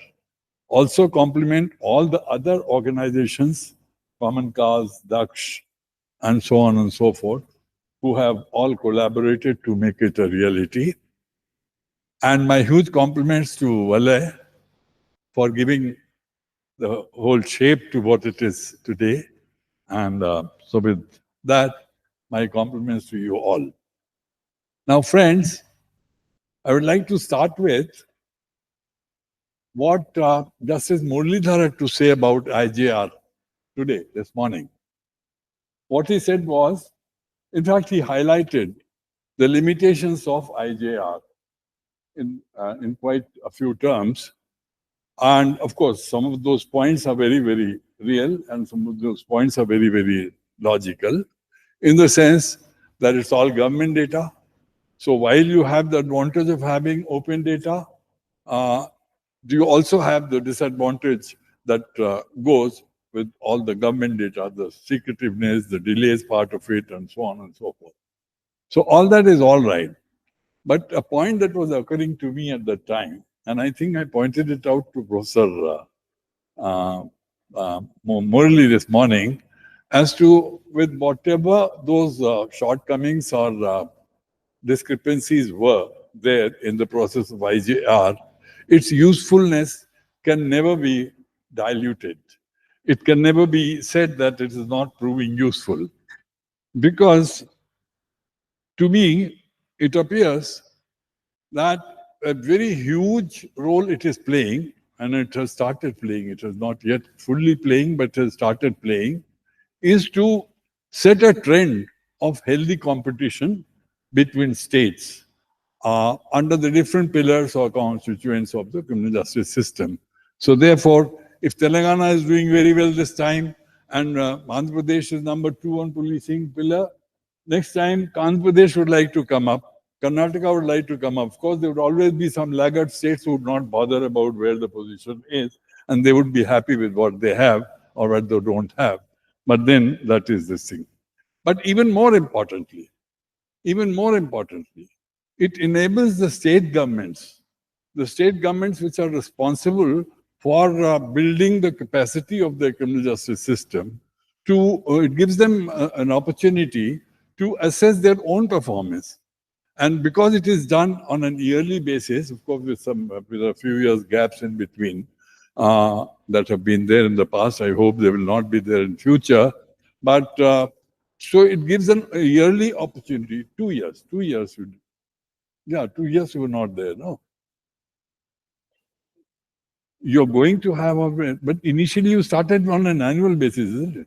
So always you had. Okay. So now it is on a regular basis, at least in a biennial period. The states should be able to assess as to where they stand insofar as their own effort to build the capacity of their criminal justice system is concerned. Right. So what was their position in the previous report? How they have fared this time?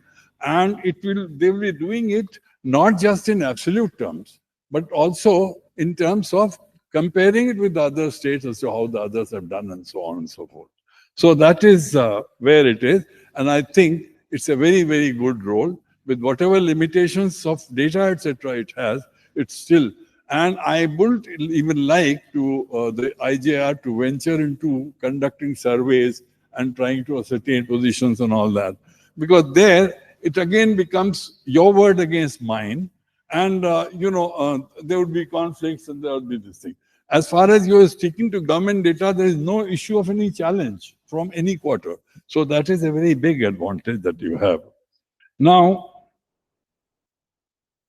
as far as I'm concerned, it's a matter of great delight for me to find and to note that the two Telugu states, Telangana and Andhra Pradesh, both progenies of, my original cadre state of allotment, Andhra Pradesh, they have been doing very, very well, and they have come at last as far as the pillar of policing is concerned.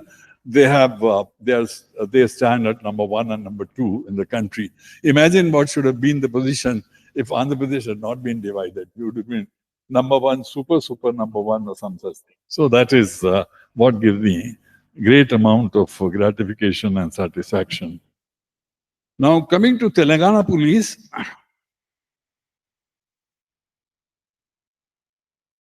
it has consistently figured among the overall top 10 ranks ever since IJR started.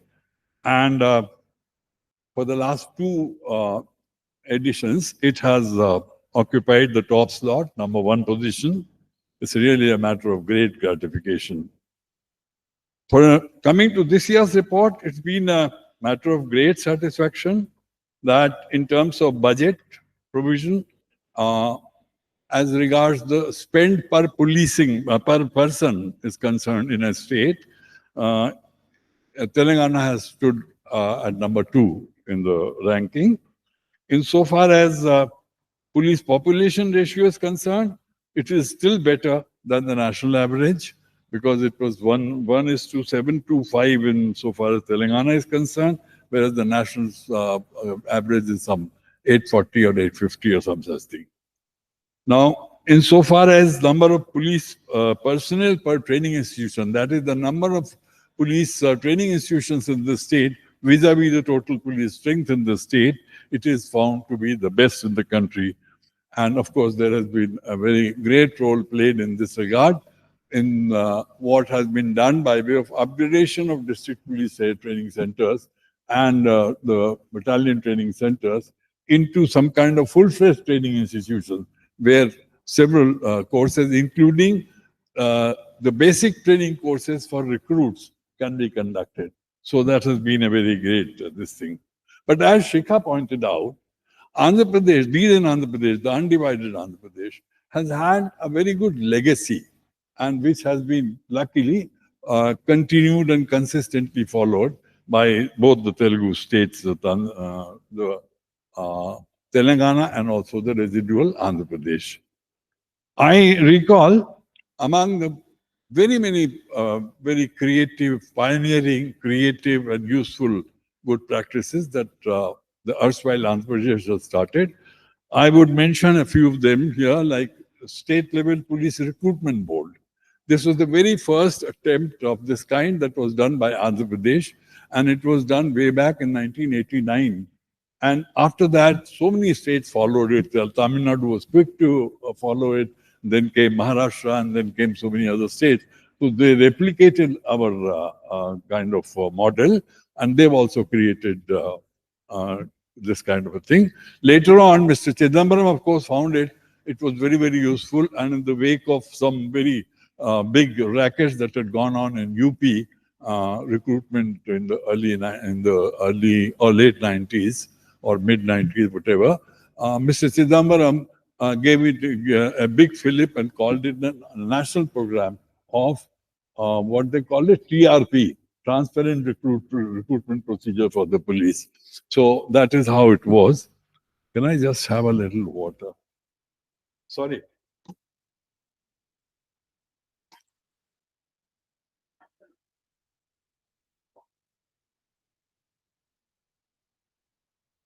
Sorry, ladies and gentlemen, age is catching up.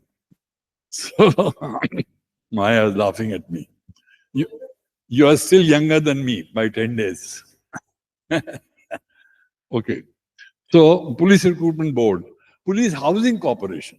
Police Housing Corporation was started in Andhra Pradesh way back in the year of the Lord when I joined service 1971. That is, Police Housing Corporation is as old as my innings in the police. Okay. Imagine at that time thinking of an institutionalized arrangement for police housing and getting institutional finances and all that to cope with the problem of lack of funds with the state governments. So that is the kind of a thing that was, again, it was replicated by so many other states later on. Then there was Andhra Pradesh Police Academy, which is now here in Hyderabad. It is now known as Telangana State Police Academy. It was a kind of a superb model of a state police academy.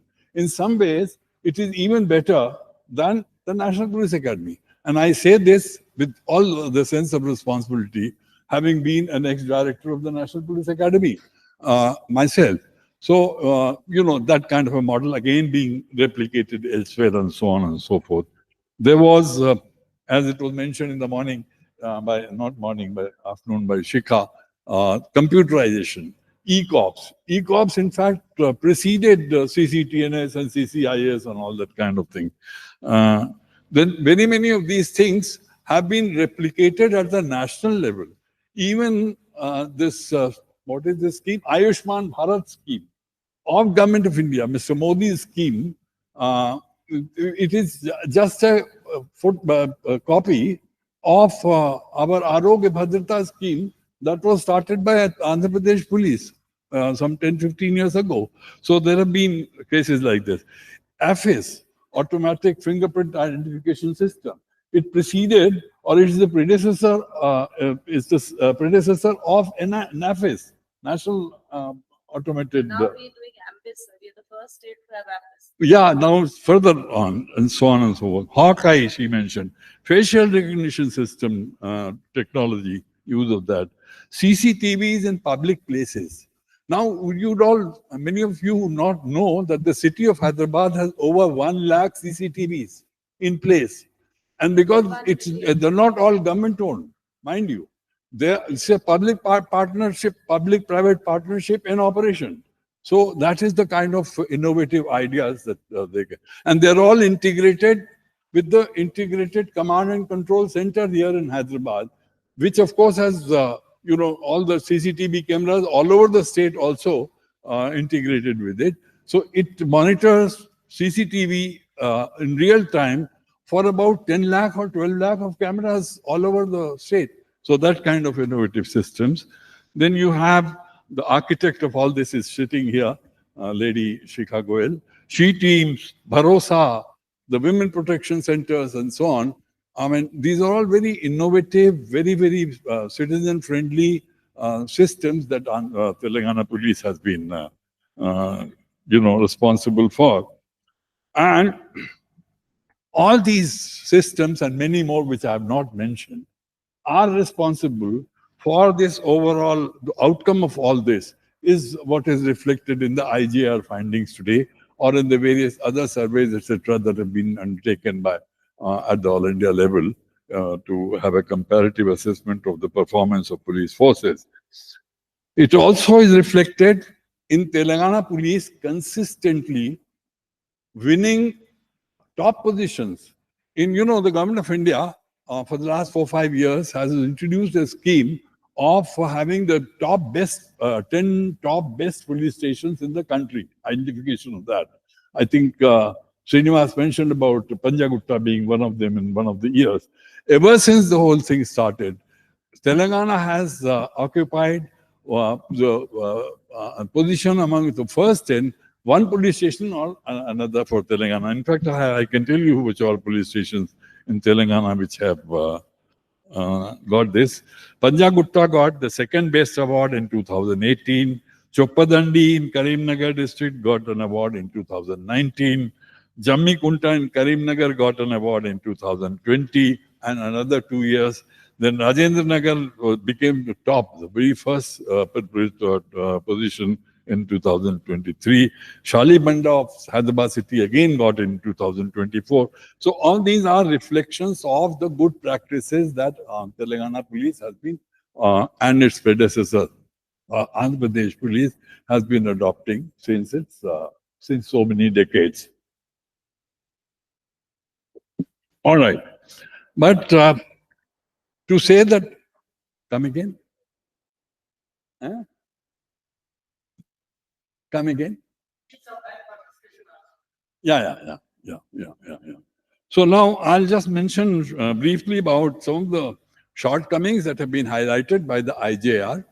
One is about the women police, they being only 8.7%, as against even the national average of 12.3%, which by itself is very, very low, because our target is 33%. And as IJR, latest IJR points out, it will take more than 22 years for this to cover. For this, what is needed is affirmative action. And this is what Vipin was talking about. If you have to have this. So like, I had conducted a study about 8-hour shift system introduction in police stations some 4-5 years ago. And in that, there was some enhancement of police manpower that was recommended. And my recommendation was that those 5-6 lakhs for all over the country, the number of personnel that was to be enhanced, in one go, we should all recruit only women. So that, because it will be a kind of a very positive affirmative action.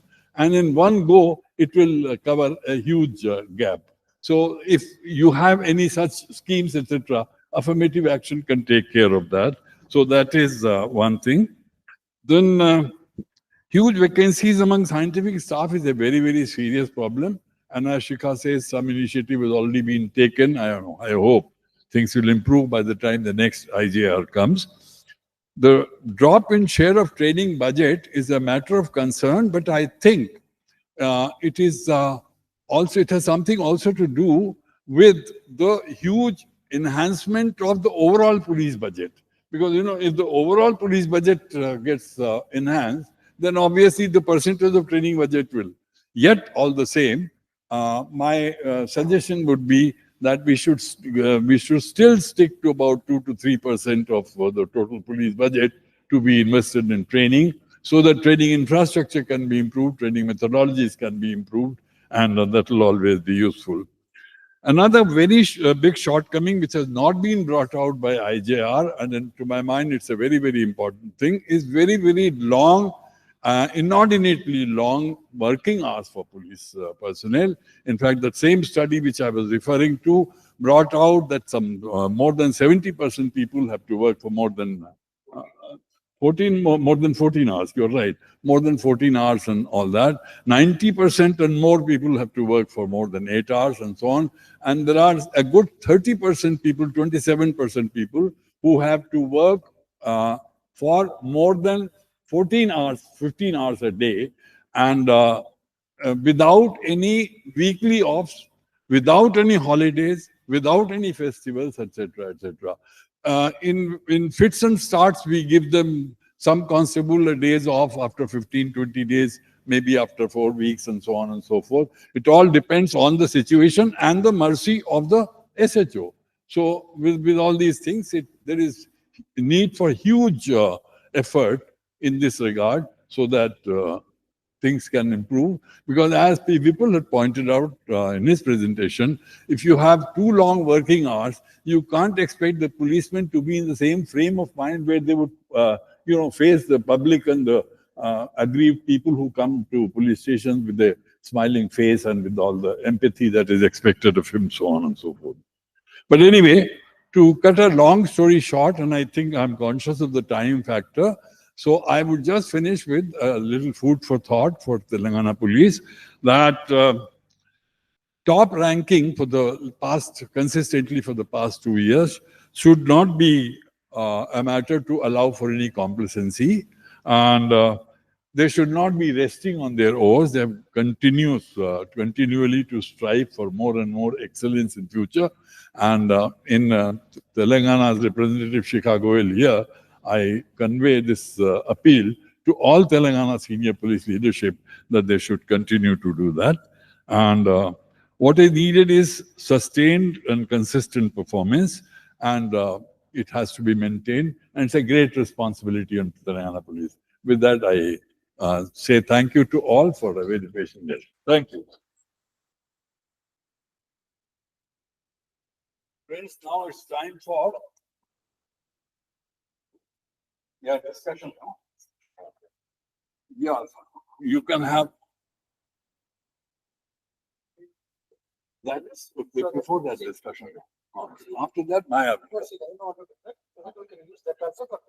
okay. Okay. So friends, now it's time for open house for discussion. Anyone who has any question to ask of any of one of the speakers here?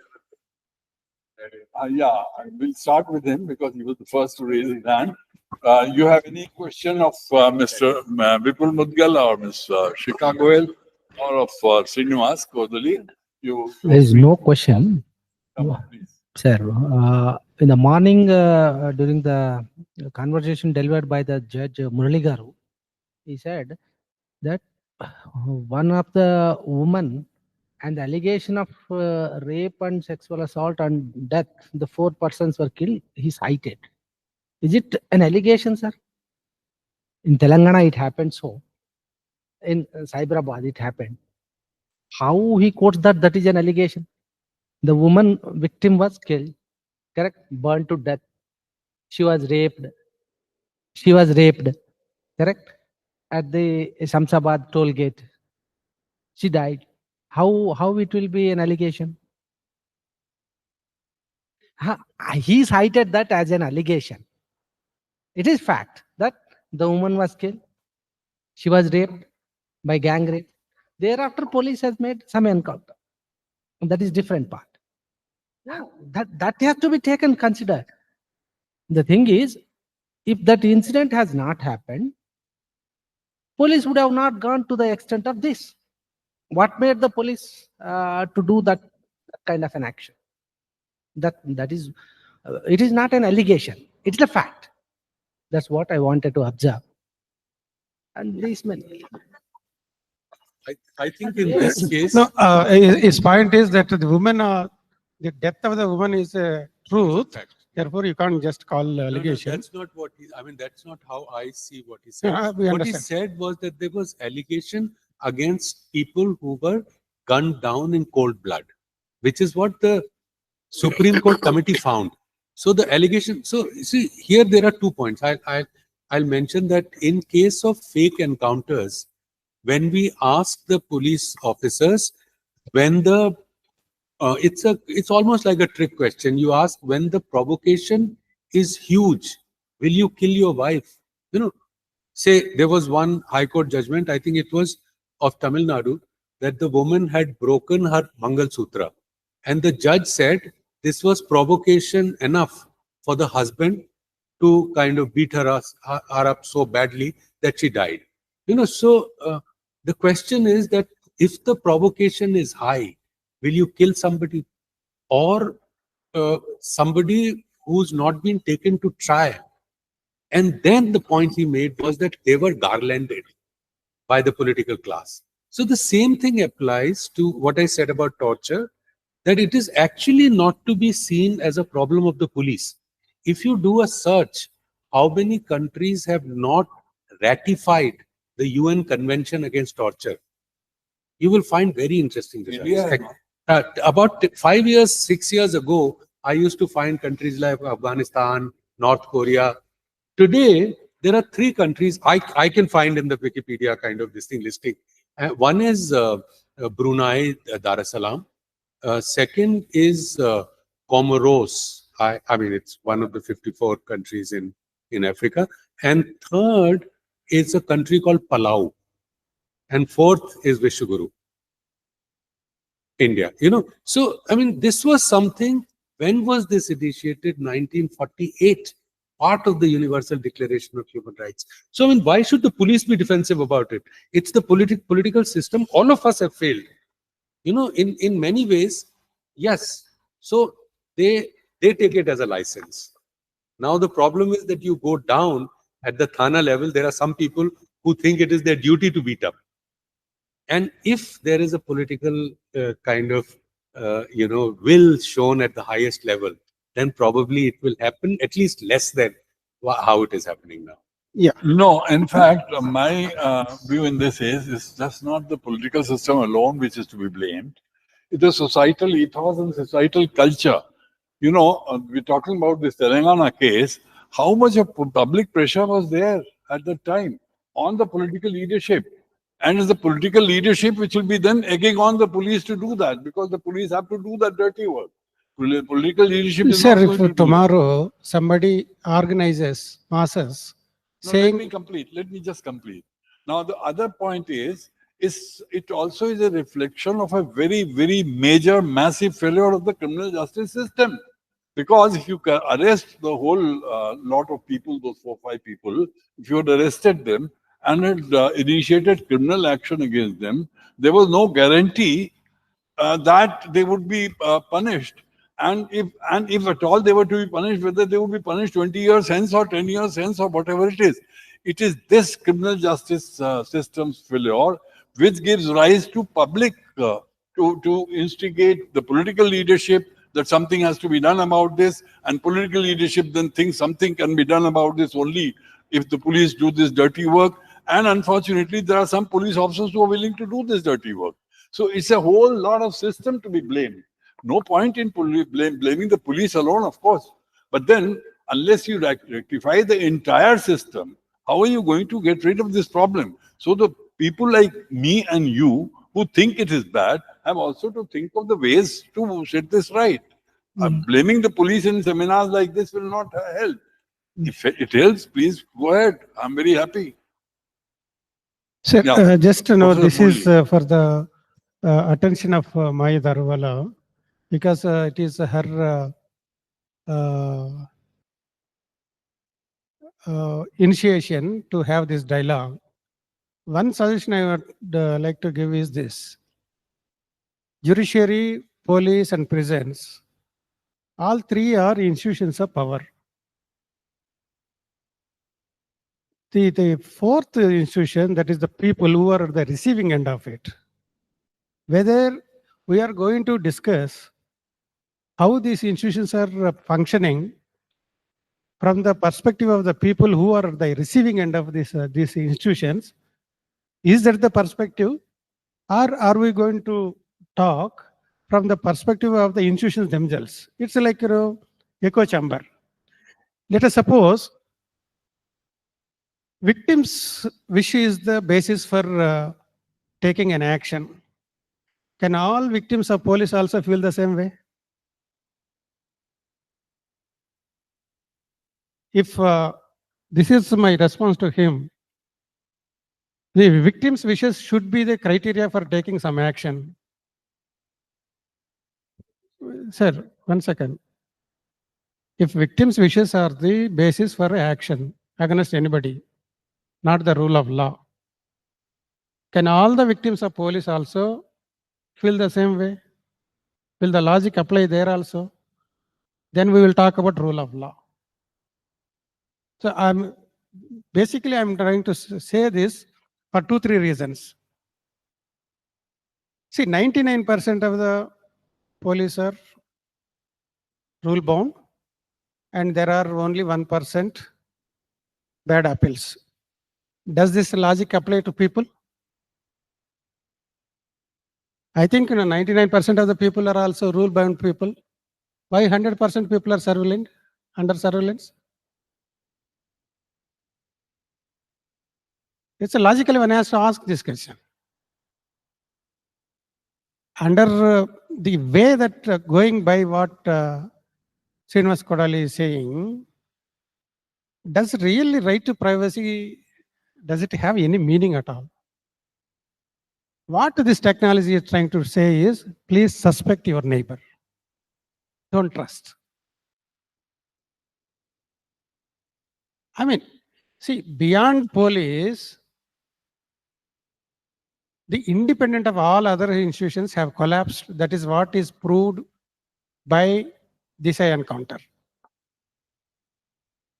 Police insisted every apartment will be given permission only if they are willing to install a CCTV camera in advance.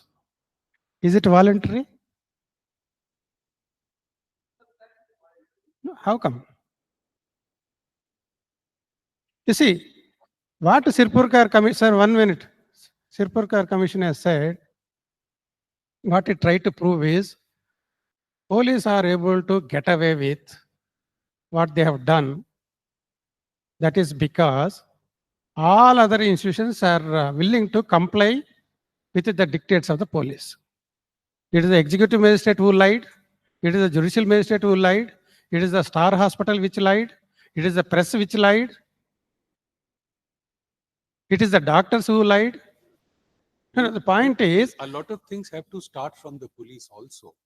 We can't say, till cows come home, till the entire society is cured, we'll continue no, to sir. kill. That's not In correct. case of common man, we don't use this logic. If let us suppose a thief comes and says, 100 things have gone wrong, therefore I'm doing this. Are we going to accept this logic? To find, only police as the scapegoats, how justified it is. So the question is, police, as everyone says, 1% policemen are bad. Okay, agreed. I concede 1% may be bad.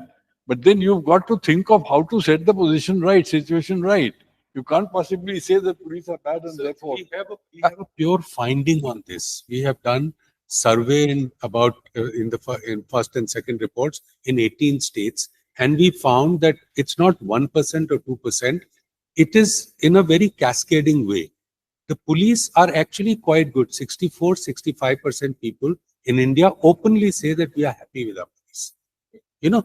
It's just that when you come down and see who are unhappy, and then you see what about scheduled caste, what about scheduled tribe, what about slum dwellers, what about poorest of poor, what about tribals, then you realize that the dissatisfaction becomes more and more. So it is possible that they are 99% people are good to most, except for the vulnerable.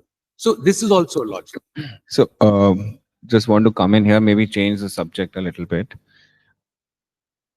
Maybe I want to start by responding to Srinivas's point about we are looking for hard truths, but these are social truths. But as IJR, we are putting out government numbers that tell you the anatomy of the system and it is capacity to deliver. So we are not at all confused. There is no doubt about what we are trying to do.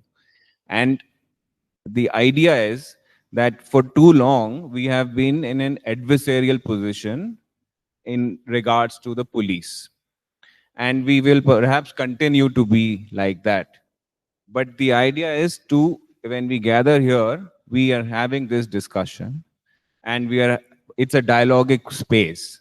That the idea is not to keep blaming each other, but perhaps a process starts by blaming with each other. But this should continue. So I would like to really thank Nalsar, Professor Karnam, Professor KDR, for creating this opportunity for us to have this dialogue.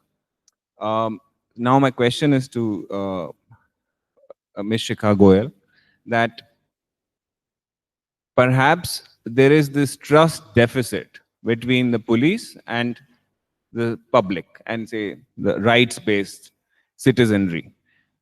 How do we move forward? What is it that the police or the systems can do? We are talking about systems, we're not talking, and there is enough that is out there and says secondary literature. But as a senior officer who's gone through various responsibility, where do we start creating a little more trust at, say, you're the bada bhai at your end first? See, one thing is that is what we've been doing in terms of one is introducing different mechanisms or systems where a lot of things of the public can be done through an online platforms or through systems. uh, just for example, forget about policing. We all know about the railway reservation system. We all grew seeing how difficult it was to get a railway ticket, or how important a TT was uh, in those years. And now with one stroke, when you had an online booking of rail, how the system improved. At least 90% of the time now you can online book a ticket and you don't have to go and pay anybody for doing it. See, so a lot of things in the system can change by doing these things. So therefore, whether it is use of Me Seva, as I said, now you want any certificates, you just apply on a Me Seva thing. You have a passport verification, you at least that application part goes on. So there's so many things which can be done, and in the traffic also. So one is using that. Nevertheless, second is when somebody comes and reports at a police station. So I would say that over the years, things have improved quite a bit. I mean, what was 2, 3 decades back a situation when you wanted to go and report to a police station to what it is now, or how you are handled or how you are treated. And not everything is the doing of the police. For example, now when the policeman is out in public, he also knows that his each and every action, word can be recorded, is recorded, can come back to him, right? So that social media, the presence of everybody having a phone with a camera, has also made a lot of difference. So it's not that everything we have done which makes a difference, and that has also made a lot of difference in the way the police now is behaving. So that has helped. I think the building of trust is also would happen if we do a lot of community policing. But I feel that in the recent times, the structured way of community policing is somehow missing. It becomes more from, you have an event, you have a festival, you have something, you go and meet people. uh, while the good part in technologies meant that you have a e-beat system, the bad part is that the policeman now does not get down from the vehicle and walk and interact with the public. Where earlier the beat constable knew everybody in his area, now he doesn't know anyone. So that is a fallout of use of technology also. So while in many much advanced countries who also use this much of technology, still have a system where a police person actually visits your house at times and interacts. So I think those kind of mechanisms need to be built. Another thing is, which is also because of our cultural legacy or the systems which I see, we have something which you may be at a place today, you may be at another place tomorrow. So that time which is required to build a rapport with your local community, it needs time, which becomes difficult in a scenario when you're not going to be there for very long.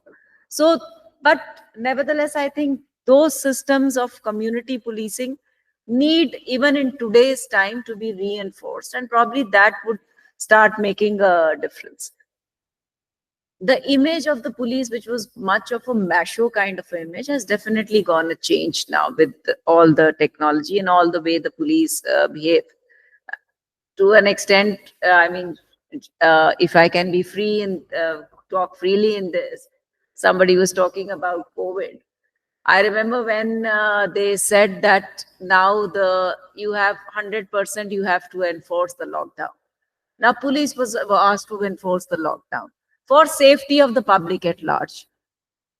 Now, when somebody is moving or when there is a government directive that you are not supposed to move out of your house and a lockdown, and you have supposed to enforce, and we were asked to enforce a lockdown. The policemen we were all out trying to enforce that lockdown. And in fact, the kind of appreciation or the image, there might be one or two cases here and there where people may be complaining, but I think the kind of police image which improved during COVID, we had, I mean, the public appreciated at large because everybody wanted that safety, that okay, when it is there that you should not move out and endanger others, please don't move out. And there's somebody who's risking your life, and so the police image improved at that times. The other problem is that the good work of the police, good thing is that never makes news, right? It's only the negative which makes news.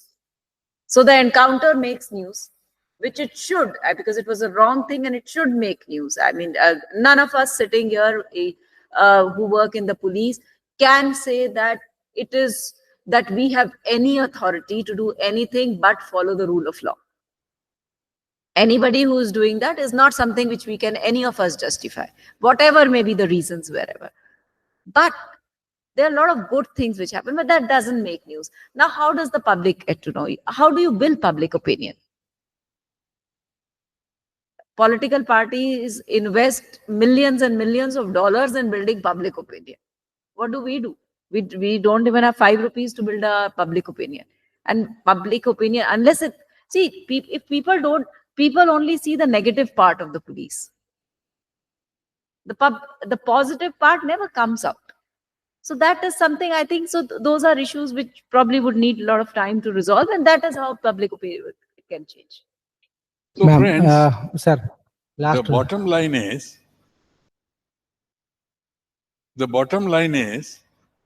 that if you have a look at the policing systems the world over, you will hardly find any society where police are the darlings of the society. Why? Because it's inherent in their nature of work. As Shikha just pointed out about COVID, now police were harsh with people. So somebody who's been stopped by police and he's going out for an important work or even for a stroll, he finds fault with the police as to who are you, why are you coming into my way. But then the issue is police are doing a duty which has been cast on them and which is expected of them. It may not suit the convenience of an individual here or an individual there or a group here or a group there. But then they are doing their duty. So this is a problem with the nature of their duty itself, which comes in the way of good public-police relationship. But at the same time, that should not be a matter which policemen should think, anyway, we'll go on doing whatever we feel like because this is inherent that people do not like us. We still have to, the police still have to go on striving for doing as much as they can do to improve that situation. And I think at least Telangana police and Andhra Pradesh police I can vouch for because I've been a part of them and also have been for the last 20 years of my retirement. I've also been, closely watching their performance. They are doing their very best. There might be an odd case, as Shikha said, there might be a case or two of this nature which can be, pointed out and found fault with. But then there are umpteen number of good cases of good work which go unhighlighted, which go unsung. So that is the key issue. Any other question? Sir, to supplement his question, right to privacy versus CC cameras. In the Western countries, for every 10 feet or 15 feet, the CC cameras were arranged in order to say that when the CCTV camera is arranged, the crime rate goes down because it is recorded. The same logic, if we apply here, you say that right to privacy is infringed. Please correlate. And the second thing, what do we do with the data? That much of data captured this. The courts are believing certain kind of proof. Our conviction rate is very less. The courts are not believing the version, and in the Evidence Act it says the admissibility before the police is not admitted, the confession before. So at least we are trying to catch some technical data with this technical and present before the court in order to get some kind of suitable conviction. That we have to appreciate. Not that police, what do we have with that data? Nothing useful. Why do police will use that kind of data? Please understand. Basic policing. This is all connected to police. Thank you. Just on the right to privacy question, right? Western countries versus Indian perspective. Actually, there's no fundamental right to privacy in the West. It's only in the Indian context. It was recognized under the right to life and right to dignity, Article 21. Western countries do not have it at all. Oh, at all. No, I mean, I'm recognizing the distinction. Having said that, a lot of these models that were applied in Hyderabad were taken from different parts of the world. Particularly this model that I was talking about, cybernetic model, the 360-degree model itself, comes from a tiny European nation called Estonia, where the Estonian e-police also does a similar kind of setup, except there's a bit of accountability in that system. I'm not disagreeing that the system should not exist. I'm not giving an abolitionist argument. The accountability measure that exists in Estonia is if the police uses any of the information for investigation, the individual who is being subjected to that information gets to know about this. That's the only tiny bit of accountability measure that's inbuilt into the design of the system. And this was also conceived when Aadhaar was designed, that no information of this yourself will go away until you authenticate, you record it. That has been bypassed. And I'm not blaming the police alone. This is a very larger setup that I have shown. It applies to taxation. It applies to welfare. I was showing data that is not only about policing, right? This is a model. It's a model of the universe of the society. I'm only mathematically analyzing what's happening. And we talk of data as putting facts out, we can arrive at different conclusions. That is completely all right. It's just that some of these accountability measures can be worked out within the system. Right. Yeah. Yeah, my question is not to any one panelist, but perhaps the whole panel. So maybe the mistrust that I think Sir spoke about, is it inherent by design? So I'll try to illustrate my point. So somebody mentioned about, confessions before the police not being admissible in the court of law. So now the basic premise for this is that the same police that you entrust with for the safety of the entire society, you're not allowed to now trust in the court of law. So now are we pointing towards a deeper malaise in the system?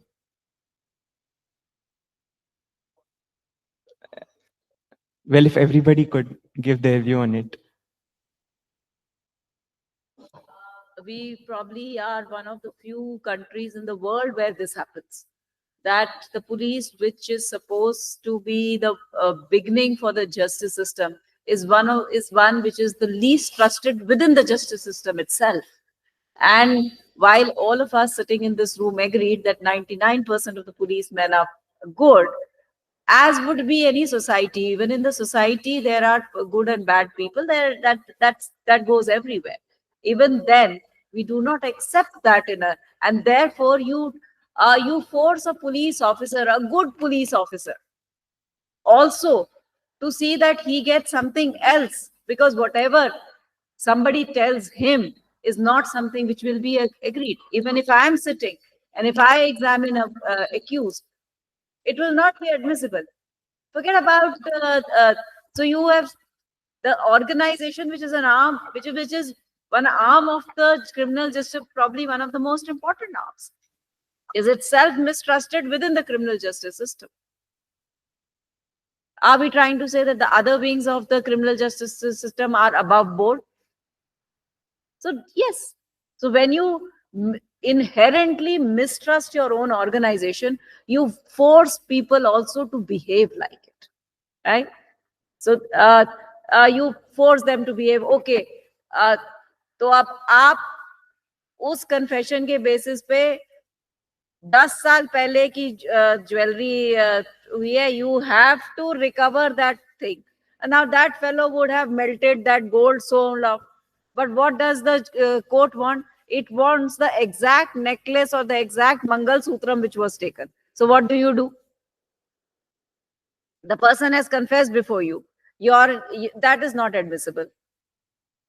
The gold you recover is in melted form. That is not admissible. So you have to then get a Mangal Sutram made, and then so you are forcing them to apply thing which is not correct, right? So this is a systemic malaise, which is not being discussed, which is not people think of. Of course, which other country says that a confession before police officer will not be admissible? It doesn't mean that if you make it admissible, that's the only evidence. It has to be supported, right? Nobody is going to convict somebody just because somebody confessed before ABCD. It is an entire system of all evidence. But saying that no, yours will not be done brings in that. Absolutely, yeah. This is not something which people appreciate, because somehow we want to make a monster out of the police. But so be it. But this is where the criminal justice system will actually start. So we have to think whether we want to trust and then make people feel responsible, or we want to start with a mistrust and then keep saying that, yeah, you're doing wrong. So on that note, Can I just think add one tiny point? The police officials themselves are the most surveilled upon. The intelligence officials are surveilled upon. There's surveillance between interstate police officials. There's surveillance between the CBI, the national intelligence agencies, and the state guys, right? So it's not a very linear setup. It's not hierarchical. Okay. Then what do we do about this? See, I feel that at times we have misplaced notions about privacy and all that. So I think many things are like that. Not everything. Even if somebody it has data automatically, because, for example, are we talking? Forget about, we talked so much about police having your data. How much does your phone have your data or everywhere? Why is it that you look, when you go to Flipkart or anybody and you try to look for today some footwear, and you're flooded with those ads for the next many days? So, I mean, I think it's something which is like probably no more relevant in present 6 different scenario. phones with different operating systems. None of them Google, Facebook. I have an iPhone, I have a Google phone, I have a Graphene OS phone. Each of these phones have different capacity. Anyway, the point being, these are nonlinear systems. A little bit of transparency on how the police operate or how the different departments, agencies operate would be really good. Speaking of phones itself, device seizures never had procedures. Right? There was no manual on how state polices could do device seizures until people went to the court, and then they said, you know what, the CBI has a device seizure policing manual. So why don't all state police departments use the CBI device seizure manual until they get something of their own, right? So transparency on administrative procedures is really, really important. Okay, the point is well taken, Srinivas, and I think it's nobody's case that everything is hunky-dory and everything is good with the present policing systems. At the same time, everything is not so bad also as being sought to be made out by some sections of society and all that. But I think the crux of it all is that all good things must come to an end. So must this session, and therefore we must thank every one of you for being very patient with all of us here. And thank you so much, everyone. Yeah. I think after a very insightful and a slightly heated discussion that managed to bring extremely polar opposite views on the matter, we would close this session. Before we proceed to the vote of thanks, I would request Professor Murli sir to present a token of gratitude to the chairperson, Kamal Kumar sir.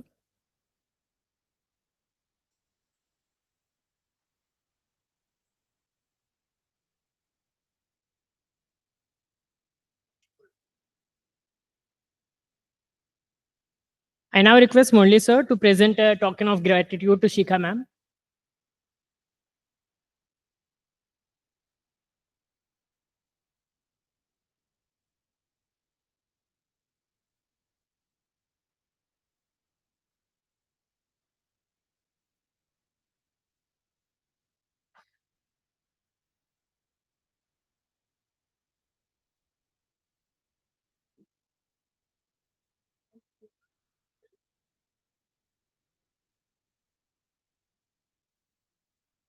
I request the registrar, Vasanti ma'am, to present a token of gratitude to Vipul sir.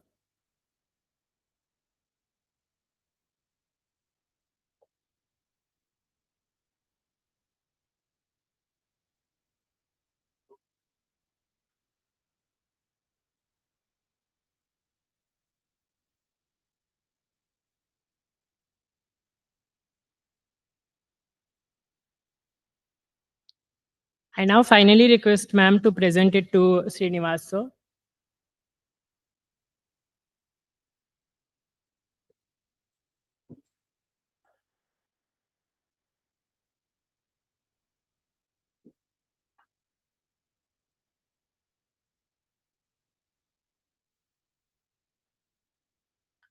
I request our registrar ma'am to present a final vote of thanks to conclude the session.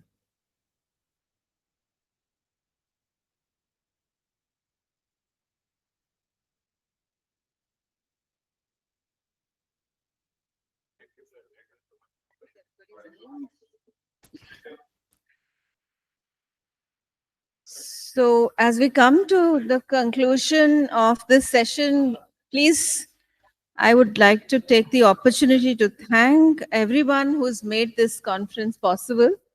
I thank all the participants, our distinguished panelists. I know some of them have to really rush, but I think the conference would not have been possible without the participation of all participants, starting from Justice Muralidhar to the entire IJR team. Maya's coming again twice in a year. It's really been a privilege to host you.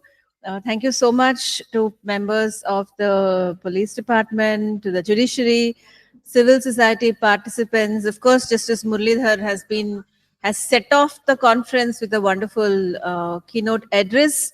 But also thank you, Maya, for giving us this opportunity to host a dialogue between all the stakeholders. And as has been pointed out, everyone is equally interested in ensuring that Telangana emerges as a state where justice is respected.